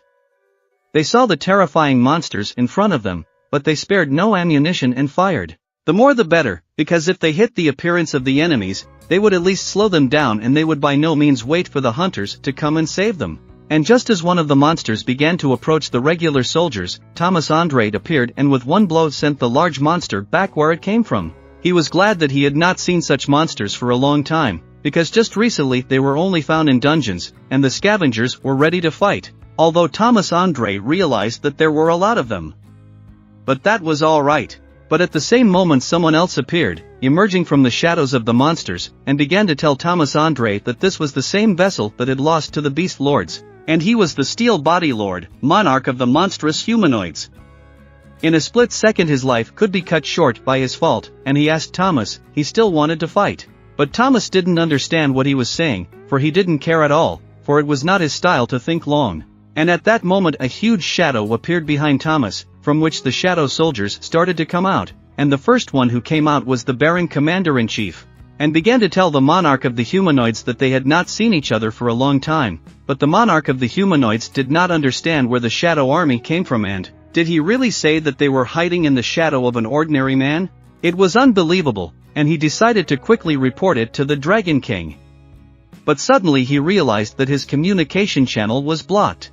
This was because she had turned her attention to the nearest building that the Shadowfang soldier was standing on, and he used his magic to block all the communications that were in his sight. The humanoid monarch didn't realize that the Shadow Lord and his soldiers, and it was unlikely that they would have thought of such a thing. A shadow army would never do such a thing. After all, it was more like the methods of humans, and the humanoid monarch began to get angry and shouted that he was not worthy of carrying the title of Lord. But the commander didn't agree with this and began to tell him to take it back immediately, otherwise he might be greatly regretted for insulting his king. These words hurt the humanoid monarch very much, and he began to shout that some pathetic soldier was standing in the monarch's way. In an instant, he turned into a huge humanoid that was ready to demolish everything in his way. And at this time, Jean had already met the Dragon King and was ready for that battle that would put an end to all this torment. Maybe regretted a lot. And as Jinwoo came closer and closer to the Dragon King stood there not understanding. After all, he thought that the Steel Body Lord wasn't answering him because he had betrayed him, or was this just another ploy by Hunter Jinwoo? But he didn't want to ponder any longer, and at this very second, he and his companion's flames began to appear. He decided to finish off Jinwoo right away, and huge flames flew at our hero. But our hero stood there and didn't move, and at one moment, when the flames died down, in front of the Dragon King it was seen that his flames had wiped out literally several kilometers, and all the houses that were in the area were burned to the ground. But that was just the beginning, for our hero was alive, and he was now on his dragon, which was flying above the Dragon King, and Jinwoo sprang into action, summoning his army of shadow soldiers. In the same second, they began to fall straight towards the Dragon King. But the latter, in turn, began to raise his hand, from which passers began to appear. And with that he wanted to destroy them. But now we are shown that the hunter Jigon was fighting against a huge monster. And as soon as he killed the huge giant, he realized that it was much easier for him to fight them than when he was at sea, and he began to feel faint fluctuations of magical energy everywhere. Hundreds of thousands of hunters were now fighting against countless monsters. And in that side, it was like an epicenter of pain. If he went closer there, he would immediately be swallowed up by the hell wave of pain and suffering. Jigon realized that Jinwoo had started to act after all, and he was fighting against the Dragon King with the help of his shadow soldiers. But the Dragon King was very strong, and with one wave of his hand, he destroyed all the shadow soldiers that Jinwoo released. And it was very little to him, for he didn't think that Jinwoo had unleashed his entire army. After all, it was only a bunch of pitiful warriors. And the Dragon King started to say that if he thought he could be handled with such a number, it was too arrogant of him. But suddenly, the Dragon King started to see that the hunter Jinwoo started to run away into the portal. But the Dragon King didn't want to just let him go like that and didn't let him escape and leave. With great speed he rushed after him. As soon as they both passed, the Dragon King saw a huge army of shadow soldiers in front of him, already standing and waiting for them. And then he realized that he had already absorbed the warriors of the humanoid lords. So while they were having fun with him, his puppets had quietly infected his comrade. The Dragon King thought that this was not a bad plan. However, he knew that this could happen, and the Transfiguration Lord who stood on one edition began to open many gates. The Dragon King began to say that it seemed like Jinwoo had counted on him being the only one to fight him. However, he is in a hurry to disappoint him. If he looked up, he would see the portal that the Transfiguration Lord had prepared for the Dragon King. With this portal, he would be able to summon as many warriors as he wanted. He started to say that Jinwoo's plan was doomed to fail and he had lost. And now only death awaited him. But Jinwoo smiled and began to cancel his summoning.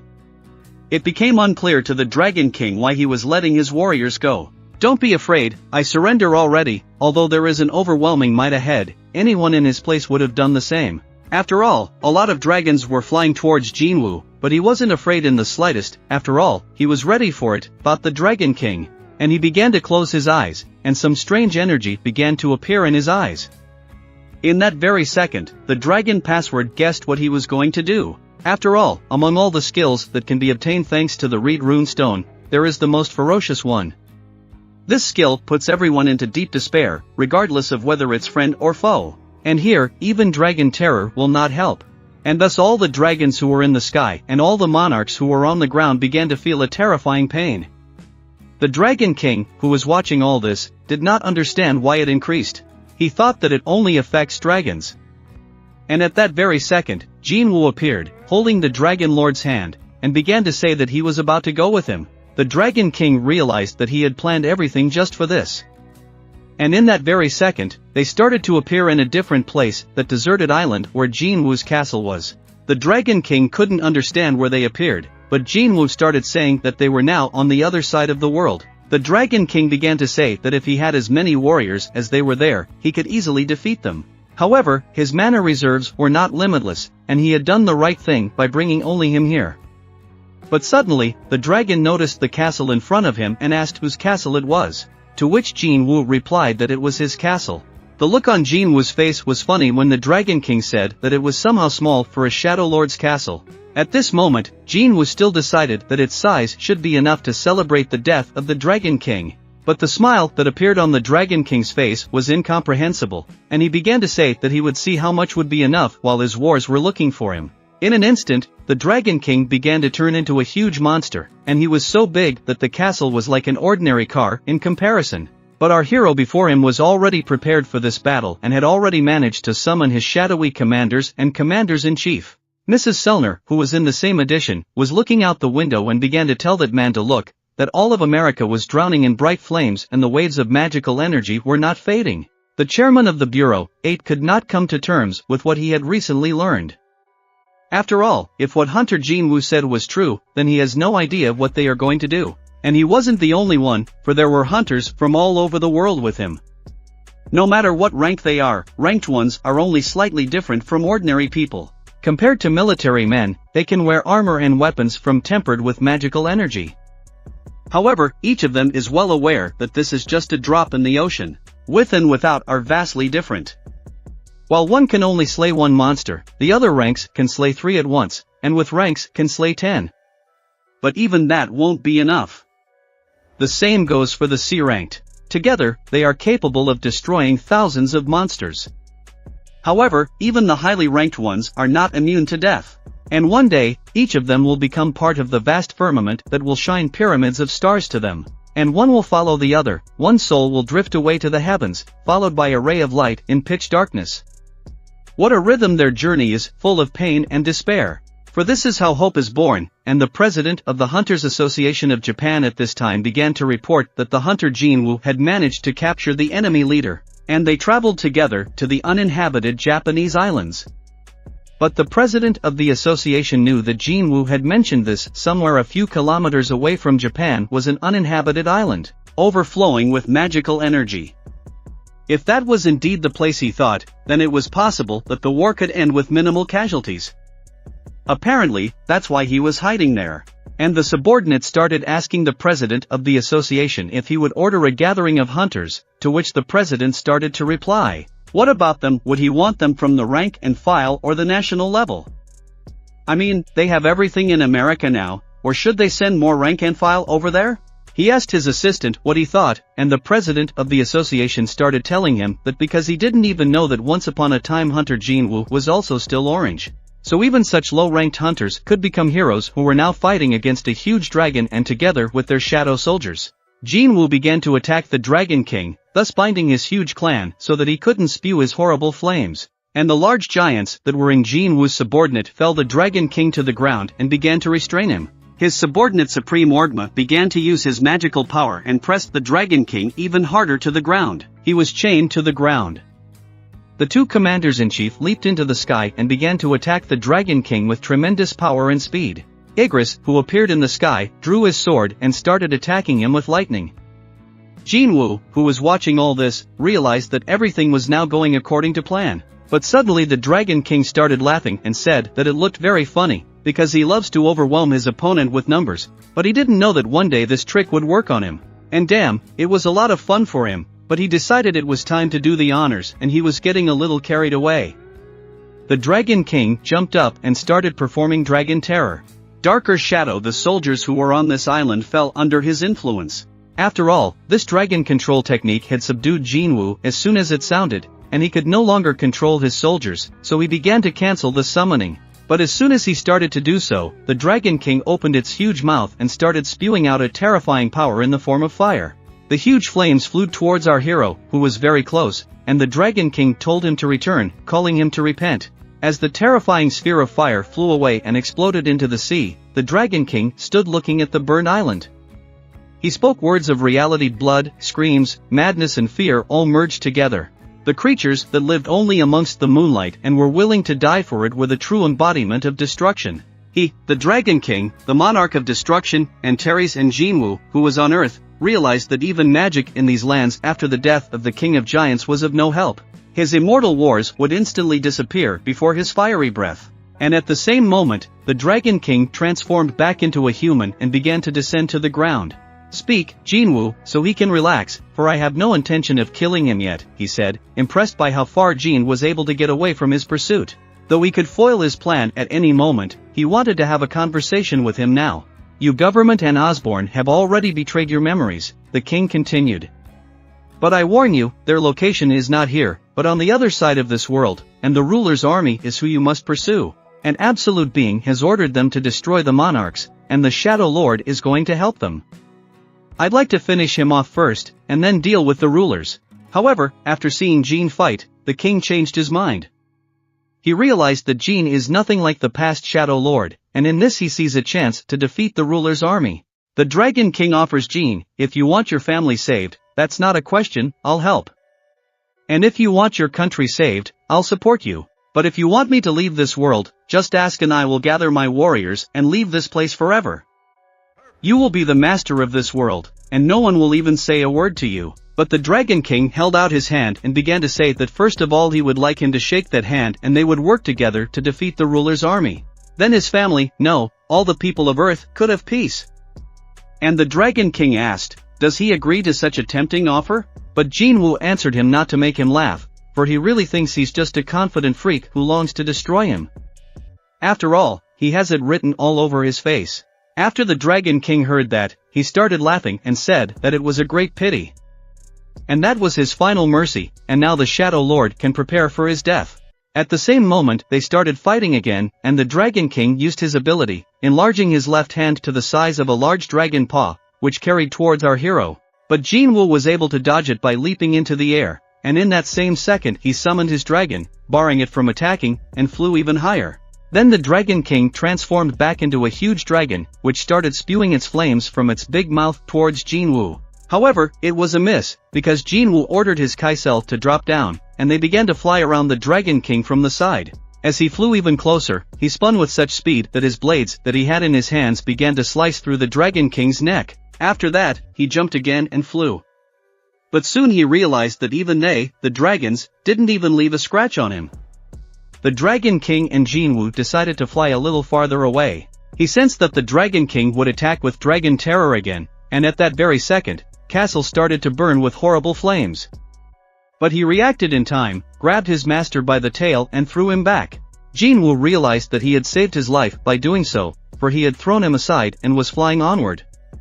And by doing so, he took on the fire that the Dragon King was spewing.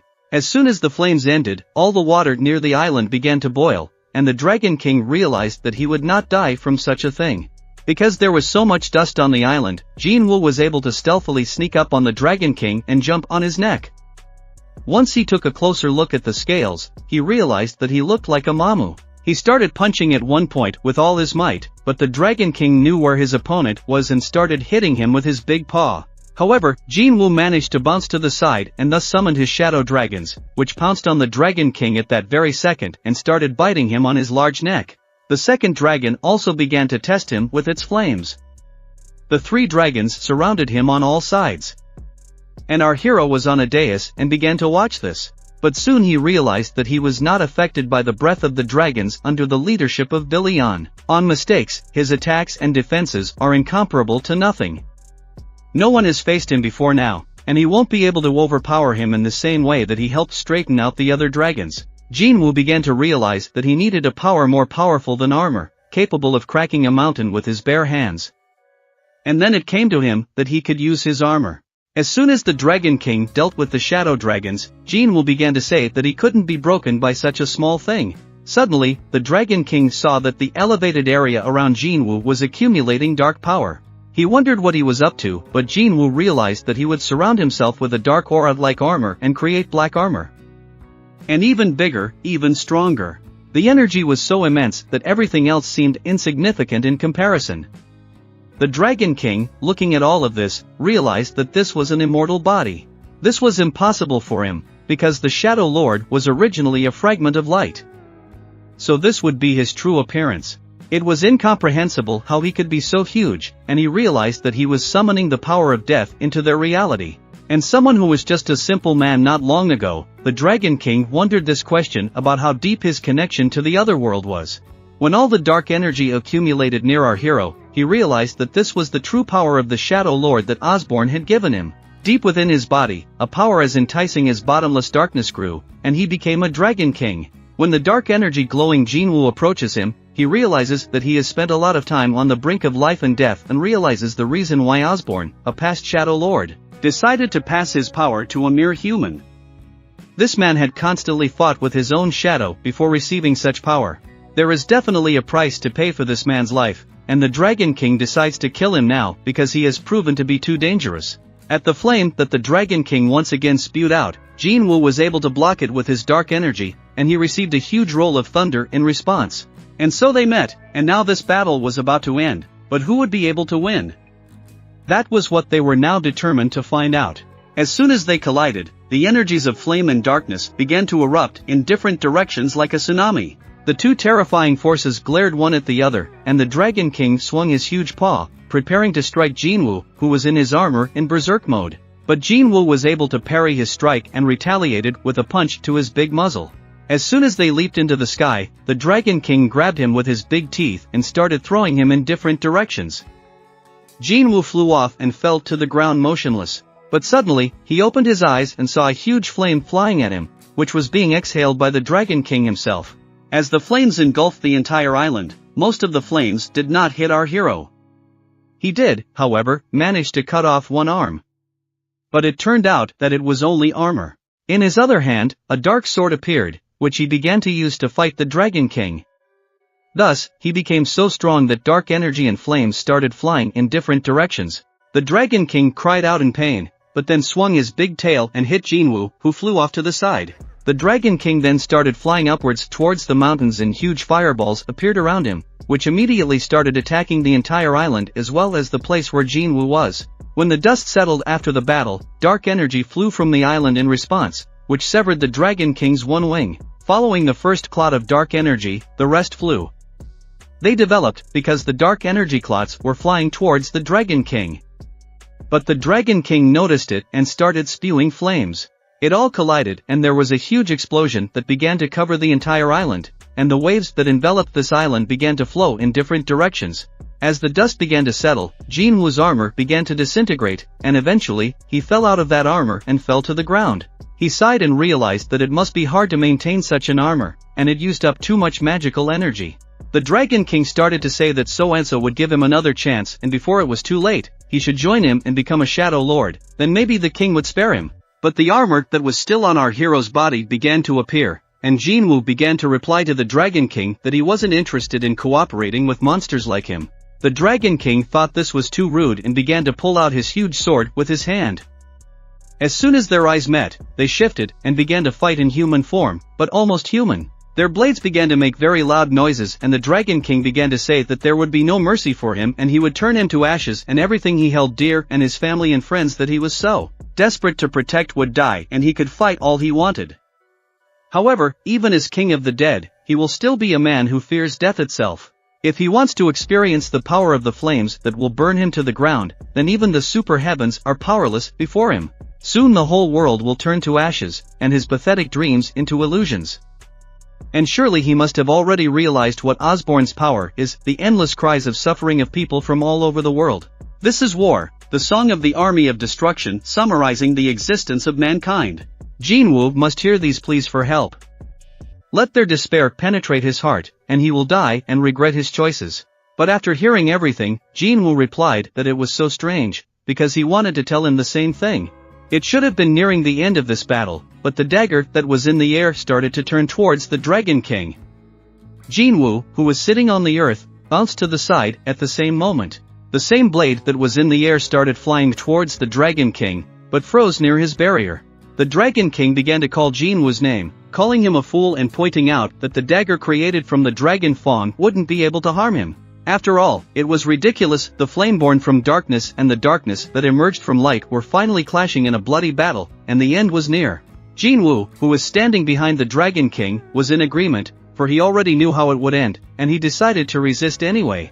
And just as Jinwoo started to run away, the Dragon King swung his sword and said, "The flames will consume him, for he has decided to cut off the head of the fool who dared to substitute himself as monarch. And by doing so he would raise the morale of the army of destruction. The brighter the light of the sun, the darker the darkness."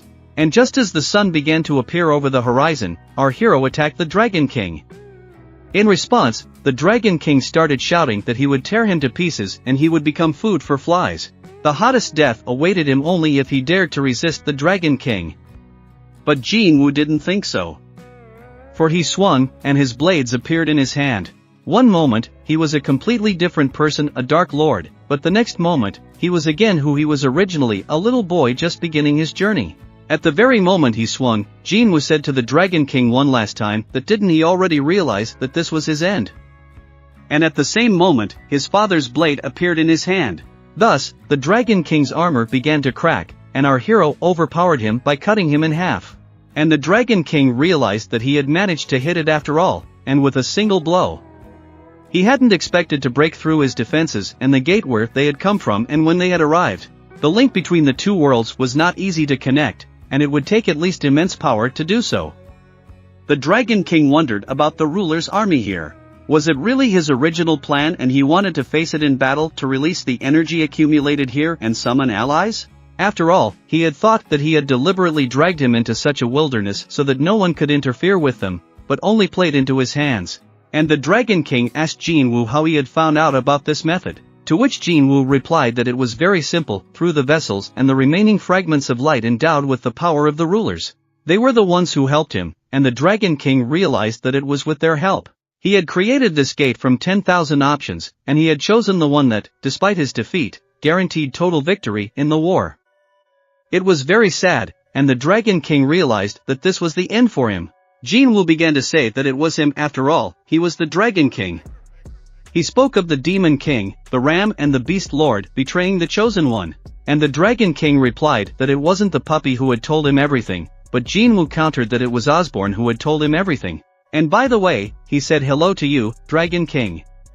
Our hero showed him his middle finger, and the Dragon King got angry about it and started running towards Jinwoo. But the rulers who came down from the heavens pierced the Dragon King with their spears. With that, the Dragon King realized that it was the brightest shard of light, and it was now clear to him that he originally had no chance of winning. But he knew that he would still meet him and would wait for him with the circumstances he had created. But Jinwoo answered him not to worry, for they would meet her very soon. And as soon as the Dragon King dissolved, one of the rulers who had come down and stood on the ground began to say that he had put an end to their war, and he didn't know how to thank him. Jinwoo started to say that it might be too brazen of him, but he had one request, and it was something only a ruler could do.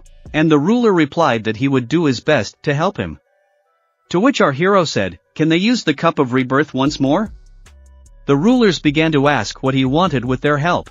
To rewind time, to which Jinwoo replied that that's right, even if they use the cup of recollection, the higher beings won't change, and he still wants to rewind time. Even though the newly living monarchs would remember everything, everything was correct. Jinwoo started saying that he wanted magic to leave this world and people to live ordinary lives, and he would deal with the monarchs himself and destroy their army between dimensions. To which the ruler didn't understand why he was going to fight them alone. They had used the goblet so many times, but only now were they able to achieve a perfect result. But Jinwoo answered him that this war had taken too many innocent lives, so he wanted to bring them back. But the rulers began to talk amongst themselves that the goblet was at its limit, and if he failed, they would most likely no longer be able to rewind time. And he could remain in people's memories as the hero who single-handedly defeated the monarchs. However, in the new world, only he will know what happened. Total annihilation awaits him if he is defeated, and he can never be reborn again. And even if he wins, no one will know about it, and given these circumstances, he still wants to use the goblet. Jinwoo smiled as he started to remember the fact that right now his family was sitting in front of the TV watching everything that had happened, and his girlfriend was fighting monsters. And the president of the association was in his office with Jinwoo gets to his feet and says that this is exactly what he wants, because he has a place to go back to. The ruler replied to him that it means he wants to save the whole world, and in his eagerness to carry such an impossible burden on himself alone, thus he now reminds him of Osborne, the previous Shadow Lord. Well, of course, the rulers eventually agreed, and he will pray for his success. But suddenly, Jinwoo stopped him and asked him what would happen to his Shadow Wars that didn't exist back then? To which the ruler began to say that they would disappear in the flow of time. And after these words, Jinwoo said that he was ready, and the rulers began to raise the goblet that reverses time. They said, "Let his courage save this world." After these words, a radiating light appeared and began to envelop the entire planet. That light that began to shine through all cities, all places, and all planets was hunting everyone, and the friends of Hunter Jinwoo and his family who were looking out the window and seeing the bright light that was turning on right at them. The president of the association was also standing by the window, and the hunter I was now fighting the monsters that were falling from their swords. All of them, as well as Hunter Cha, who was standing on Earth and remembering her lover, were looking at this bright burst of light that went right past them, and the whole planet went back to a time that had not yet begun in any of the houses. Little Gina ran to her brother's room to wake him. Jenna came running to him after her water treatments, and the smell that filled the kitchen and the measured clatter of the knife on the chalkboard and the air in the room absorbed the scent. His skin still quite young. Jinwoo walked into the kitchen and saw his family in front of him, his mother, who was cooking, and his little sister, who sat watching TV. Tears started to fall down his face. And it looked like he was having a nightmare, he thought. But it was all right. This horrible dream was finally over and dissolved in the warm rays of the morning sun and in the happy smiles of his little sister, his mother, who was healthy, and his father, who was alive, and he had a chance to fix everything, and he would never miss it now. The future is in his hands, however, just for a moment, just a little bit. He decided to let himself enjoy carefree days, at least as a reward for all the suffering he has endured, and he knows, as long as life is cheerful, smile at your memories of each day somewhere up there in heaven, the ruler's honor, a suitable occasion to carry out his plan. Therefore, just a little bit more, just a little bit more. He wants to savor this feeling of leaving, as long as it hurts no one, and very little Jean wished at least for one day to be allowed to prolong it. That same day, his mom, who was cleaning the apartment, looked at the note her son had left, saying that he would be back after he finished a case. And that business was that he wanted to slay all the monsters that were in his path with his shadow army.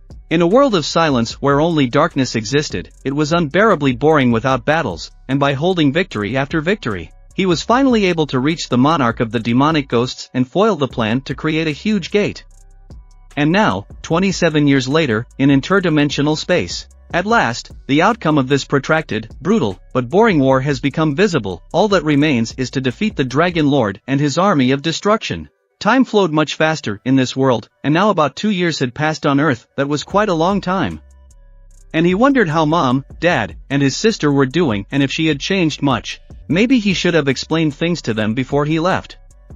And as soon as at least he had soldiers, he told them that they had won and all the enemies were dead. Jinwoo answered him that he wouldn't lose this time either.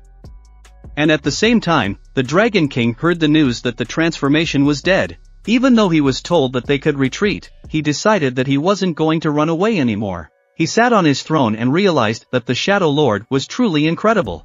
After all, he had not expected that he would decide to turn back time with the naval rebirth, and thus they would meet him again in the world of the living. However, now one of them would have to return to oblivion forever, and just as he finished his musings, Jinwoo appeared in front of him, the one they had started fighting the last battle with. It's been 2 years since Sung Jinwoo left the human world. An eerie prophecy has shaken the whole of America, foretelling that a death-bearing deity will soon come upon the world. It would seem that this was another prediction of the doom of all mankind, but not when Norma Selner speaks of it. She predicted that an evil deity would descend to Earth and bring his immortal army after him, and mankind is doomed to perish.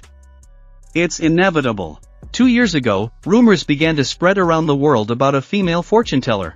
She was able to accurately determine the date and time of death of the dictator of North Korea, predicted terrorist attacks, the collapse of the stock market, the world crisis, and much more. Her personality was often at the center of scandals. And of course, she also predicted events related to humanity. Everyone was shocked, and the next day, as it was said in the prediction, a huge black hole appeared above the power investigation. After that, the whole world knew, and everyone who was watching didn't realize what was going on there until some strange crack started to open up. But suddenly they realized that nothing was happening. Sung Jinwoo, who was coming out of the people, met a man with flowers and heard that he was nervous because Sung Jinwoo wouldn't be coming home, and he didn't expect him to arrive in the guise of a middle schooler. To which Sung Jinwoo replied to him that he was definitely scared of him in his normal form, and it was nice that at least someone was meeting him.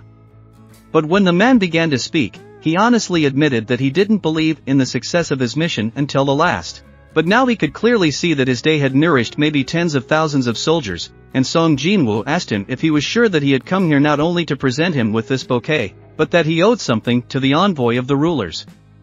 The messenger said that the rulers wanted to give him something and it would be a long conversation and they could go somewhere private. To which Sung Jinwoo said that she had just the right place in mind, because he wanted to come to an ice cream parlor, and he didn't think that he had anything wrong. He hadn't had a sweet for as long as 27 years, and unfortunately they don't sell it in the desert lands. Sung Jinwoo asked the messenger what the rulers wanted to convey to him, but the messenger replied that it was nothing, they were just very grateful to him. But Sung Jinwoo didn't like this answer and said that he could bite off these formalities and get to the point. To which the envoy took his hint and shook his hand, acknowledging the truthfulness of his words. There is no problem with his power, and in fact, the rulers are concerned about his growing power, which could affect the laws. Perhaps he himself is well aware that this world is not ready to accept him, and without magic, it is vulnerable to his power. Therefore, with Sung Jinwoo's permission, they would like to ask him to leave this dimension in search of a world that can accept such an enormous power of a Shadow Lord. Sung Jinwoo asked the envoy if it would be better to seal her power. The messenger replied that that was right, that option was also possible. Sung Jinwoo then said that now that he had finally destroyed all of their enemies, some people had decided to get rid of her and were afraid of his power. To which the messenger with a frightened face started pulling something out of his pocket and held out his phone, asking Sung Jinwoo to read the message he said the god of death had given to the earthlings. This message said that the god of death would not come to Earth, and just before his return, Selner had predicted the doom of the world. She had become like that due to the collision of their worlds, and Sung Jinwoo wondered what they were trying to say, that it was his fault that she had become like that. The messenger replied that it was correct. But Sung Jinwoo started to say that they can't talk about it later, and the messenger stood up and apologized. He said that was the end of his mission here. And if every living soul had a specific purpose, then he could safely say that his role as the savior of this world was finally over. And that would be it. And the power gained in favor of that purpose, as ironic as it may sound, was the reason why everything could come to an end. And in this case he has a question: maybe this world really doesn't need him anymore, or maybe it is still some kind of delusion. And our hero thinks that one day the time will come when he will be able to find the answer to this question. However, he has already found it. The true reason for his existence lies in those people who are indifferent to him, and that is why it is because of the people who are so indifferent to him that he must stay here forever. And that's what he decided, to follow his heart and protect all the people living on this planet. To find the love he once lost in a past life and stay with her now until the very end. Here are 1,000 reasons to never leave this world again. Minor spoiler: we return to middle school student Sung Jin-woo in another world, as well as the long-awaited continuation of the story of Sung Jin-woo's high school life, and a touching reunion with Jin Shul, and new acquaintances that weren't possible in a previous life, and the eternal battle of the Shadow Army. And the romantic couple story will be the embroidery on the cake, and it's all waiting for you in the next video. By a sense of loss, as if he had forgotten something important. No matter how much he thought about it, he had forgotten nothing, and the more often such thoughts visited him, the more the emptiness in his heart grew. The man who was pouring him coffee asked him what was troubling him so much. Jinchul replied that everything was fine and he was so busy with work that he had no time to be sad and needed to get on with things. As soon as they got upstairs, they saw a man walking and shaking all over. Jinchul was wondering who they were, those men who had been apprehended. One of those men was walking and muttering something to himself about some monsters and a shadow that was chasing him, and that a shadow came out of the ground and told him that it would kill him, and if he didn't surrender within 24 hours he would regret being alive. And he started yelling in the detective's direction that it was all his fault and it was important to send him to jail as soon as possible. Jinchul was curious as to what it was all about and asked him that they had all seen some kind of monster. But he heard that was correct. He was wondering how he was supposed to report this to the management, but suddenly a man came up to Jinchul and started telling him to put the report to Junior and come to the conference room. A little later, one of the researchers in the conference room started saying, "What if we want to release the criminal? I don't understand why we want to do that." But then a man intervened and said that they didn't just want to let them out, they wanted to see what would happen to them in 24 hours if they were put outside. To this the Jinchila objected that they were just stoned and that's why they were talking such nonsense. Maybe they're just having monsters and hallucinations are the new side effects. However, the guy behind them claimed that the drug test came back negative, and he even went to the National Forensic Medical Service to make sure. But the Jinchul still didn't understand what they were trying to say, and why all these criminals were unrelated. Despite orders from the top to sort things out, they had no idea how to get any clue. Then the man started to say that they just needed to recreate the situation in which they were spouting their nonsense. But the Jinchul detective decided to ask, what would happen if something really happened? Those men started laughing and telling him that he really believed in a ghost. I mean, you can't really say that, but he seems to be more emotional than they thought. One of the investigators started saying that nothing would happen if they send one criminal to some abandoned warehouse and see what happens. A bunch of brave detectives would keep an eye on him, and because of that, he wouldn't be able to go anywhere. And even if they let the monster show up in 24 hours, like he says he will, shouldn't they thank him? And they all started thinking they needed a volunteer. Your investigators asked Jinchul if he wasn't comfortable he might not participate, but he turned them down and said he would go. A little while later they were in one of the abandoned warehouses, and that prisoner who was afraid of some shadow started yelling for them not to do it, because he would die. But one of the detectives went up to him and started telling him to sit still, because they were conducting an investigation. No one is going to die here, and they're going to be right there with him. One investigator asked Detective Kim, how much longer until 24 hours? To which Detective Kim replied that approximately about 10 minutes. Investigator Jinchul, who was standing not far away, began to notice that for some reason the air didn't seem the same to him as usual. Time was up, you didn't realize anything was going on, and one of the detectives turned to the inmate, asking him, he's definitely not using anything, and he should tell the truth, and then they'll all feel better. But the prisoner still sat there, full of fear, and began to say that they had seen that monster, after all. And there were actually 4 of them. At the same moment, Jinchul began to feel something. No one here is going to die, and they're going to be right there with him. One researcher asked Detective Kim, how much longer until 24 hours? To which Detective Kim replied that it was about 10 minutes. Investigator Jinchul, who was standing not far away, began to notice that for some reason the air seemed different to him than usual. As time ticked away, they realized nothing was happening. One of the detectives turned to the inmate and asked him, he's definitely not using anything, and he should tell the truth and then they'll all feel better. But the prisoners still sat there full of fear and began to say that they had seen that monster, after all. There were actually 4 of them. At the same moment Jinchul began to feel something and shouted to his companions to get out of here as soon as possible, for the shadow that was near them began to move. In an instant, the shadow hit 2 of the investigators, causing them to fly off and crash into the gate, rendering them unconscious. The prisoners who were seated began to sob. He saw before him terrifying shadows in the form of 3 ants. Jinchul couldn't believe his eyes. There were 3 of them, and as soon as the prisoner wanted to escape, the monsters pounced on him and started tearing him to pieces in different directions.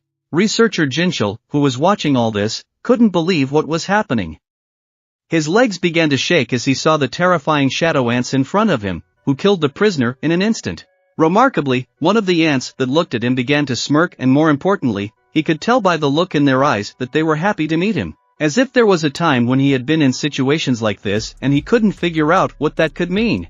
And a little while later, the head of the department started yelling at them that they had gotten themselves worked up, that a criminal who had voluntarily turned himself in had disappeared without a trace, and the detectives had let themselves get knocked out. He started switching to Investigator Jinchul and asking him if he was the one who called the ambulance and if he remembered anything. He started to say that he only remembered when he came to and everyone else was lying unconscious. The department head stated that luckily nothing is known from above, so everyone should keep quiet as a fish about everything that happened. They were all investigating a case of a gang of thugs who had injured themselves in the execution of a crime. When everyone understood and went to their desks, Investigator Jinchul was sitting in his office at his computer and a junior investigator came up to him. He began to ask why he wanted to continue investigating the case of those criminals, since the chief had told them to forget all about it. But Jinchul realized that he was just curious, and he wanted to look into something. He was interested in why there was an outbreak of crime because of those monsters, and why the number of surrenders had increased significantly from the end of February to the beginning of March.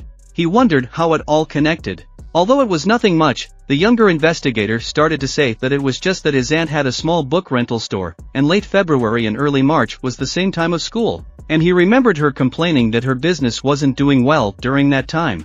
It wasn't until the younger investigator finished speaking that Jinchul turned on him and told him to remember that just in case. The next day, all the school kids started to gather outside their school and go inside. And at the same time, inside the school, the principal held out the file of one of the students and started saying that a problem child was about to be admitted to their school. As soon as the teacher took that file, he started reading that that child's father was a fireman and his mother was a regular housewife. And he even had good grades, and he didn't see any problems. But the principal said he looked at the paragraph below and the teacher started reading that this student ran away from home for 2 years, was in elementary school, not high school. The principal started asking the teacher what he thought about this and if he could handle him, to which the teacher replied that didn't he know why he was nicknamed Viper. The principal decided to trust him with this problem child and there would be no more problems from him. When all the new students gathered outside the stadium, the Viper walked around with his stick and started yelling at everyone to shut up. At that same moment, he spotted that problem student. It was Sung Jin-woo. The Viper was already approaching him, and he was confident that no matter how corrupt he was, he would make an obedient sheep out of him. Suddenly, he saw the glove that was on one of Sung Jin-woo's hands and thought that it was out of order. He was ready to show who was the owner, and began to shout in the direction of our hero, asking where he was, that he put on the gloves. But as soon as Sung Jin-woo turned around to see who was yelling at him, at that moment the Viper teacher saw a force that was incomprehensible to him, and which he could not accept. At the same moment he turned around and started yelling at the other students to all shut up and stand at attention. The teacher was sweating at that moment, and he could not understand what had happened or what he had imagined. Sung Jin-woo stood as his commander-in-chief, the Baron, approached him and began to speak. He said that it seemed like they could be seen, and it turns out that it was also one of his influences on this world. A little later, in one of the classrooms, Sung Jin-woo was sitting at his desk reading a book. Suddenly, one of the students came up to him and started asking him if he was the same Sung Jin-woo. He replied that he was him. "Jill, and that they were in the first grade of middle school together. He went on to say that he lives nearby and moved here last year. But suddenly this guy was pushed to the side by someone, and 4 guys came up to Sung Jinwoo and surrounded him on all sides. They started asking Sung Jinwoo, why is he so important that he's wearing a glove? And only on his left hand. Does he have 8th grade syndrome? And they started making fun of him for having a black fire dragon in his left hand. Sung Jinwoo realized that already in this school, some students had created their own hierarchy, and those students started telling him to take off his glove. One of the students wanted to put it on his hand, and they didn't understand why he was silent or had his ears popped. One of the students started to say to Sung Jinwoo in a serious tone, he was told to take off his gloves, why is he silent? Or could he be hiding some tattoo there? And at the same second, a berserk shadow appeared and started telling his king that with his permission, he would immediately chop up their bodies so that they couldn't approach anymore. But Sung Jinwoo didn't like this and said that he forbade it. Immediately after that, he began to take off his glove and show the disciples who were standing around were shocked at what they saw. The hand was as if it had been poisoned. This was all because it was a wound inflicted by the Dragon King. It's the one thing he can't cure. And those guys who started to say why he was getting so serious suddenly decided to leave, recognizing that everything was just a joke. Now he can put his coiffure back on. After all, they were afraid it would haunt them in their nightmares, and it was an unpleasant experience for them. At that very second, Sung Jinwoo noticed that BR wanted to follow them to straighten them out, and told him where he was going and to stop following him. After all, it would be much better when things were peaceful and calm. And then Sung Jinwoo started to use his force, causing all those guys to stumble and fall to the floor. Sung Jinwoo smiled and told his commander that it was just a joke, and then ended the lesson. The guy who had approached him in the beginning was walking down the corridor. He said that he had changed a lot in these 3 years and didn't even move in front of those freaks. So he decided to ask if he had been practicing all this time. Sung Jinwoo answered him that he had been practicing a lot, and that guy asked when he would join some athletic club. And about the circles, there was a place he wanted to join, and a little later, they went to the stadium where the captain of the athletics club was standing. He wondered why he wanted to join the club, and even more so the 2 of them. But Sung Jinwoo answered him that no, the 2 of them don't want to join, only him. But the members of the athletics club who were standing nearby looked at our hero with disdain. They wondered who was there who wanted to join the club. After all, this was the first time they had ever seen a first year want to join, and they were impressed. The club captain started to ask Sung Jinwoo if he wanted to join a sports university and if he had done running in middle school. Sung Jinwoo answered him that he didn't. But the guys who started coming up started saying that the only people here were those who were going to enter a sports university, and why would he join the athletics club if he hadn't even done any running before? Sung Jinwoo replied to them that there is someone he wants to meet at the competition. Although she is on the middle school team, she is already good enough to compete in regionals. She was an excellent track and field athlete until she became a hunter and gave up on her dream. Then Sung Jinwoo would be able to naturally meet her at the competitions where middle and high school students would compete. The captain replied to him that he agreed, but there was one condition. He pointed to one of the boys who was warming up on the treadmill and started saying that he was the worst runner in their circle among the second years. He must run faster than him to join the club. However, Sung Jinwoo realized as soon as he looked at this guy that seeing his thinness, strong thighs and calves, and the confidence emanating from his body, one could tell that this was an obvious lie. Nevertheless, he replied that he would give it a try anyway. One of the club members who was standing nearby was thinking about how this guy didn't even recognize the person who had placed 3rd at the regionals, and how he was even going to join the track and field club. The club captain went on to say that just running isn't interesting. If he wins, he can join them. And if he loses, he will do laundry and cleaning for a month for free. But Sung Jinwoo still answered him that he was willing. So at this time, the teacher, a viper, was in the teacher's lounge when a girl came up to him and started asking him if he was feeling better. He answered her that he was fine now, and he was ready to go out for a smoke. As soon as he took out his cigarette and lit it, he looked out the window and saw that freshman who had recently come to this school running on the treadmill. He wondered why he was practicing with the track and field kids. The teacher, who was standing behind the viper's back, started asking him what his class was and why student Sung Jinwoo was running with the guys from the track and field club. To which he replied that his name was Sung Jinwoo and he was the new kid. He wanted to join the club himself, and he had done well in the test. So they didn't refuse him, and now they are testing his stamina. This is already his 20th lap, and he was tired of watching, so he came up here. The teacher, a viper, thought about the fact that he didn't seem to be problematic, and it seems he had the wrong opinion of him. He decided to follow him without prejudice, and maybe then the misunderstanding would disappear. But as soon as the viper teacher raised his head again, his face changed at that very second and his right eye began to water. He screamed at the top of his voice, for he saw some terrifying energy and shadow moving behind Sun Jinwoo again. He couldn't understand what kind of hallucination he was having, because it couldn't be like this. And suddenly, he saw that something had obscured the window he was looking through, and in front of him was a terrifying shadow ant that started screaming back at him. And immediately the teacher, the viper, fell to the floor and stopped moving, but the other teacher could not understand what had happened to him. And Iris, who was standing outside the window, began to tell the ant that that was why he had told him not to do that. After all, he really could see them. That same day in the evening, the investigators decided to eat at a restaurant, and the junior investigator started asking his mentor what he had investigated so far in the case of the missing prisoner. He had, after all, actually seen something that day. But Jinchul didn't understand what day he was talking about. To which the guy continued, "Talk about the day the criminal went missing." The junior investigator decided to ask again if he really didn't see anything that day. But Jinchul realized that he had seen those terrifying monster ants, and began to say that he couldn't say exactly what he saw then, but they looked like ants. The junior investigator interjected about monster ants, and he wants to say that there were giant insects like ants. But Jinchul didn't fully understand if they were ants.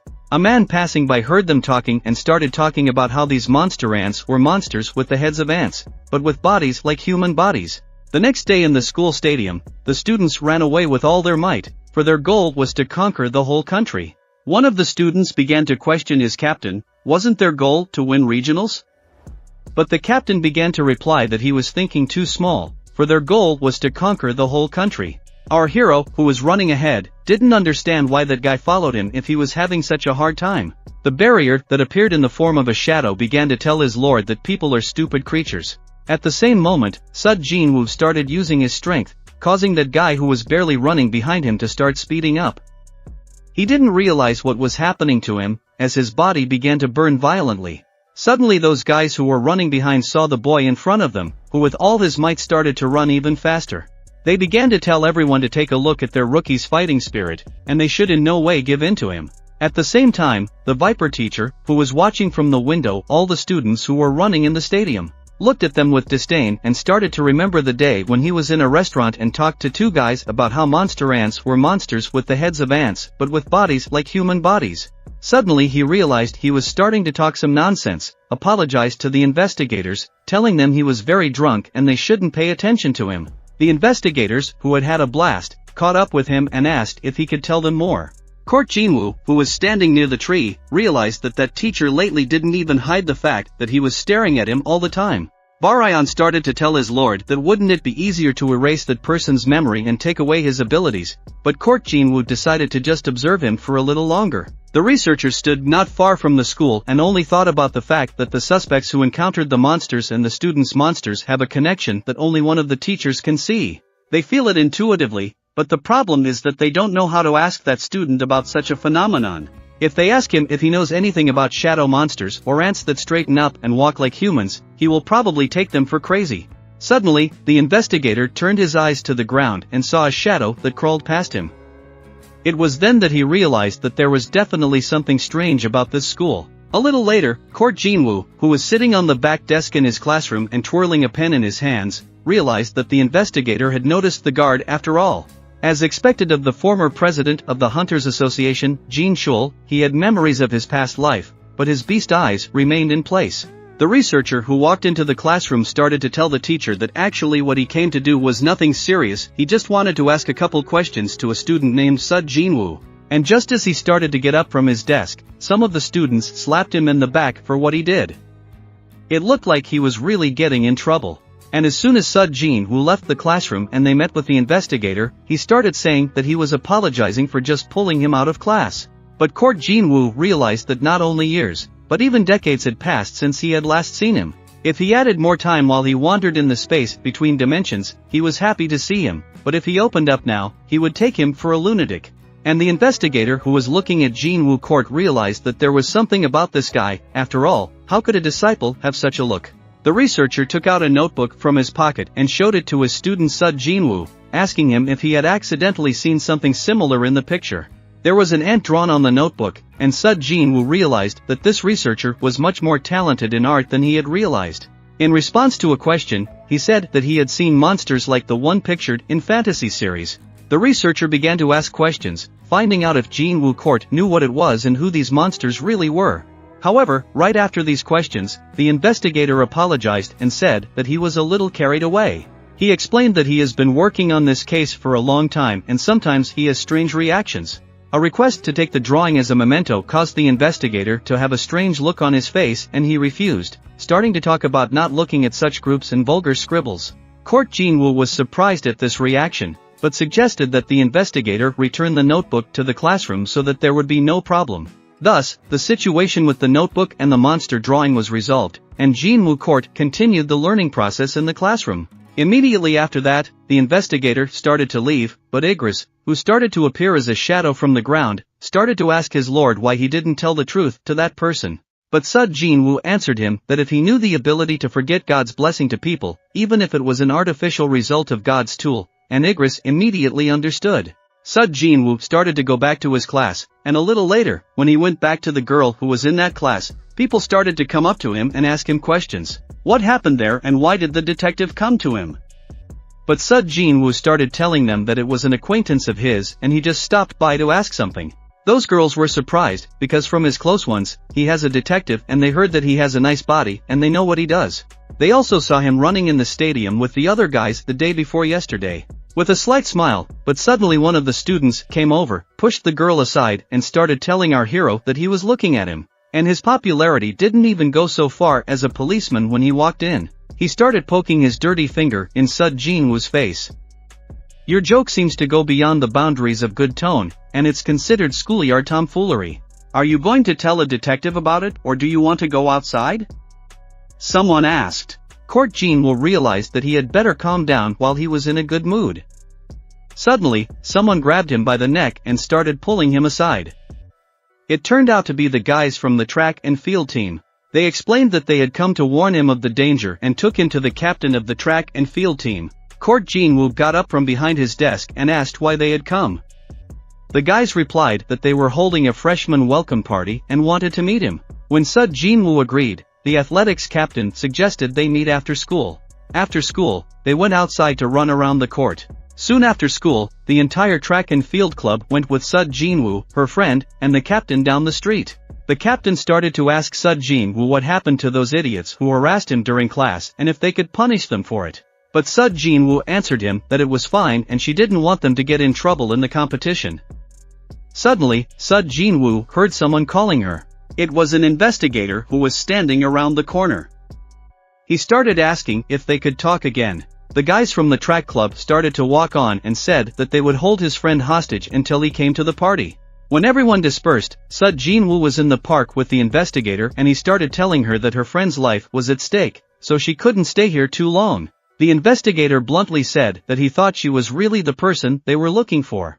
Because when Sung Jinwoo took the drawing from under the notebook in his hands, and when he asked to keep it as a memento, it seemed like an insignificant little thing. But it's things like this that leave a big mark on history. Just as he thought, it's all just silly speculation. And as the investigator walked down the steps, he began to hear words about the president of the association and whether or not to trust him. But he didn't know what it was about, so he decided to turn around to look at Sung Jinwoo again. But he wasn't at the spot where he was standing just a second ago. Suddenly, the investigator began to remember that in his past life, he had interacted with this guy and told him that he trusted him. In that case, he hoped that Sung Jinwoo would believe everything he was about to show him. He began to remember all the events that had happened before and had somehow been forgotten. He didn't understand what it was, and suddenly, he realized that in those memories, the name of that very same disciple of Sung Jinwoo had come up. These were memories linking the past, present, and future, as well as bits and pieces of the forgotten world seen by Hunter Sung Jinwoo. Gates, monsters, hunters, lord and lords. The investigator couldn't believe it. After all, how could such a thing even be possible? And only the investigators who used to be the head of the Hunters Association asked him if he was going to fight them alone. But Sung Jin-woo knew that the memories of a supreme being were not affected by time, and as he walked through the park, the investigator started asking how long he had been fighting them between dimensions. According to Sung Jin-woo's records, he had been missing for about 2 years, but 2 years wasn't enough time to defeat them all. Sung Jin-woo started to tell the investigator that for 27 years, he fought them in the other worlds. So the investigator decided to ask Sung Jin-woo if he regretted it, and Sung Jin-woo said he didn't. If he was given this opportunity over and over again, he would make the same decision every time. The researcher asked him what he was doing now, and Sung Jin-woo replied that he was living a fun life and was content, and his body was no longer aging. Therefore, he has to constantly change it, and he has gained the divine power of eternal youth and immortality. However, with this power, he decided to live the life of a common man, and if this path he chose is the way it is. The researcher asked after these thoughts if he had thought about what he would do in the future, but Sung Jin-woo replied that he didn't have any plans yet. The researcher suggested him to join the national police, because lately, surrendered criminals have been complaining about the shadow monsters and saying that they can't live because of them. But Sung Jin-woo realized that if he became a police officer, there would be no work. To the investigator, he replied that to such a creature of the world strive to give their best every day. Sung Jin-woo said he would think about it and started to leave. Lastly, the investigator said he would wait for his answer, but Sung Jin-woo said he better not. After all, everyone knows that there is tons of work and the pay is small. That's how time went by, until suddenly in late April, a tourist who was currently traveling in the desert suddenly showed up and started calling 911. The girl who picked up the phone started asking if he was in trouble. To which the man replied that he wasn't really. She was curious as to what happened to him then, and the hiker began to tell her that he was not calling her because he was in trouble, but to report what he was seeing now. The 911 girl offered to send a rescue team if it was an emergency, but that tourist didn't know how to explain what he was seeing. The tourist wanted them to be able to send the necessary services to the scene. The tourist started to say that the building he was on was about to collapse and there were a lot of cracks on it. But the girl didn't fully understand what he meant. She started asking about the building that was about to collapse and where exactly those cracks were. But the tourist said that she was unlikely to believe him, and added that the sky was beginning to crack. At the same time, in the apartment where Sung Jin-woo Igris was staying, he first informed his lord that 20 for the matter should not be handled in this way. But while Sung Jin-woo was having dinner at the table, he began to feel something strange. That same evening, the ruler who met with the Shadow Lord began to say that they hadn't seen each other for a long time. Sung Jin-woo immediately began to ask him about the sky that began to fall apart. Was it their handiwork? To which the ruler began to reply that it's not them, for doesn't he himself know that this way of crossing dimensions is different from theirs? And the creatures that are trying to get here? Sung Jin-woo began to ask the ruler if he had any clues as to who they were. To which the ruler began to say that they are outsiders and not too long ago they tried to infiltrate their world and were defeated by the heavenly army. And it seems that they decided to try their luck in this world. But Sung Jin-woo was curious as to why they were trying to get here. To which the ruler began to explain that they are a race of giants who devour rocks found on planets natural for life. They are called the Terrace of the Titans, and even on their own world they stand out for their evil nature. And the reason for their invasion of Earth is pretty obvious, they're definitely not friends. But Sung Jin-woo wondered why they weren't there before using the rebirth bowl. And why did they appear just now? The ruler began to say that he was right in fact, talking about their invasions of their world not too long ago. He was referring to a timeline that had been crossed, meaning the beings that were supposed to come to their world had instead decided to invade Earth. And the whole reason for that was because there was a Shadow Lord on this land right now. I and these creatures were on the trail of the Overlord, who has incredible power, and at least that's the opinion of the other rulers. On this matter, the rulers had already sent the heavenly army, but Sung Jin-woo started to say that it was too late. After all, even if he didn't start creating a tunnel connecting their world to Earth right now, it would take them at least a few years to get here, and by then, it would be over. And he would take care of it himself. In the west of the United States, in the desert, the American government had closely detached the surrounding area and invited all sorts of experts to come here. But each of them could only come up with many meaningful hypotheses. For more than 30 years, he had investigated many strange weather phenomena around the world. But it was the first time they had seen something like this, and although they were not worried, even if something came from there, they would take care of it. But suddenly, the soldiers started to see that the tanks that were in this vicinity started to rise into the air. And all these tanks and trucks were being lifted into the air by our hero who was standing nearby. He knew that such weapons will not affect them in any way, because the arena of battle is almost ready. He could feel the intense hunger of the enemies who wanted to devour this land, and even their heavy breathing as if they were nearby. He was ready for them to come. In 30 moments they will only have to deal with one lord and one hunter. And as soon as the tanks began to fall to the ground and all the soldiers fell from the tanks, the commander of the unit, who was lying near one of the tanks, was in a terrible state, because he did not understand what was happening here. And as soon as he turned around, he saw a huge gate in the sky, from which horrible creatures began to come out and descend to the ground. And in front of them stood one man, to whom the horrible monsters began to ask questions. After all, they didn't realize that he wanted to stop them alone, but Sung Jin-woo realized that wasn't he alone. And at that very second, for money, I noticed a huge shadow begin to form and cover everything around me. The shadow became so huge that it enveloped all objects nearby. After that, a huge army of shadow soldiers appeared on Earth, ready to fight for their shadow lord. In their ranks were both commanders-in-chief and ordinary commanders and warriors. There were also 3 large dragons ready to tear everything to pieces.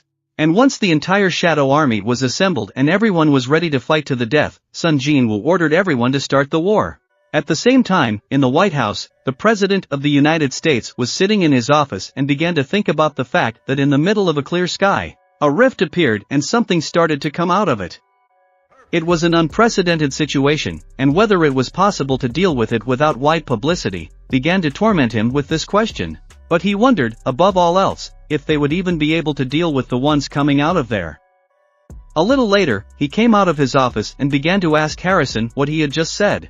Harrison replied that everything he had learned was true and the case was already closed and he would explain everything in the conference room. They started showing the video and said that it was taken from the scene by drones and robots. The president who was watching the video didn't realize what was going on there and who was behind it, because it was some Asian boy. The president started asking, who is this man and where were their troops? Why is there a civilian standing in the middle of these creatures? But Harrison, who had begun to fix his cap, replied that he would like to know that too. That battle was too horrible for an audience of ordinary people, for there were monsters fighting there that the world had never seen before, at least not at this time. The terrifying stone monsters were fighting against shadow soldiers who were much stronger.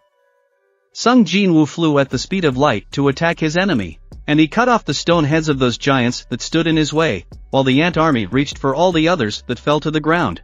Our hero was too strong, and with his blades he slew most half of those monsters that were in his path. He began to summon large shadow blades, which began to fly towards the monsters and shatter them to pieces. The dark blades created by our hero flew towards the leader of those creatures, but he was able to block them and they bounced aside. That leader started to say that with such a small body, he wouldn't be able to defeat him. At the same time, Sung Jin-woo jumped up in the air and began to summon even more energy, which began to accumulate in his right hand. Thus, the blade became much larger, and he struck the leader of these creatures directly with it. This caused him to fall to the ground, and as soon as the smoke cleared, he began to say that he could now see that even on such a small planet, at the back of the universe, one could find valuable talents. But the fact that he can change his body size to increase his strength clearly shows how primitive his species is. And the one that Titans on the contrary, shrink in size when they need to fight hard. And of course, only the greatest warriors are capable of that, times and Titans like him, and if he asked for forgiveness, he would show him mercy. But at that very moment the Baryon who began to approach this Titan, and with his great sword he cut off his great stone head in an instant. And shortly after that, the Baryon began to say to his lord, maybe he wanted to talk to this creature, but Sung Jin-woo told him no. These guys seem a bit too cocky, so it looks like they'll have to pay close attention to them later. And after saying that, the Baryon began to say for the Shadow Lord to trust him to massacre the other monsters. And the president who was sitting in the conference room began to say, has anyone already established the identity of that guy? But he heard silence in response and began to think about how these monsters were like toys to him. He never thought that a scene from some movie would happen in reality and whether there was a way to reveal and confirm the identity of the person from that footage. But David Brandon, who was the director of America's Central Intelligence Agency, started saying that he doesn't even know if this is real and maybe it's unrealistic. But if we're talking about realistic ways, what about the fact that they would use unrealistic methods? The president didn't know what she was talking about, and he started to say that he knew there was some individual who could inform them of facts that nobody else knew, through fantastic methods. And it was Mrs. Norma Selner. As she had done before, she would clue them into the right answer this time too. The next day at the National Collegiate Athletics Championships, in the qualifying stage, Sung Jin-woo stood and watched as the other athletes began to warm up. Suddenly, he saw a guy and heard his name called. It was Kim Chul, and then Sung Jin-woo remembered that it was Iron, his former shadow soldier commander whom he had killed in one of the dungeons and turned him into his shadow general. The guy who was standing beside him started telling the track and field captain that he seemed to have lost his way, that he even allowed a freshman to participate in all kinds of competitions. He had heard that his former coach Woo San had gotten injured and was taking a break for a couple months. To this, the captain replied that he would soon not be able to catch up with Jaws, probably the athlete's name, in terms of talent in his first year. That guy started laughing back and said that instead of breaking records, he'd rather make jokes. After all, they too were once rookies themselves and realize how difficult it can be. Meanwhile, this beginner who was standing next to him began to feel some strange impulse that was overwhelming him, and in that very second, for some reason he wanted to fall on his knees in front of this student of his age whom he had never seen before. He began to wonder if it could be that he was being intimidated by a man of the same lineage as he was, and who was standing against him. And at that very second he began to shout in our hero's direction that this was ridiculous. That guy walked right up to Sung Jin-woo. After all, he didn't want to be afraid of a guy who would pass out after one punch, so he started saying that why is he looking like that? If you have something to say, then let's move away. The guys who were standing behind started laughing because the competition hadn't even started and there was already a fight looming. Some of the guys who were teamed up with Sung Jin-woo started telling him not to kill him before the competition started. The captain started telling Sung Jin-woo that he didn't want to spill any blood on the day of the competition after all, and he should imagine that he was saving his pathetic soul and let the kid still live. But Sung Jin-woo started to step back and tell his team not to worry, for he is sure nothing will happen there. As soon as they stepped back around one of the corners, Iron, who used to be on our hero's shadow team, started taking Sung Jin-woo by his clothes and saying that if he thinks he's wearing a school uniform while standing on the same field next to him, it means he's a weakling. And at that very second, all the shadow soldiers, Sung Jin-woo's generals, began to rejoice to see Iron return to them. Barayan started telling his master to trust him with this lost sheep, and he vows to re-educate him properly and make sure something like this doesn't happen again. But the guy, who was thought to be Iron, couldn't understand what was going on. Tears started to form on his face. Suddenly he fell to his knees and started to act and said, "Why is this happening to him?" And Sung Jin-woo, who started to withdraw, realized that he was now living as a human instead of a shadowy soldier. There's no need for him to get close to him. And in that same second, Iron realized that this feeling he had developed was called love. But Sung Jin-woo grimaced, for he couldn't understand what he had just said. And in that same second, Sung Jin-woo snapped his fingers. So, he started to tell him that he wanted to fight him, but then he suddenly found out that he purely happened to be the son of his brother and his sister's friend.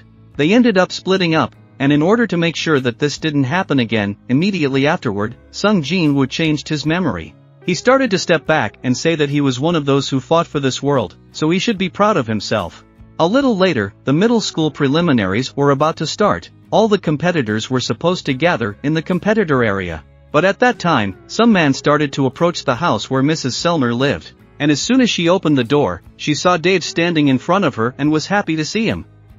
She asked him to come inside the house. As soon as they walked in, Dave smelled the delicious smell and realized that Mistress was probably eating lunch and he had come at a bad time. But she started to say that she was actually with another guest, in which case he decided to get straight to the point and leave her alone as soon as possible. Selder began to tell him that he was already aware that she could no longer see the future after the god of death arrived on this earth. As they began to sit down at the table, Mrs. Selner said she would answer his questions, and the answer to the first question was yes, and the answer to the second was no. But Dave couldn't understand how she knew. And she went on to answer that he wanted to ask her how she could know about his questions if she could no longer see the future. And as soon as she put the hot tea on the table, she started talking about how he is looking for answers to questions from the past, and she has turned to the past to give him a suitable answer. She knows who he wants to know about, but will not give out any information about this man named Dave. Was frustrated with this answer, he starts asking her to find out at least what this man was doing and if he could be a threat to their country.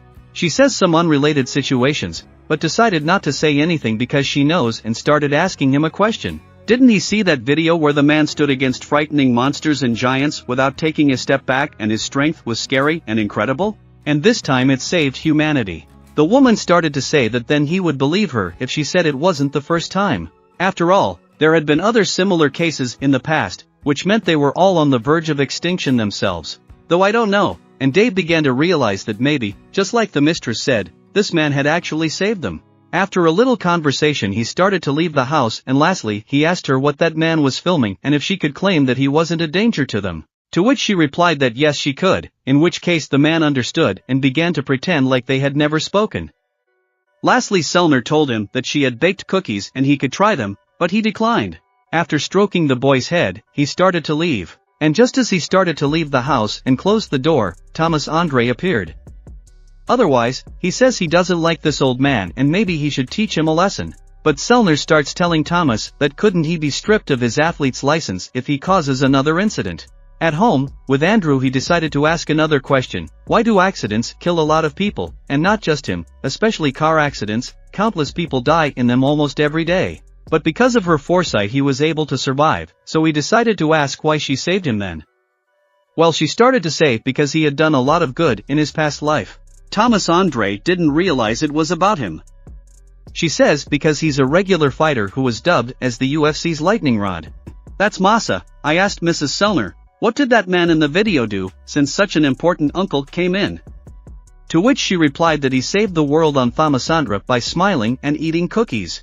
He began to think that it was hard to understand this lady like sometimes, whether she was joking or, on the contrary, telling the truth, he would never know. And he wondered what Mr. Hero, who had saved the world, was doing now. But Mrs. Selner didn't know that, and she had only riddles. Maybe he's all enjoying his youth somewhere. The preliminaries for the athletes and middle schoolers were about to begin and all participants had to gather at the gathering area. Once everyone was assembled, the championship preliminaries began, and the girls were in and ready to run. As soon as the start shot sounded, they shifted and one of the girls started running with all her might, overtaking her competitors. The competition that started between the girls didn't last long, and a young girl named Cha, who was an amazing hunter in the past, was able to run to the finish line and came in first. As soon as the race was over, she sat down on one of the benches near the entrance of the sports complex and started to remove the sock on her right foot. And saw that her foot was still injured. She had somehow managed to make it through the first round, but she didn't know if she could run another race. She was furious about it. Suddenly, Sung Jin-woo started walking up to her and said that she wanted to hide her injury. When she turned around, she saw an unfamiliar guy who started talking to her. At first glance, she realized that he seemed to be an athlete and also a high school student.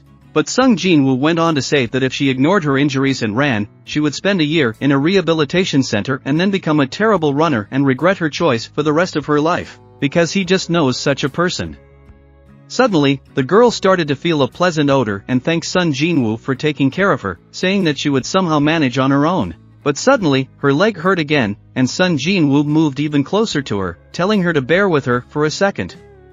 But she didn't understand what he wanted to do, and as soon as she lowered her gaze, she saw, when his hand shone with a strange color, and the pain as well as the injury was gone, Sung Jin-woo started to tell her that she only had one chance, and she should run away without any unfortunately. But she didn't realize who this guy was and started asking him if they could have met somewhere before.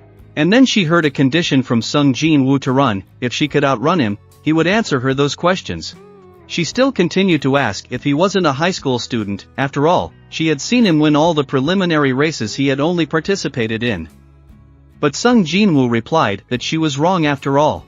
The girl started to say that in that case, the entries for the preliminary competition would start soon and maybe he would tell her the truth when she went through them. Sung Jin-woo agreed, even though he realized that she was still young and mature, but she was still as sincere as she was back then. The championship story is over and they split up to go about their business. Soon our hero, who has experienced many different moments of life playing computer games with his friends, met that girl again. On the 15th, he had to study for his Korean exams. He was walking down the street one evening and realized that it was not boring for a person who had passed the unified exam. He was dressed in stylish clothes, and suddenly, in one of the store windows, he saw a coat that caught his eye. With the help of his magic, he took that coat. And after reflecting a bit, he began to run a report, and soon things began to unfold. Suddenly he turned and saw that she had already come in. But she wanted to scare him. "What, I'm in the back?" And she started to say that he had eyes on the back of his head, and she started to ask him if he had passed the exam. If yes, she congratulated him and asked him if he would go to university. But as soon as he answered, she didn't understand why that was so. After all, he had a very high score, and why exactly was he going there? But he started to answer that there was a full scholarship and the opportunity to study abroad. Also, there is a person he wants to see there, but Girl Cha decided to ask that this person is not a woman, to which she heard the answer that who knows, maybe she is. So she started to get angry and asked Sung Jinwoo if he remembered their promise that he promised to answer all the questions if she wins the race. He couldn't figure out what she wanted to ask him as they competed to see who could run to the big Christmas tree first. But Sung Jinwoo was interested and heard her say that she wanted to ask him about things he sometimes thought about, as well as who he wanted to meet at the university and the time they met before the preliminaries. She then started to take off her scarf and gave it to Sung Jinwoo, saying that if he liked her, he should stay in that spot. He didn't realize what had happened and stood there like a dumbfounded man while she started running towards the Christmas tree in front of her, and at the same moment, the shadow soldiers started to appear and they started to tell their master that he lost.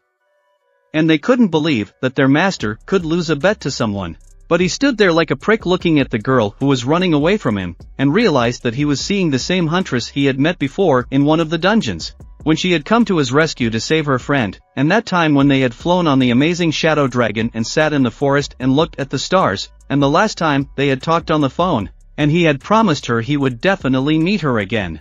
As soon as he finished these musings, he saw that she had made it to the Christmas tree and started shouting to him from afar that she had won. At the same time, he instructed his shadow soldiers who were hiding in the shadows to close their eyes.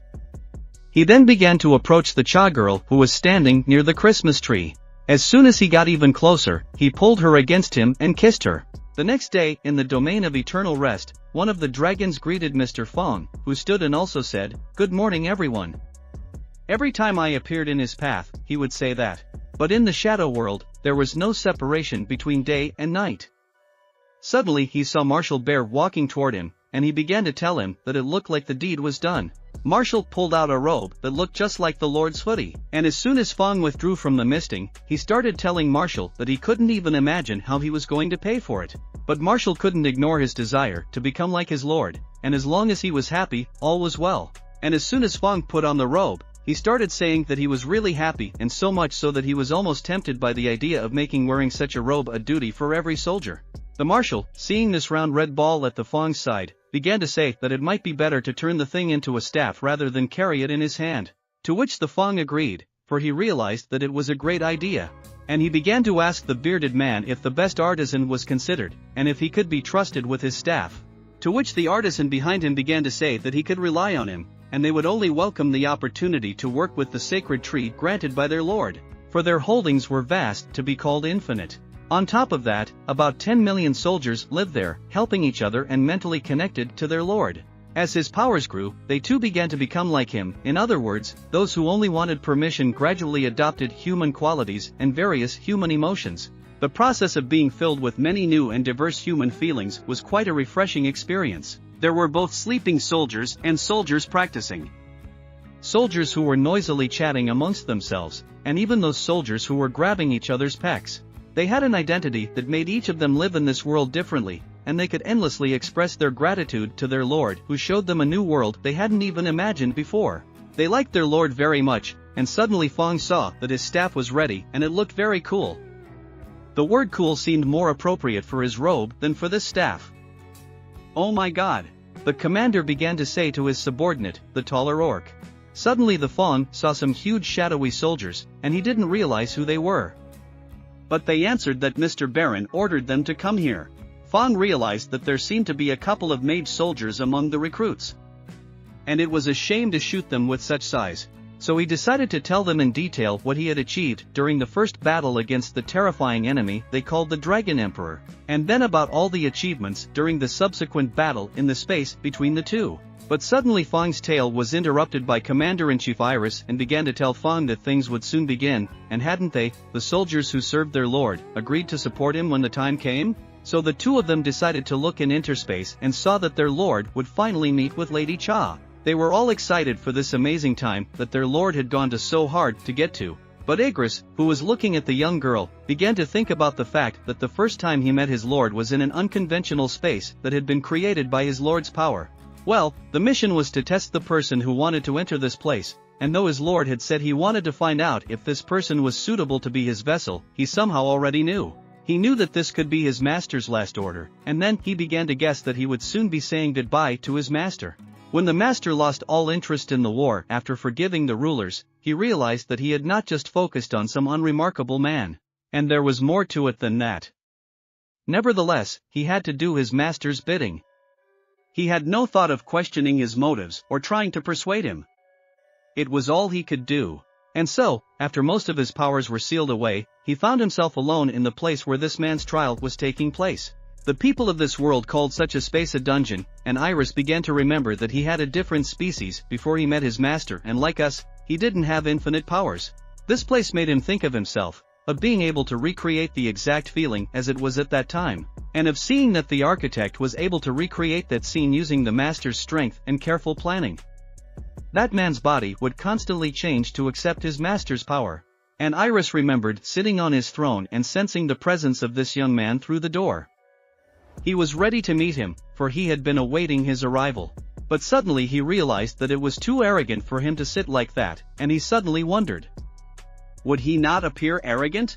After all, his master's consciousness was rooted in the man he would have to test and take the throne before him. This was a bit out of place, and he began to think about where he would go. And as soon as the door opened and the torches were lit, Igris stood behind the column. He wondered who he was, the one his master had chosen. And even if this mission hadn't been his last orders, he would never give him a head start. If he became convinced he was not worthy, he would kill him with his own hands. He was already ready to test this guy who walked into his domain, and decide if he was fit for the throne or not. And so their battle began, but the result was disappointing. However, he was only desperately trying to dodge his sword, having no talent or ability to crush it.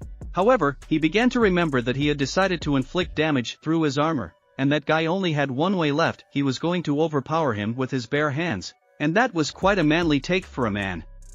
He liked that look, strong-willed, but Igris wondered if he matched it. After all, even if he was no match for his master, he would respect his will. When Iris was beating the still young son Jinwoo, he didn't understand how such a weakling could be a vessel for his master. So he kept beating him in the hope that he would give up, for he was not worthy of the place he sat in when he was too beaten. Iris decided to put him out of his torment and behead him for fighting honorably. For the first and last time he felt relieved at his lord's mistake. After all, if he proved unworthy to inherit his power, his master would stay with him for a while longer. And needless to say, Igris was stunned? Not by the fact that he had managed to block the swordplay, but by the fact that even in this situation, he had fought for his life until the very end. He couldn't believe that he would be so easily defeated by a man who was also much weaker than him. But suddenly, it was clear to him that even if it was only a fleeting glance, his eyes were able to remind him of the Lord, and they had a difference in ability. And since this was a test of his skills, he should have had a much higher score. But Igris still lost. It was because of his carelessness. He wondered that, or was it because of his persistence and unwillingness to give up? Having led to such a miracle, Igris was distraught and didn't know if he should be happy that his lord had made the right decision, and he himself lost in the following battles. His new overlord appreciated him, and on several occasions he was grateful for his kindness. To him he was a master, a friend and an associate, for he had fought many battles with him. And as his devotion to him grew, he noticed that the longing still for the Lord began to fade. Gradually he accepted the new Lord, and due to the addition of the Legion of Shadows waiting to be summoned, and the rifts of dimensions, the army became much stronger, and Barayan, his old comrade, joined as well. But the joy of the reunion simply passed. The Warjan began to be influenced by his loyal but fierce comrade. And when Barayan asked him what this black flag was, and whether the Lord would like it if he mounted it on top of the castle, it was easier when the barrier was beating the B'arc to a pulp. But the new master's reaction was amazing to the fact that they had put a black flag on that castle. And for that he punished them, and very soon their bravery was put to good use against the monarchs, and the master gradually improved in battle. Yes, and they became much stronger, and the battles continued even after the reversal of time with the bowl of reincarnation. And so it went on for about 30 years, all opponents were destroyed, only the Legion of Destruction remained. One day one of the monsters from the Legion began to tell Igris that it had once been a wing of the Legion of Shadows, but now obeyed the orders of a monarch who had never been mortal. Igris wondered if he should be ashamed of his past, but he realized that the monster was right and forgot about his past lord. The time spent with his new lord had been so wonderful that he had completely forgotten about the old one. He wondered at what point he began to forget about his previous lord. When he asked his new lord why he didn't tell the truth to him, he heard the reply that the knowledge of the ability to forget was a blessing of God to humans, even if it was an artificial result of God's tool. Igris realized that it was a blessing and there was no point in thinking too much about it, for he had not forgotten his past lord. Grit and iron, the timelines have crossed. Here had forgotten about everything and immersed himself in everyday life, but he was still by his lord's side. His feelings for him were connected to his current lord, and he was his lord's swordmaster, the wing that leads the Legion. When he wanted to help his lord in matters concerning the exams, for he was a graduate of the Knight Academy with the highest grade and was able to help his lord, he was willing to put his life on the line to get the answer in the exam correct. It was the second one. But when he read the answer, he was disappointed. And he decided that he still seemed to lack knowledge, but he would put more effort for his lord, for he was his lord's knight, his lord's ball. And after his lord's battle he realized that he had started a new battle. His glorious life would last a little longer. The gate is a huge portal that summons monsters to kill the dungeon boss. It is necessary to leave them within an hour. Our hero's father didn't make it in time, and he remained imprisoned in the rift between dimensions. While he was there, the rulers contacted him, and they trusted him with their power to stop the lords. Finally, the brightest particle of light gave him a new order to protect the Shadow Lord. That's why he helped him, but he didn't want to show his face like that. Because of that he started to ask for forgiveness from his son. After all, he missed him very much. He always wanted to see his son and how he had grown up. He wanted to talk a little longer and be close to him. It was hard for him because of his failure to be a good father. When time went back, our still little Shadow Lord woke up and saw his father. Tears started to run down his face. He thought he was having a terrible nightmare, but his father, looking at his still young son, began to smile. Suddenly, however, his face changed. He covered his face with a newspaper so that none of his family could see the tears that were streaming down his face. A little while later, he was sitting in one of the cafes talking to the ruler. He decided to ask the ruler what decision his son had made. The ruler answered him that the Lord of Shadows had decided to stay in this world, and he said that every second spent here was priceless to him. The Lord was gone, and the ruler asked if he would tell his son, for he would not wish anyone to remember the past. With his departure, the interference of the rulers would cease, for the affairs of this world were completely finished, and it was great. He couldn't even find something to do while he waited for the Shadow Lord's arrival and the news of his results, for the rulers wished to express their gratitude not only to him, but also to you, Mr. Huan. The ruler asked lastly if there was anything he could do for him, to which Jinwoo's father asked him, could he erase his memories? The ruler replied that there would be no difficulty in doing so, but he still wondered why he wanted to do it. Investor Huang started to say that it's hard for him to pretend with such an observant son. Also, he wants to be an ordinary father worrying about his child. And to him, Jinwoo is not a Shadow Lord, but a favorite son. And the ruler understood him and began to say that after leaving this cafe, he would not be able to remember the disappeared timeline. And though he would forget, the ruler began to say that he would pray for his peaceful future. At the same time, at the party that the guys from the athletes club had thrown, everyone was having a lot of fun. But Jinho, who was sitting far away, was getting very nervous and couldn't even get anything into his mouth. It was his first time at a welcome party, but what was the fun of it was that he sat at the table and realized that although he was the second son of a rather rich family, this pork ice cream restaurant was somehow more familiar to him. At the same moment, a guy came over to him and started telling Jinho to behave more cheerfully, because he didn't want anyone to see his face and think they wanted to eat him. That guy went on to say, it's Jinho to calm down. After all, they are not some old dorks, and he should be with him when someone is near him, but he should be more careful with the others just in case, because they also have one scarecrow, and he is not so harsh with the younger ones, just his charisma is not particularly pleasant. But Jinho was not upset. After all, no one can compare to his father.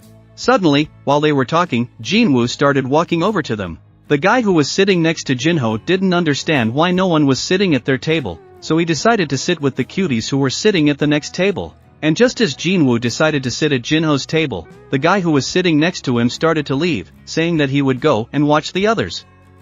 Jinwoo immediately took a glass and offered Jinho a drink. He took the glass with his hands without a second thought and drank it to the last drop, even though he realized he had a drinking problem. Jinwoo took the bottle and poured a second shot, saying that he would drink with him today. But Jinho didn't understand what was happening now, but at some point he started to realize that he had seen this situation somewhere before. The next day, Jinwoo was walking down the street and started calling his friend Jinho to tell him that he had some very important things to do today. He has something important to do and he has to be at the last lecture for him. But Jinho started yelling back at him that most of the faculty knew him and how he could replace him and where he was even. Jinwoo answered him that he is in practice at the university hospital. But Jinho started to shout, "What does that mean? Because the hospital is not related to their direction." But Jinwoo immediately hung up the phone and told him that she believed in him. At the same moment, there was a girl walking along who was thinking about whether or not to enroll in the All University. After all, it's certainly great, but she wasn't happy with her Busan accent, and in her native language she couldn't just talk about medical direction. For some reason a bunch of English is used. And at the same moment, Jinwoo and Miss Cha bumped into each other, and she asked for an apology. Suddenly she asked if they could meet somewhere. To which he turned his head and said no. And as soon as Miss Cha stepped a little further away, she realized that she had done something stupid. For why she had started talking to a stranger out of the blue and began to think that maybe he thought she was up to something, or in her premeditation was trying to recruit him. And at the same time in the hospital where Jinwoo was going, the doctor who was entering the room started to approach his patient. And just as he started to lift up his chairman, the doctor saw some old vial. I started asking the chairman what it was. To which he replied that a young man had recently visited him and it was from him. Although it was mysterious that someone had entered his ward, because the ward is constantly guarded, and he was able to leave it here unnoticed by everyone. But what this young man had told him was even more incredible, that it had helped him fight monsters in a timeline that had already disappeared. This vial was a gift as a token of gratitude for the past. Then he simply vanished like a shadow, as if he didn't exist at all. And the young man said that his non-spirit would be instantly cured if he drank it. But the doctor was sure that the chairman should not believe such talk. However, the chairman began to say that he was very tired and began to ask the doctor that if he didn't even drink it, anyway, how long would he have left if something happened to him? The doctor should write the following on his gravestone: the chairman held out to the last toss with the disease and now rests in peace. As soon as he opened the vial and drank it, he put it back on the table. After that he lay down on his bed and said he wanted to get some rest. The doctor started to say that if he needed anything he should let him know immediately. As soon as the doctor left the room, the chairman, who was lying on the hospital bed, began to feel something strange as he looked out the window at the clouds. He saw a bright light coming through the windows in his room, and suddenly his illnesses began to disappear. His name was Antares, and he was the first lord born out of darkness. He was also called the strongest lord and king who ruled over dragons, a symbol of terror and destruction. This was true, and anyone who knew him called him the Dragon Emperor as a sign of respect and admiration. One day, while in the space between dimensions with his 10 million man army and preparing to invade planet Earth, a moment later he found himself in a human body. He looked in the mirror and couldn't understand why he was in a human body. His name was now Sun Jinwoo, and he was a young man working as a rank 10 hunter in South Korea. Even though he had a pitiful level of ability that often put him in a deadly position, he was unwilling to give up the life of a hunter. He was driven by his mother's illness, and such an illness could be cured instantly with his magic. But suddenly he saw his phone begin to ring. As soon as he picked up the phone and asked who is it, he heard them start telling him that it was already time for him to go on the raid, but he still hadn't arrived. Why was he late again? Late was a failure to meet the promised time frame due to failure to arrive on time. So, this woman had just dared to tell him, the mighty Dragon Emperor, that he would do something that would be a sign of his worthlessness, and that was simply unacceptable. Immediately afterward, he started asking where she was now, to which she replied, "What do you mean, where is she now?" "Right in front of the gate." She wondered why he had changed his tone so drastically. The dragon ruler began to concentrate, for he wanted to find out the exact location of where this cheeky girl was speaking from. Suddenly he found her and was at her back in a second, saying in a terrifying tone that he was still late and she could tell him to his face if he was late. To which she freaked out really badly and started saying that no, he was right on time. He started to head towards a coffee shop that was nearby, but suddenly some man started calling him and he didn't realize who the guy was. Maybe he was his subordinate, but it didn't matter. So he went on and told the man who was sitting there making coffee that he wouldn't mind having coffee too. To which the man started to say that he was sorry, but the coffee had just run out. But Antares snatched his own coffee out of his hands and said that it was no problem, for those with power lock up what the weak possess. This approach of the lords who were standing around didn't understand what was going on with Jinwoo. After all, he looked a little strange today, and his eyes had changed. From the moment he appeared, he could sense something very creepy and frightening from him. And at the same moment, the girl who was the healer in this raid came over and started talking in Jinwoo's body. Why is he wearing bandages again, and did he hurt himself again? But Antares didn't understand why the people here were so noisy. And at the same moment, one of the hunters started to say that although he wasn't in a position to say this, as they were going to raise money joyfully today, he's still going to lead them as the leader of the group, and if anyone had an objection, most of the hunters were only in favor of having him in charge. Antares, who was standing nearby in Jinwoo's body, realized that this place was quite suspicious. And once all the hunters started to embark on this raid and enter the Antares gate, looking at this gate that appeared on Earth was no doubt a trick of the Lord's, but he wondered why he could sense the Lord's aura from there. He decided to find out what was lurking there. None of the hunters that second started telling him to be careful not to hurt himself behind their backs. Antares realized that this was a very loyal subordinate since he cared so much about his leader being a weakling. And once they all entered the gate and the enemy inside, Antares fought the monsters with his terrifying strength, tearing them to pieces. All the hunters who were standing behind looked at Jinwoo and realized that he was acting the strangest possible today. They decided that perhaps the dungeon was too strong, and at one point, they didn't realize that their eyes weren't keeping up with the movement. And once Antares had dispersed all the monsters that were in that part of the dungeon, he started to say, "Why is everyone standing around and looking around? We need to move on." But the leader, who was considered to be the eldest, started to say for everyone to wait, because they need to vote to decide such matters. In the same second Antares hit him on the back of the head with a very swift movement, which made him start to fall to the ground and lose consciousness. After he slew the leader, he started to say to the rest of the guys, "Anyone else want to vote?" But that group of hunters with already blue signs started to step aside and say that no, they didn't start moving further down the dungeon.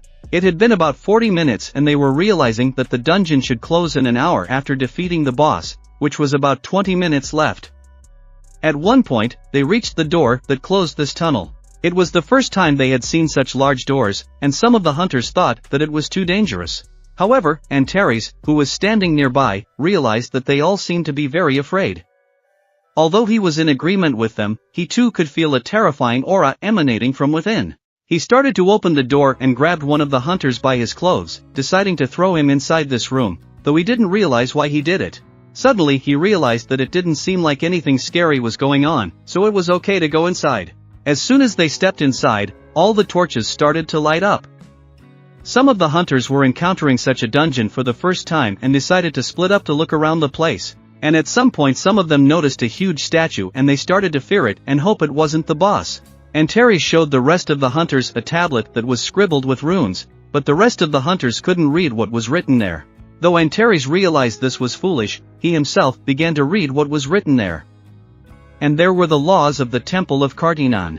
He was pulled by his clothes, and the healer girl began to tell him to look at the statue of the god that stood nearby. But Antares said to her, "Why the hell is she touching it?"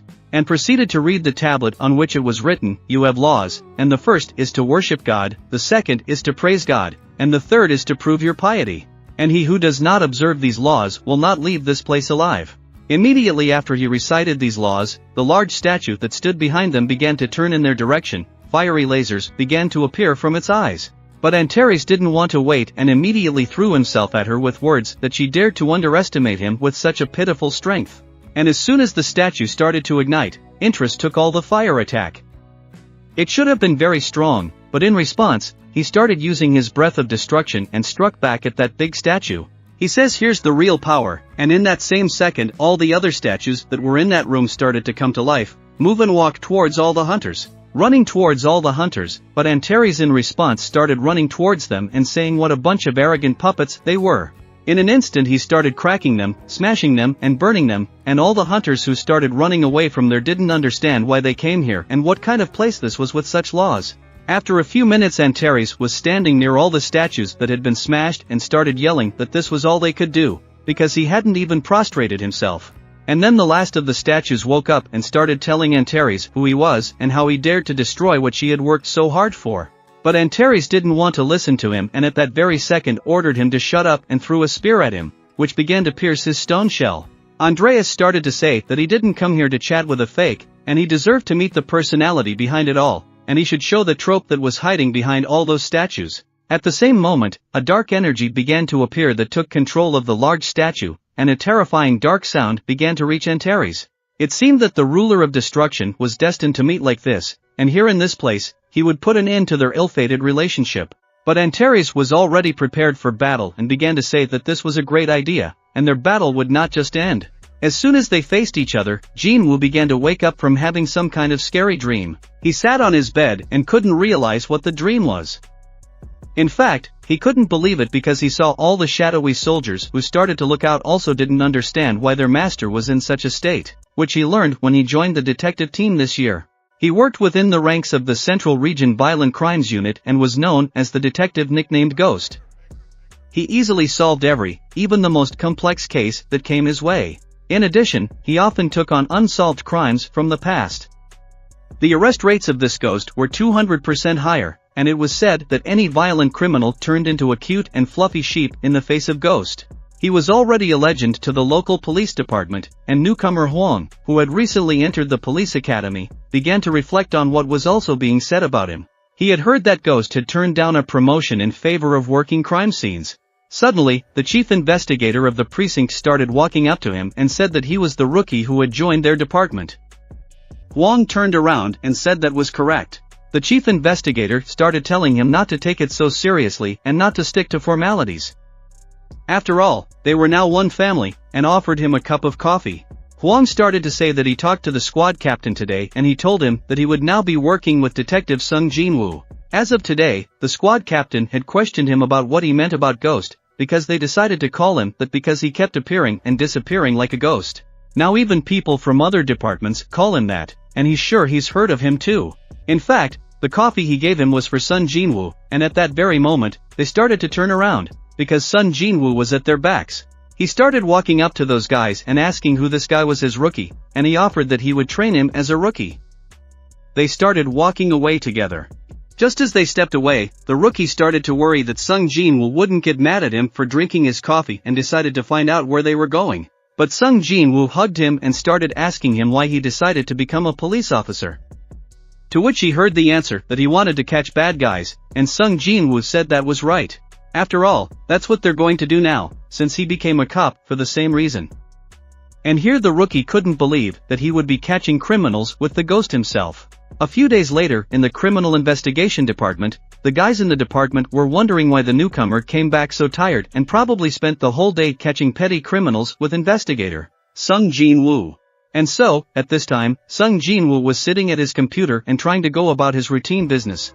One of his assistants, let's call him Shadow Soldier, approached him and offered to take over his routine tasks. He claimed that they were loyal assistants and were always willing to help. Suddenly, from a distance, a girl started yelling at the detective to listen to her. She claimed that Jen was not the kind of girl who would commit suicide. The detective responded by saying that he understood her feelings and had already figured everything out in detail. He claimed that everything pointed to the fact that she had done everything of her own free will. However, the girl didn't stop screaming and told the detective to read some of the messages where it seemed she was planning to commit suicide in 3 hours. The detective replied that most suicides are committed spontaneously under the influence of emotion and not planned in advance. It was at this point that Sung Jinwoo came up to them and asked the detective if he minded reviewing the case. He began to read that the woman was found in the bathtub bleeding profusely from her wrist, and the knife used to do it was found in the bathroom. It only had her fingerprints on it. The case also stated that the deceased looked like a bright personality but actually suffered from depression. So Sung Jinwoo started working on the case together with the investigator. Once Sung Jinwoo finished reading, he said that he didn't see any mistakes. But still, he decided to check everything himself just in case, if they could step back and talk normally. When night came, Sung Jin-woo showed up at the apartment where the suicide happened. He started looking around and saw that the apartment was very cozy and everything was cleaned up, but everything he was interested in was in the bathroom. That very bathroom was where that unsolved case was committed, and he began to see that there was still some dark energy left in the bathroom. Although he realized that he only wanted the remains before, he was now much stronger than before and began to tell that girl to rise from the dead. Suddenly, she began to appear in the form of a shadowy soldier. Once she fully appeared, he began to tell her not to be afraid, for she was now a being beyond life and pain. He began to ask her if she intended to kill herself, to which he heard the answer that she did, but he was interested in the question, why did she do it? As soon as she started talking, she told him everything in detail. And that same evening, in one of the rooms of the apartment, the man, who was in his apartment, heard the doorbell ring. He was wondering who had come at such a late hour. As soon as he looked at the camera, he saw a detective standing outside the door, and the detective started telling him that he had some questions about his daughter's death and if he could talk to him a little bit. As soon as he opened the door, he started to get nervous and said that he had completed the investigation. He's now wondering how his little daughter died, but Sung Jin-woo said that nothing is definite. However, he had a few questions he wanted to ask him about his daughter and if he could go along with him. That girl's father agreed and started saying that if he could help in any way to find the truth about his daughter's death, he would cooperate fully. And at a nearby cafe, they began to take a seat at a table. Sung Jin-woo started to ask him which disciple was usually his daughter. But the father of the deceased daughter didn't understand what he meant. So Sung Jin-woo asked again, perhaps there was someone who held a grudge against her. But she definitely didn't have any enemies, and she was completely innocent. At the same moment, he started flying and said that his little girl had left him. Just like that, Sung Jin-woo asked that he must have treasured his daughter. The man with the link in his eyes started to say that they probably already knew, but his daughter was not his biological daughter. And that's why he treasured and loved her as much as if she was his real child, maybe even more. If she had only told him that she was hurting, that she couldn't cope anymore, he would have helped her. But Sung Jin-woo interrupted his story, put the phone down on the table, and began to say that when they were going through his daughter's personal belongings, they had discovered a certain sound file and he should listen to it. As soon as the recording went on, the man started crying even more. I witnessed the horrific abuse she endured with her foster father when she was a young child. Although she managed to escape to another region, when her foster father contacted her and said he wanted to see her again, she decided to take her own life. After this man listened to the tape, his tears disappeared and he started talking with a serious face, asking the detective why he had included the tape to him. Sung Jin-woo explained that he had two options. The first was to confess his wrongdoing and go to the station with him to confess everything. The second was to pay a certain price. The man, upon hearing this, became hopeful of getting out of this story and asked how much he should pay. However, Sung Jin-woo smiled and said that it was already enough. The man started crying even more. With a serious face, the detective began to speak to be listened to carefully. In fact, he was now in another world, which he had altered slightly to resemble the real world, but it was the land of death, on which no living soul could set foot without the permission of its master. For it is the domain of eternal rest, and from this moment on they would become, in effect, prisoners. But that man didn't understand what the detective was talking about. Sung Jin-woo asked him how he got here, and he began to narrate how things could have turned out. There was no one in the brightly lit cafe besides him and that mysterious detective, and the man started yelling, "Who the hell is he? I mean, this is some kind of nightmare. He's dreaming and he's about to wake up." And just as he began to run away, the shadow of that girl began to chase him. In just a few seconds, the shadow massacred that man, causing him to scream so loudly that he would have been heard in the nearest neighborhood. But in this world, no one could hear him. 12-1212. As soon as those had straightened him out, she flew up to her master and thanked him for being able to let her get her revenge. Sung Jin-woo asked her if she had anything she wanted to say goodbye, and she started to say that if it wouldn't bother him, could she ask for a small favor? The next day at the police station, Sung Jin-woo handed the box to the friend of that murdered girl and began to tell her that her friend's name was contained in the letter, and he thought that Ms. Jen would want this gift to find its recipient. From the circumstantial indications, the likelihood of murder was extremely slim and the investigation would soon be over. That girl didn't understand if there wasn't even a 1% chance that it was something else. And as soon as she started to open the box, she saw something in it that made her cry. And she said, "Thank you, Detective Sung Jin-woo." And as he started to back away, he thought about the fact that if that nasty message from her foster father hadn't arrived on her phone an hour before Jin's death, those girlfriends would have enjoyed the birthday party as planned. The next day, Jin-woo met with his friend Jin-ho, who with a serious face started saying that this time he will definitely propose to Miss Jin-ah. Today, he was very serious and started to ask Jin-woo how he thought she would like the ring he started to show her. But Jin-woo replied that he doesn't know, because he doesn't know much about such matters. Jin-ho honestly admitted that he didn't know what she would like, so he prepared some gifts.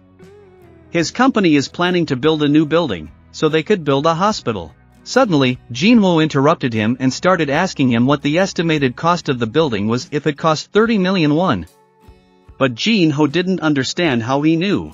All of this is because in his past life, Jin-woo had told the man that Eugene had offered him a building project worth 30 billion, and if he was offering more than that, then the White Tiger Guild had around 5 to 10 million.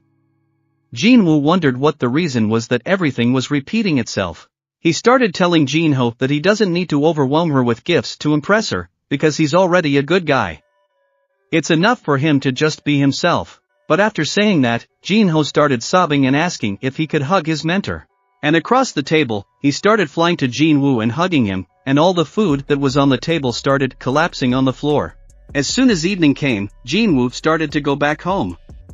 When he walked into the house, he was greeted by his wife and young son. She started to ask him why he had to go out drinking when he wasn't even intoxicated.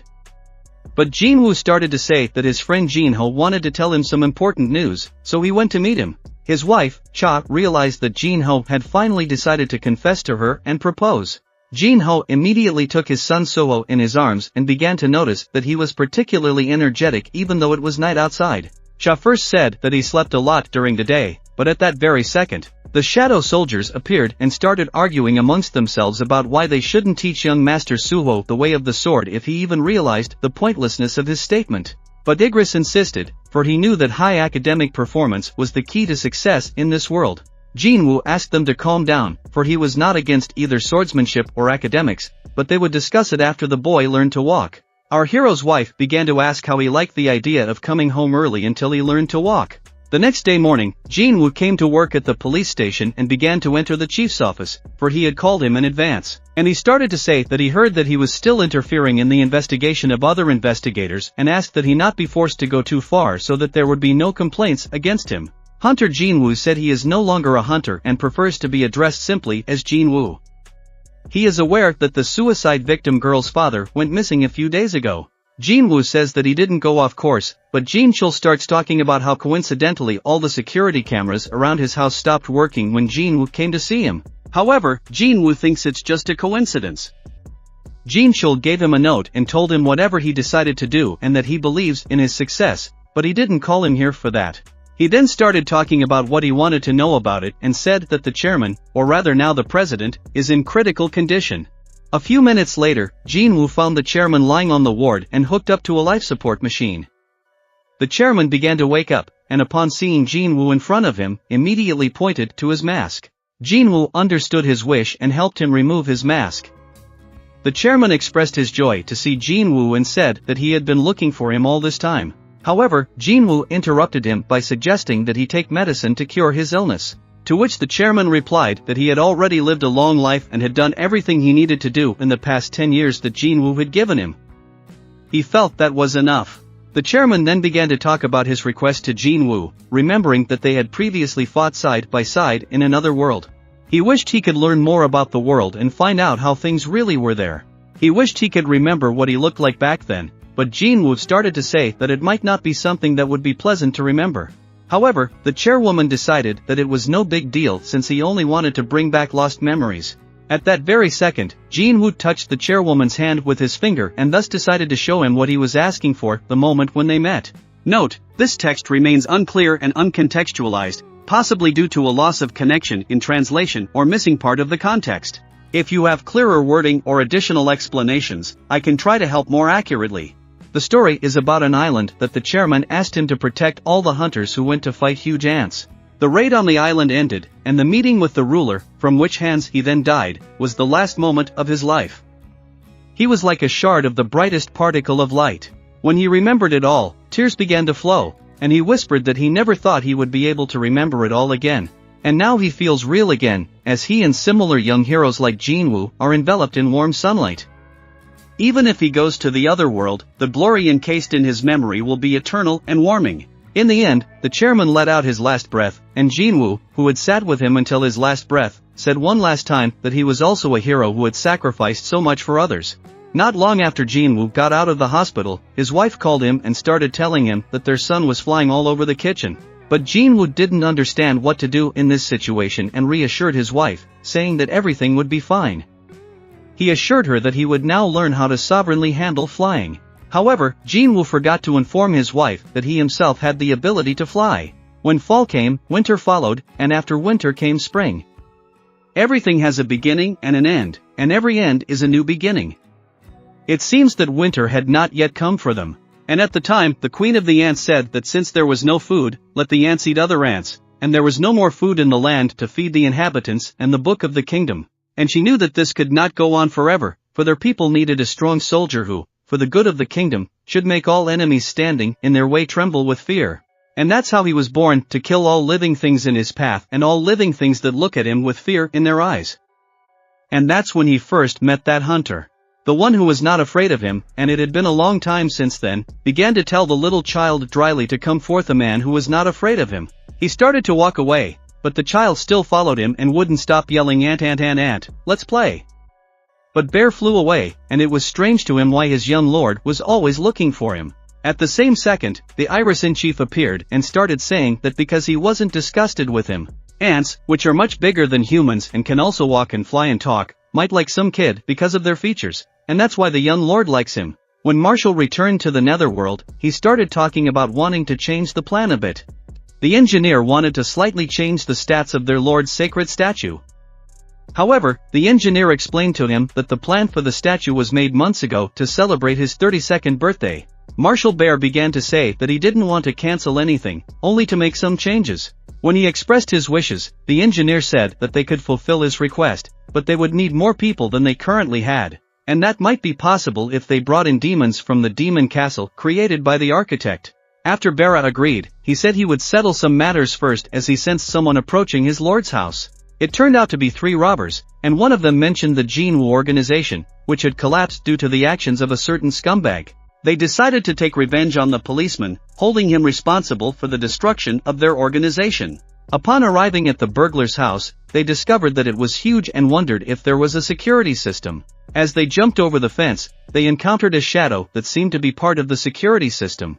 It was Marshall Bear, who grabbed one of the bandits and began to speak. The overlord has just fallen asleep, and should not be disturbed by uninvited guests.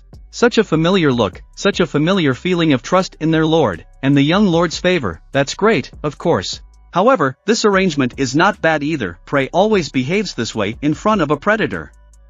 Those were Marshall's last words before he dealt with those uninvited guests. And a little while later, Marshall was looking at the statue that all the engineers and builders had finished making. The engineer began to say that they had done everything according to his instructions, pointing to the large statue on which Jinwoo stood with his dagger drawn and holding his son. The marshal assumed that if in the distant future the young overlord could step into this place, it would be a truly meaningful gift to him. But suddenly, Ber realized that the young lord was already standing behind him. And in that same second, he became frightened, for he didn't realize how he had gotten here. A few years later, Jinwoo's wife was sitting in a chair, and a teacher came up to her to show her a picture her son had drawn. She didn't understand what was wrong with the drawing, but that girl started to explain that the class teacher had asked her to draw something in a friend's sketchbook. And that very second, she realized that the drawing showed an ant standing on 2 legs. There were a few more drawings on the back, and my son drew dryly when asked if he had any other friends. On the next page he drew his idea of a family, and on the last page he drew his house. Actually, that's why they asked to meet with her today, and so far they have taken care of many children, but this is the first time they have seen a child describe his friends and family in this way. When the teacher asked what he drew on the bottom of the house, the son said it was his friends, family and Big Daddy. At first glance, it all seemed like the aftermath of domestic violence. But Suho, who was literally glowing here, was indicating that maybe there was a huge potential in art in him. At the same time, all the guys at the police station started congratulating Jinwoo and telling him, "Why don't you get famous?" Why didn't you refuse the promotion this time? After all, you've gone against your superiors every time before." But he replied that this time he had run out of excuses for refusing. His subordinate began to ask if he didn't want anything. Didn't he want a higher position or more money? And Jinwoo wondered if he should believe that he was earning as much as a huge law firm, being even younger than him. When he returned home, he asked his wife to show him a drawing that their son had drawn. Jinwoo was surprised. After all, he is only 5 years old, but he had already drawn ants so well. His wife started to say that his son said that it was a big daddy inside a dark dungeon, and it reminded him of something. But Jinwoo began to laugh, for he remembered something funny. She went on to say that she thought the other kids were afraid of Suho. And all mistakes pale as soon as Suho approaches them. After all, he's never even offended them or raised his voice. This is most likely because the feeling of children is much purer than adults. They probably felt the power of the overlord dryly and avoided him because they felt the aura of death emanating from him. This power belongs to him alone and will not bring disaster. In reality, it could be a being hidden inside his most dedicated warrior and destined to destroy everything that was not created. If the powers of the Shadow Ruler, which he did not plan to pass on to his son, continued to grow, then he would not be able to live a normal life. Jinwoo began to think about restricting Dry's powers to an age where he could control them perfectly. Until Dry became part of society, his power and memory of shadow soldiers would temporarily have to be sealed. And just as he was about to do so, Marshal Br appeared and began to ask his master if he could ask for parting words for the young overlord. While Dry asleep, he began to say that he bade him farewell on behalf of all the shadow soldiers, and it was an honor to serve him, the young overlord. He will pray for her well-being until they meet again. Her sovereign will follow the schedule even in her absence. And lastly wished for the young overlord's well-being, and Jinwoo began to use his power. And by doing so, stripped his son of the memories of all those shadow soldiers he had met before. Many years had passed since then, and he had already grown up and become an adult. The story began in high school, where the world turned out to be a whole new class and new classmates. Everything could be understood at a glance: who would become a friend and who would be a servant. Some guys assumed that the hierarchy in the class would be roughly like this. However, the problem was the other guy. That guy who was talking to the girl started paying attention to the guys in the back rows who were looking in his direction strangely. One of the classmates approached those guys and told them that they were in the same school and they better not hit on that guy. The bully then started asking that guy why he touched him and if he wanted trouble. A little while later, when classes were over, those three guys started beating up their classmate who had interfered in their conversation.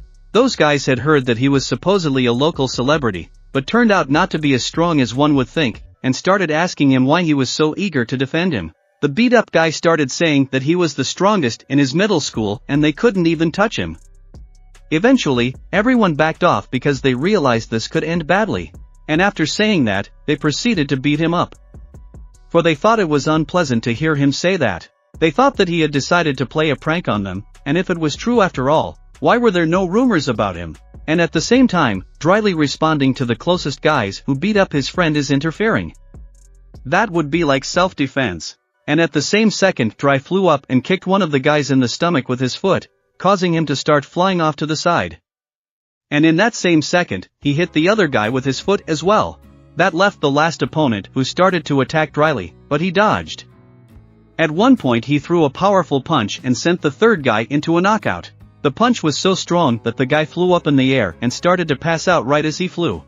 And they all lay passed out on earth, and Dry started telling that guy who was beaten up that since that was what happened, he would protect him at this school too. That guy realized that it wasn't a bad deal for him, and soon after that some of the students found out about Dry dealing with those bullies.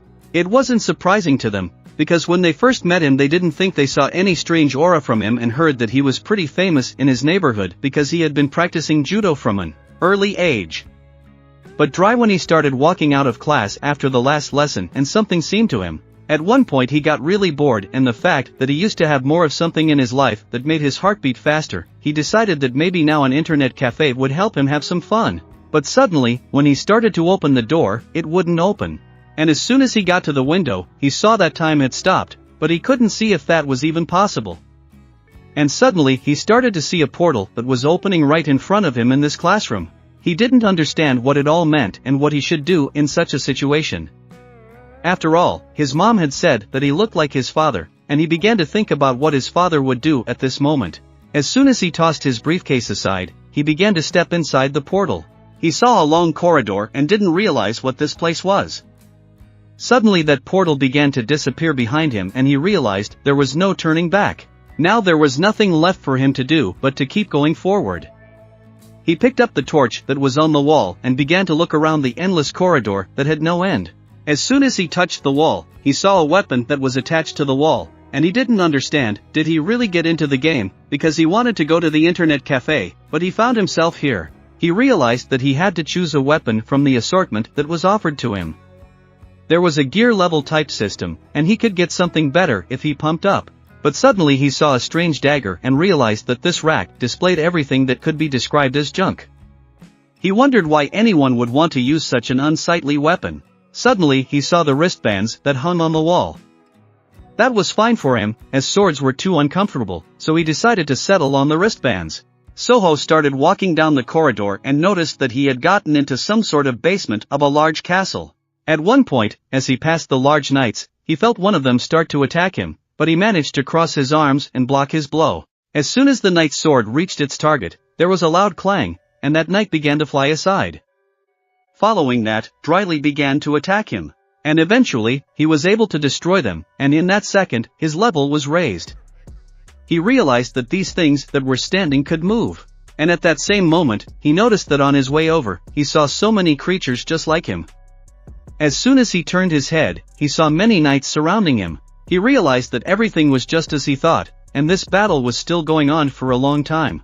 Her level kept increasing and increasing, but the number of knights coming at him didn't decrease, and he continued to fight against them with all his might even though there were even more of them. He crushed them one by one. Once his current level reached 19, he realized that his level increases if he defeats those armor-clad monsters. Then he becomes much stronger, and it really feels like a game. Once he destroyed all those monsters, he realized that it wasn't an easy start. But now he can handle them even if they attack him in groups, even though those creatures are stronger than him. He began to wonder how he was able to defeat them while being at level 1, but it was probably because of the power he had mastered, but he didn't realize where that power came from, and he wanted to become even stronger. As soon as he got to the door, he started to open it and behind the door he saw a guard sitting at his throne, in the distance. 5-5. He realized it was the boss, and the one looked pretty strong. As soon as the boss started to draw his huge sword, Soho decided that he needed to strike first. But just as he was about to fight, the boss was already beside him and was able to straighten him out in a split second. He didn't understand how this could happen, but suddenly it was as if he was reborn and reappeared in the same corridor where he started. He started to look at his hands and didn't realize what it was, but he ended up in one piece.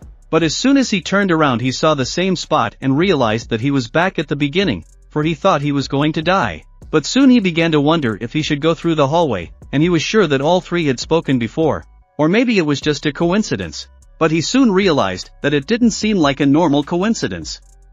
Since he had leveled up, he decided to change his weapons and put on gloves that were much more durable than his previous ones.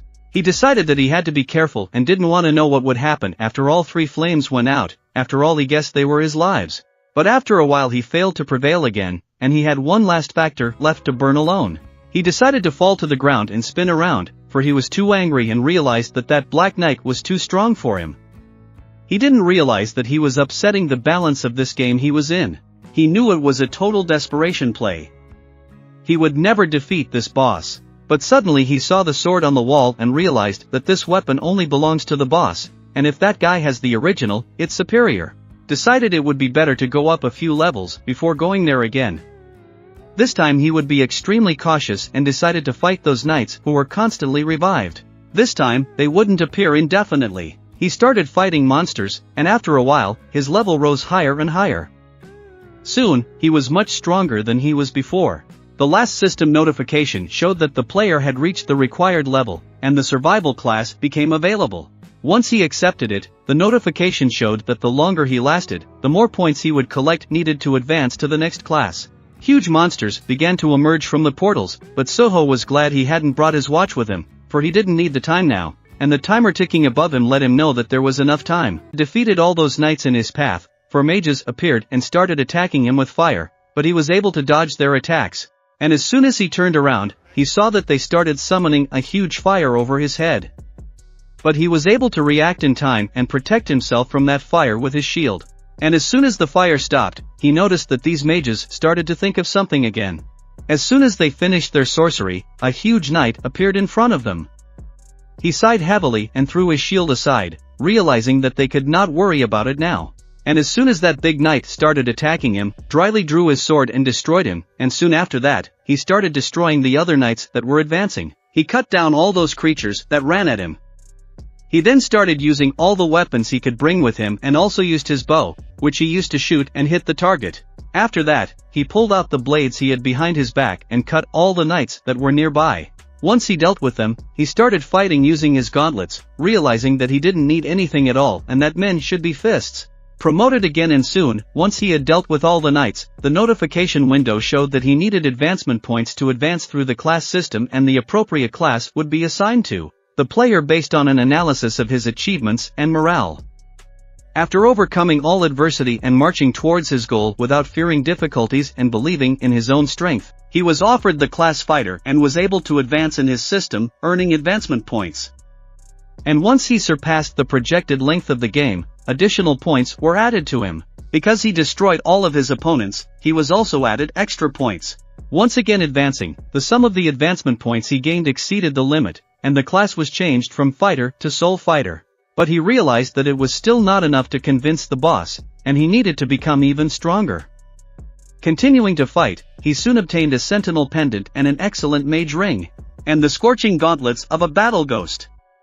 At this moment, he realized that he was now ready to fight the boss who was waiting for him. And as soon as he came out of the portal, he started telling the boss of this dungeon that he must have been waiting, and now it was his turn to fight at full strength. But this dungeon boss didn't want to wait and started attacking him with his sword at that very second. Soho noticed this attack and managed to bounce aside in time. They continued to fight with all their might, and the destruction was terrifying. In fact, all the stones started flying in different directions from these blows, and eventually our hero was able to reach the strength that the boss of this dungeon possessed. Although he attacked with all his might, he realized that it was still not enough for him, he needed to become even faster. But suddenly the dungeon boss struck him with his sword, but he dryly blocked it in time. However, the blow was so strong that he flew off to the side. At that same second, he decided to counterattack. Such was the young lord's strength, although he hadn't even used it to its full power. But after gaining a level, it at least felt like a battle. The Black Knight was stronger than he had anticipated. His characteristics are no match for ordinary soldiers. In other words, he is an exception. But since he's an exception, the same can be said for him. He might not be aware of all the rules of the game, but his stats were improved at level 1, so he could easily defeat high-level soldiers. If you recall, each characteristic increased by 1 as you leveled up, and the current characteristic along with bonuses corresponds to level 110 rather than level 70. Their battle lasted for a long time. In the end, with the help of Dry was still able to break through the defense of this dungeon boss. With a very strong punch, he broke through the wall that was in this room. As soon as they fell to the ground, the dungeon boss realized that there was incredible potential hidden in this boy. He didn't stop attacking him, and the explosions from the blows were so strong that all the pillars and the entire building started to collapse. They continued to fight, but managed to still adjust to his opponent. Attacking him countless times, he began to move even faster. At one point, he noticed a portal suddenly open behind him. He realized that it was most likely an exit, and determinedly began to move in its direction. But as soon as he stepped out of the portal, he saw a large building and realized it was an area of his city. But that building was burning, and he didn't understand why. Suddenly he saw a three-headed monster in front of him looking at him, and without thinking long, that monster started attacking him. But suddenly the monster stopped, for he was racked with fear of that boy, and dryly considered that it was not a monster. For it looked like a living statue. And suddenly he began to approach another door. As soon as he opened it, he saw a long corridor, and following the corridor was a huge city that burned with eternal fire, and the monsters that came out of that fire. Soon he encountered all of them, trying to overpower them. And when he got to the 10th floor, up to the 20th floor, and up to the 30th floor, he defeated them all. On each of the 10 floors, he killed all the monsters that came in his way. But he wondered why they were all so weak. On the 50th floor, he met a boss who died in just a couple of hits. To him, this battle seemed rather boring. He started to think that he might have overdone his level up for the battle with the black man, but as he continued walking through the city that was all on fire, he realized that it was definitely possible to mop up 1 floor per hour. And soon, after the 87th floor, he defeated all the monsters and was able to reach the 100th floor. He thought that nothing unusual would happen anymore, but as soon as he came out of the portal, a girl appeared in front of him. But he didn't hesitate, because his time was precious to him, and decided to attack this girl quickly. She started shouting for him to wait, and started saying that even the overlords could easily get here. Who would have thought that a young overlord would be able to reach here on his own in just a few tries? After all, he couldn't make it this far last time. But Dryly didn't understand what she was talking about or what even happened last time, and she began to say that she was the eldest daughter of the demon, the first guarantor of the clan for the sake of it. And she greeted Dryly at the final step. He decided to ask what it all meant, but he didn't understand anything further. But the girl replied that everything was over for them, and there used to be a stage called Demon King, but had to take it when their plan became the first. And, first of all, they wanted to congratulate the young lord and offered him a banquet with his father, because he had prepared a grand celebration. But dryly he began to ask her what she had said, and she pointed her finger at the gate, and asked what it was, and she replied that it was a state gate leading to another dimension, not to the castle of the Demon King. He realized that these things were called gates and decided to leave, because he didn't know what demons ate. But he was still young for such a thing and suggested that they have a banquet in a few years. But the girl was angry, for she remembered that the overlord had told her that they would meet, and it had been 60 years since the demon castle had been abandoned, and they had only turned to them to create a sculpture. And she couldn't leave it at that, but dryly told her that she had introduced herself as Easel of the Raider clan, and he would remember that, and they would definitely meet again. This girl was so embarrassed that she waved back at him and said, "See you later." But as soon as Dry walked into the gate, he started thinking about I2, after all, the real way out, or is it a trap? And as soon as he stepped out of the gate, he realized that this was not the end, for in front of him he met many terrible ants that were waiting for him. Did he start fighting them? Well, of course he started running away from them, for he didn't realize what kind of rabid ants they were. There was no end to them yet. Realized that thanks to them, his level continued to steadily increase. And when he was already used to these monsters, he realized that he had to start moving towards the place where the huge door was. As soon as he entered it, he saw a huge room and began to wonder, what size is the owner of this place? Since it's this big. And as soon as he turned around, he saw the only ant in the room. He wondered why he was crying, and immediately they began to fight. They fought with amazing speed and strength, but the ant was still superior in strength, and he managed to hit him hard several times. But the ant didn't want to just give up and started attacking back, but as soon as he got close, Dry hitting him a few more times. The ant realized that he needed to retreat and heal his wounds. But after he was able to heal his wounds and began to counterattack, Dry also didn't want to stop and continue to beat him up. Seeing the tears on Ant's face, he didn't understand what was wrong with him.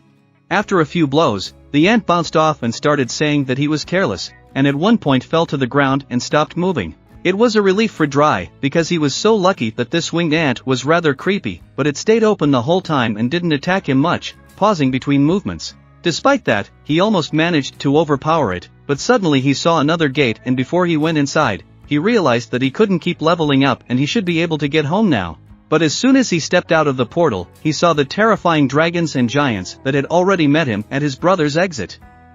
It was one problem after another, and he was still at level 99. After numerous battles with those and the giants as well as the horrible monsters that came his way, he had destroyed and smashed all the defenses that those monsters had. Even though they were much bigger and had much more strength, still he was stronger and was able to overpower them. It was only the first round, and following the first squad was the second squad, and Dry didn't stop. And once he had destroyed them, there were others, higher orcs, that flew on dragons. He looked at all of them and didn't understand where they were coming from or why they wanted to fight him in the sky. So, at one point, he was able to catch one of the orcs that was flying at him on a dragon. As soon as he destroyed it, he started jumping under the dragons that were flying above him and destroying everyone in his path. Suddenly he met large earth giants in front of him, and on one of the giants stood some creature that began to say that it had been 30 years since he had joined the army of the possession of eternal rest. Only marshals could participate in this game, but since he was allowed to participate, it meant that he had won his lord's favor as an excellent warrior. Young lord, did he really think he could handle him if he fought at full strength? But after he dryly heard some squeaking, he sent that monster that was talking to him to another world. Soho thought it was over, but suddenly some force started to press him down to the earth. He realized that someone was trying to crush him with a monstrous force, and as soon as he raised his head, he saw the monster above him and realized what it was doing, and he wondered if the Black Knight and the Black Ant were taking the form of a shadow. He began to guess that he had already become like the voice, and enemies in a convenient form become floor bosses or in the ground all covered in rocks. He realized that as long as he could kill the bastard, he could fight. But suddenly he saw 3 very large shadow dragons flying towards him, and from their Morga vampire aura began to appear, and he realized his mistake. There were 3 more shadow monsters that wanted to finish him off. As soon as they started releasing their flames that covered all the dry ground, he managed to run aside and jumped under the dragons and started beating them up. He continued to beat them with incredible speed and incredible strength. In the end, he was able to straighten out those 3 dragons. As soon as he dry hopped on one of the dragons and hit the orc that was sitting on it, constantly being on the dragon, he saw the orc that was the boss and realized that he looked the most annoying. He decided to start with him. But that orc started using his staff and thus summoned a huge red ball that started flying towards him. However, he was able to dodge it. And as soon as he turned around, he saw someone big orb blow up the mountain behind him. The orc began to look closely and realized what had happened in a way he hadn't thought possible. After all, thanks to his new staff, he was now much cooler. After that, he started fighting the rest of the orcs that came his way. He was able to deal with the stone giants as well. But suddenly, he saw many more shadow dragons and large soldiers starting to charge towards him. One of them started to say that the young overlord, indeed, he thought he could overpower him like that, but no sooner had he finished speaking than Soho hit him once more. And this time, he was already pretty sure he had finished him off. And the next monster that appeared started saying that he was able to get this far because of his secret service in his lord's army. And even if he has forgotten, he wants to impress his lord and show his loyalty. But his story didn't last long, for immediately they attacked and defeated him. At this point, he realized that he couldn't hold on much longer if they kept showing up endlessly, and he decided that he needed to master his power a little more and be more careful, avoiding unnecessary movements until he could fight against the whole army alone. After all, everything depended on his hands alone, and all the dragons that were in his path started to die at that very second. That orc, who was standing nearby and was the strongest, started to use a barrier shield to defend himself from the enemy force that was attacking him. In that same second, someone appeared behind his back and started telling him, "If I just disappear, you will be disappointed and you should show me something worthy or I will disappear." And once he was able to destroy all the opponents that were in his way, he realized that his characteristics hadn't improved. After how many battles had he gotten better at controlling his strength? Well, his rest wasn't long, and other creatures began to appear. One of them started to descend from the sky. Dry looked at it and realized that it was strong, and at least stronger than the ant he had just fought. He turned to the shadow soldier, assuming he could probably talk too, and Dry decided to ask him something before the battle. He asked what percentage of the total number of troops he was fighting, and the Baryon began to say that, excluding the inhabitants of the demon castle, there was about 1 unit of 3,000. Soho realized that he had defeated that many demons, but it was only a small fraction. Sukhov sighed and decided that he was going to start fighting at full strength right now, but the Baryon that started walking towards him started telling him, "Lord," that he had become incredibly strong. But Sukhov didn't understand why they kept calling him young lord and if it had anything to do with how he came to this world. "Well, okay, lord, but why add the word young?" As soon as they started fighting, Soho saw real strength. This monster was definitely superior to all the monsters he had fought, and in an instant, it was able to wound him. Soho realized that he could turn his sword into a whip. Although it is a versatile weapon, but once it is caught, it becomes useless in the hands of the enemy. And in that same second, Dry decided to attack back. And as soon as he hit, all the air from the attack started to lift all the rocks from the ground. As the Baryon blocked his attack, Dry realized that if he defends himself with both hands at once, he becomes open. And in that very second, he hit him with all his might, causing the Baryon to start flying off. And as soon as the dust settled, he dryly began telling the shadow soldier that he was sure he couldn't beat him at this rate, and if they continued, it would take all night. And he is, after all, not afraid of this floor. He's just a decoy, after all. And as soon as Dry raised his head, he saw the boss of this dungeon in the sky, who began to jump out of the dragon and fly towards him. And as soon as he flew to the ground from the impact, everything started flying in different directions. But, dryly, he was already ready for battle, and he realized that this guy who came down was the master of this place. He started to see his daggers start to appear, and he was fighting a human for the first time. He wondered if he could talk to him, but as soon as he said hello he heard nothing in response. There was only silence, and suddenly all was pierced by the realization that a portal had appeared. But he didn't understand why it was where it appeared. After all, he hadn't defeated the boss yet. But he suddenly realized that it meant that maybe this was the final battle, and he just needed to defeat this man to return home. In an instant, he began to build up his strength to move from his spot. And just as he reached that guy, they met with blows.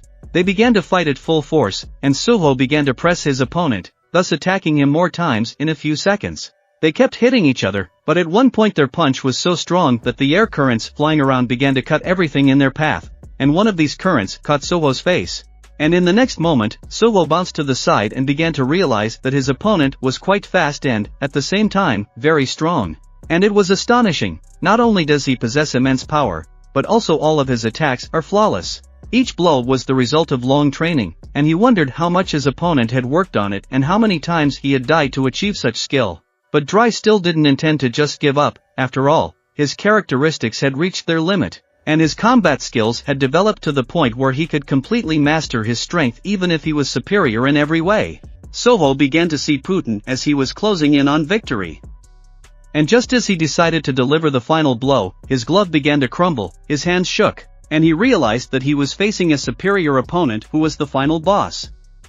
But he still had one more hand left, and he hoped he could win. And as soon as he swung, Jin-Woo took his head and began to speak. "Did you enjoy this game?"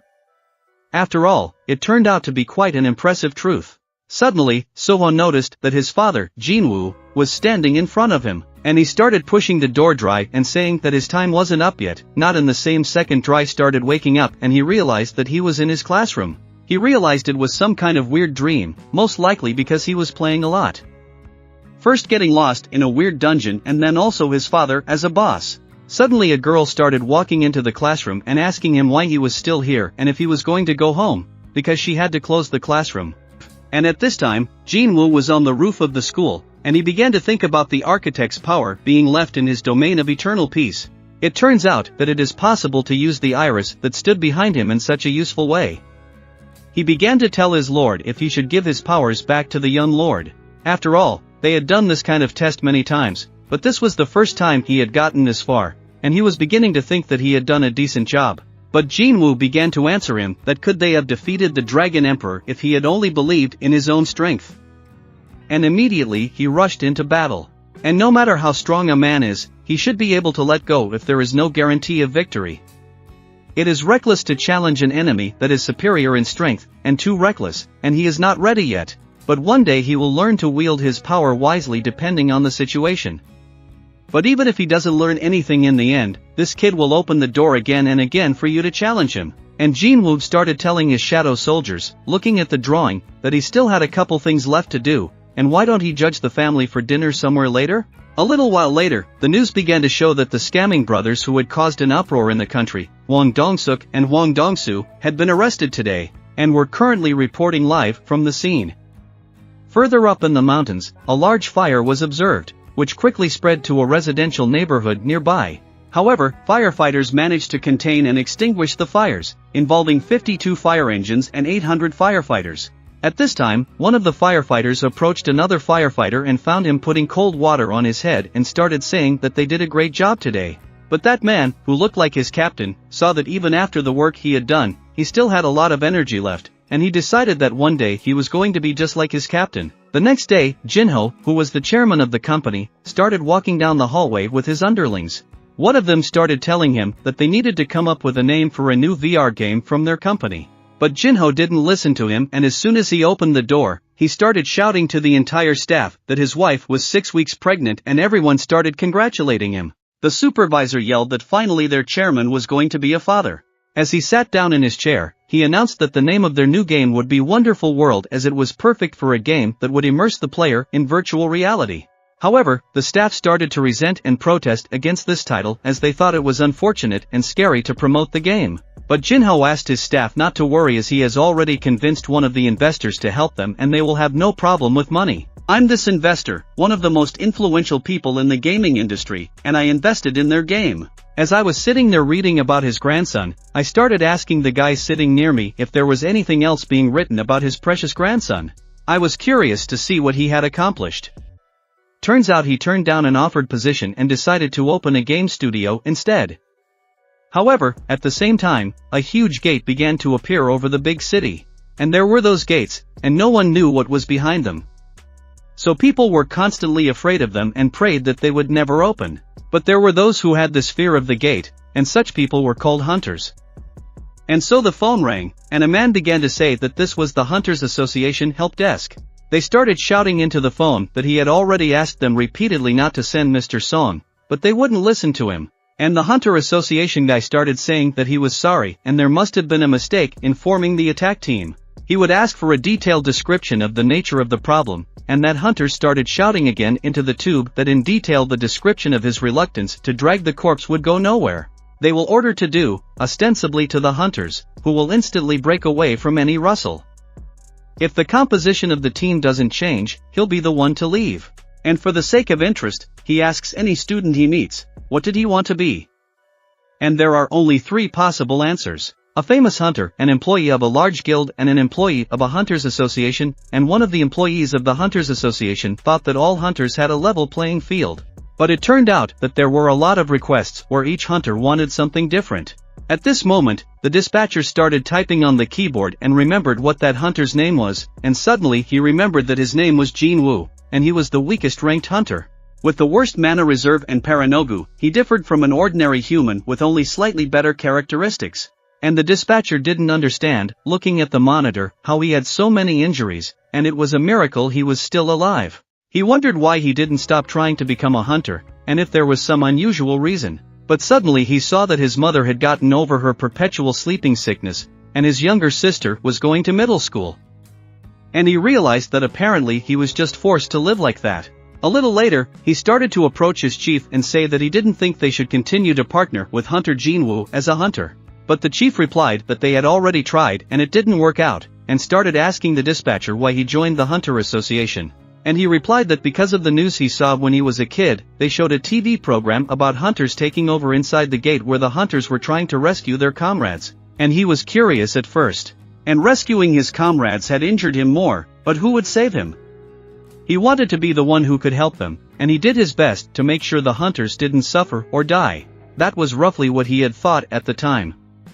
And at this point, the chief asked the dispatcher if he wanted to fire Jinwoo or help him. To which the dispatcher began to say that he was right and, remembering the past, he could do nothing but advise him to quit. But suddenly Chief started giving him papers and said that if there was another way to solve the problem, some high-ranking awakened ones refused to work with the hunters, because they were not interested in money. So the chief suggested, why not convince these hunters to help the rest of us? When the dispatcher saw a hunter healer who was a high-ranked healer and refused to work as a hunter because of fear, Jinwoo overcame his fear and entered the gate despite his weak characteristics. And if fear can be gotten rid of, the lack of it will become the strength of the weak. He hopes that he can help with traveling beyond the gate at least a little bit.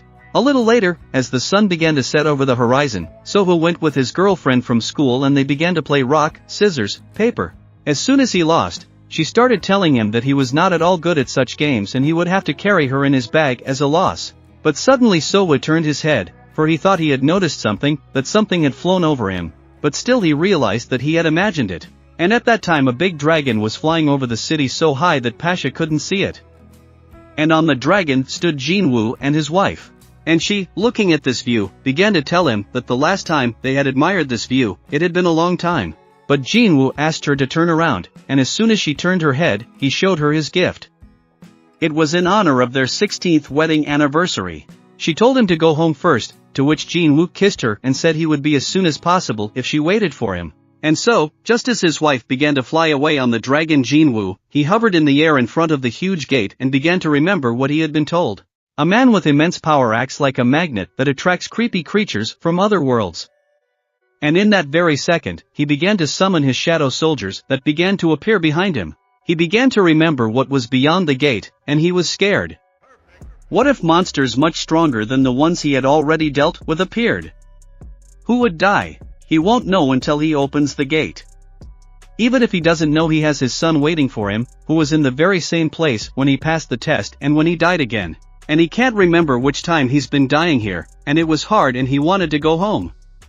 But when he only had one shot left, he couldn't stop hearing that voice that told him to rise up. And even if it's his last try, and if he doesn't want to be stuck here forever, if he can overcome this and wants to challenge what's on the other side of the barrier.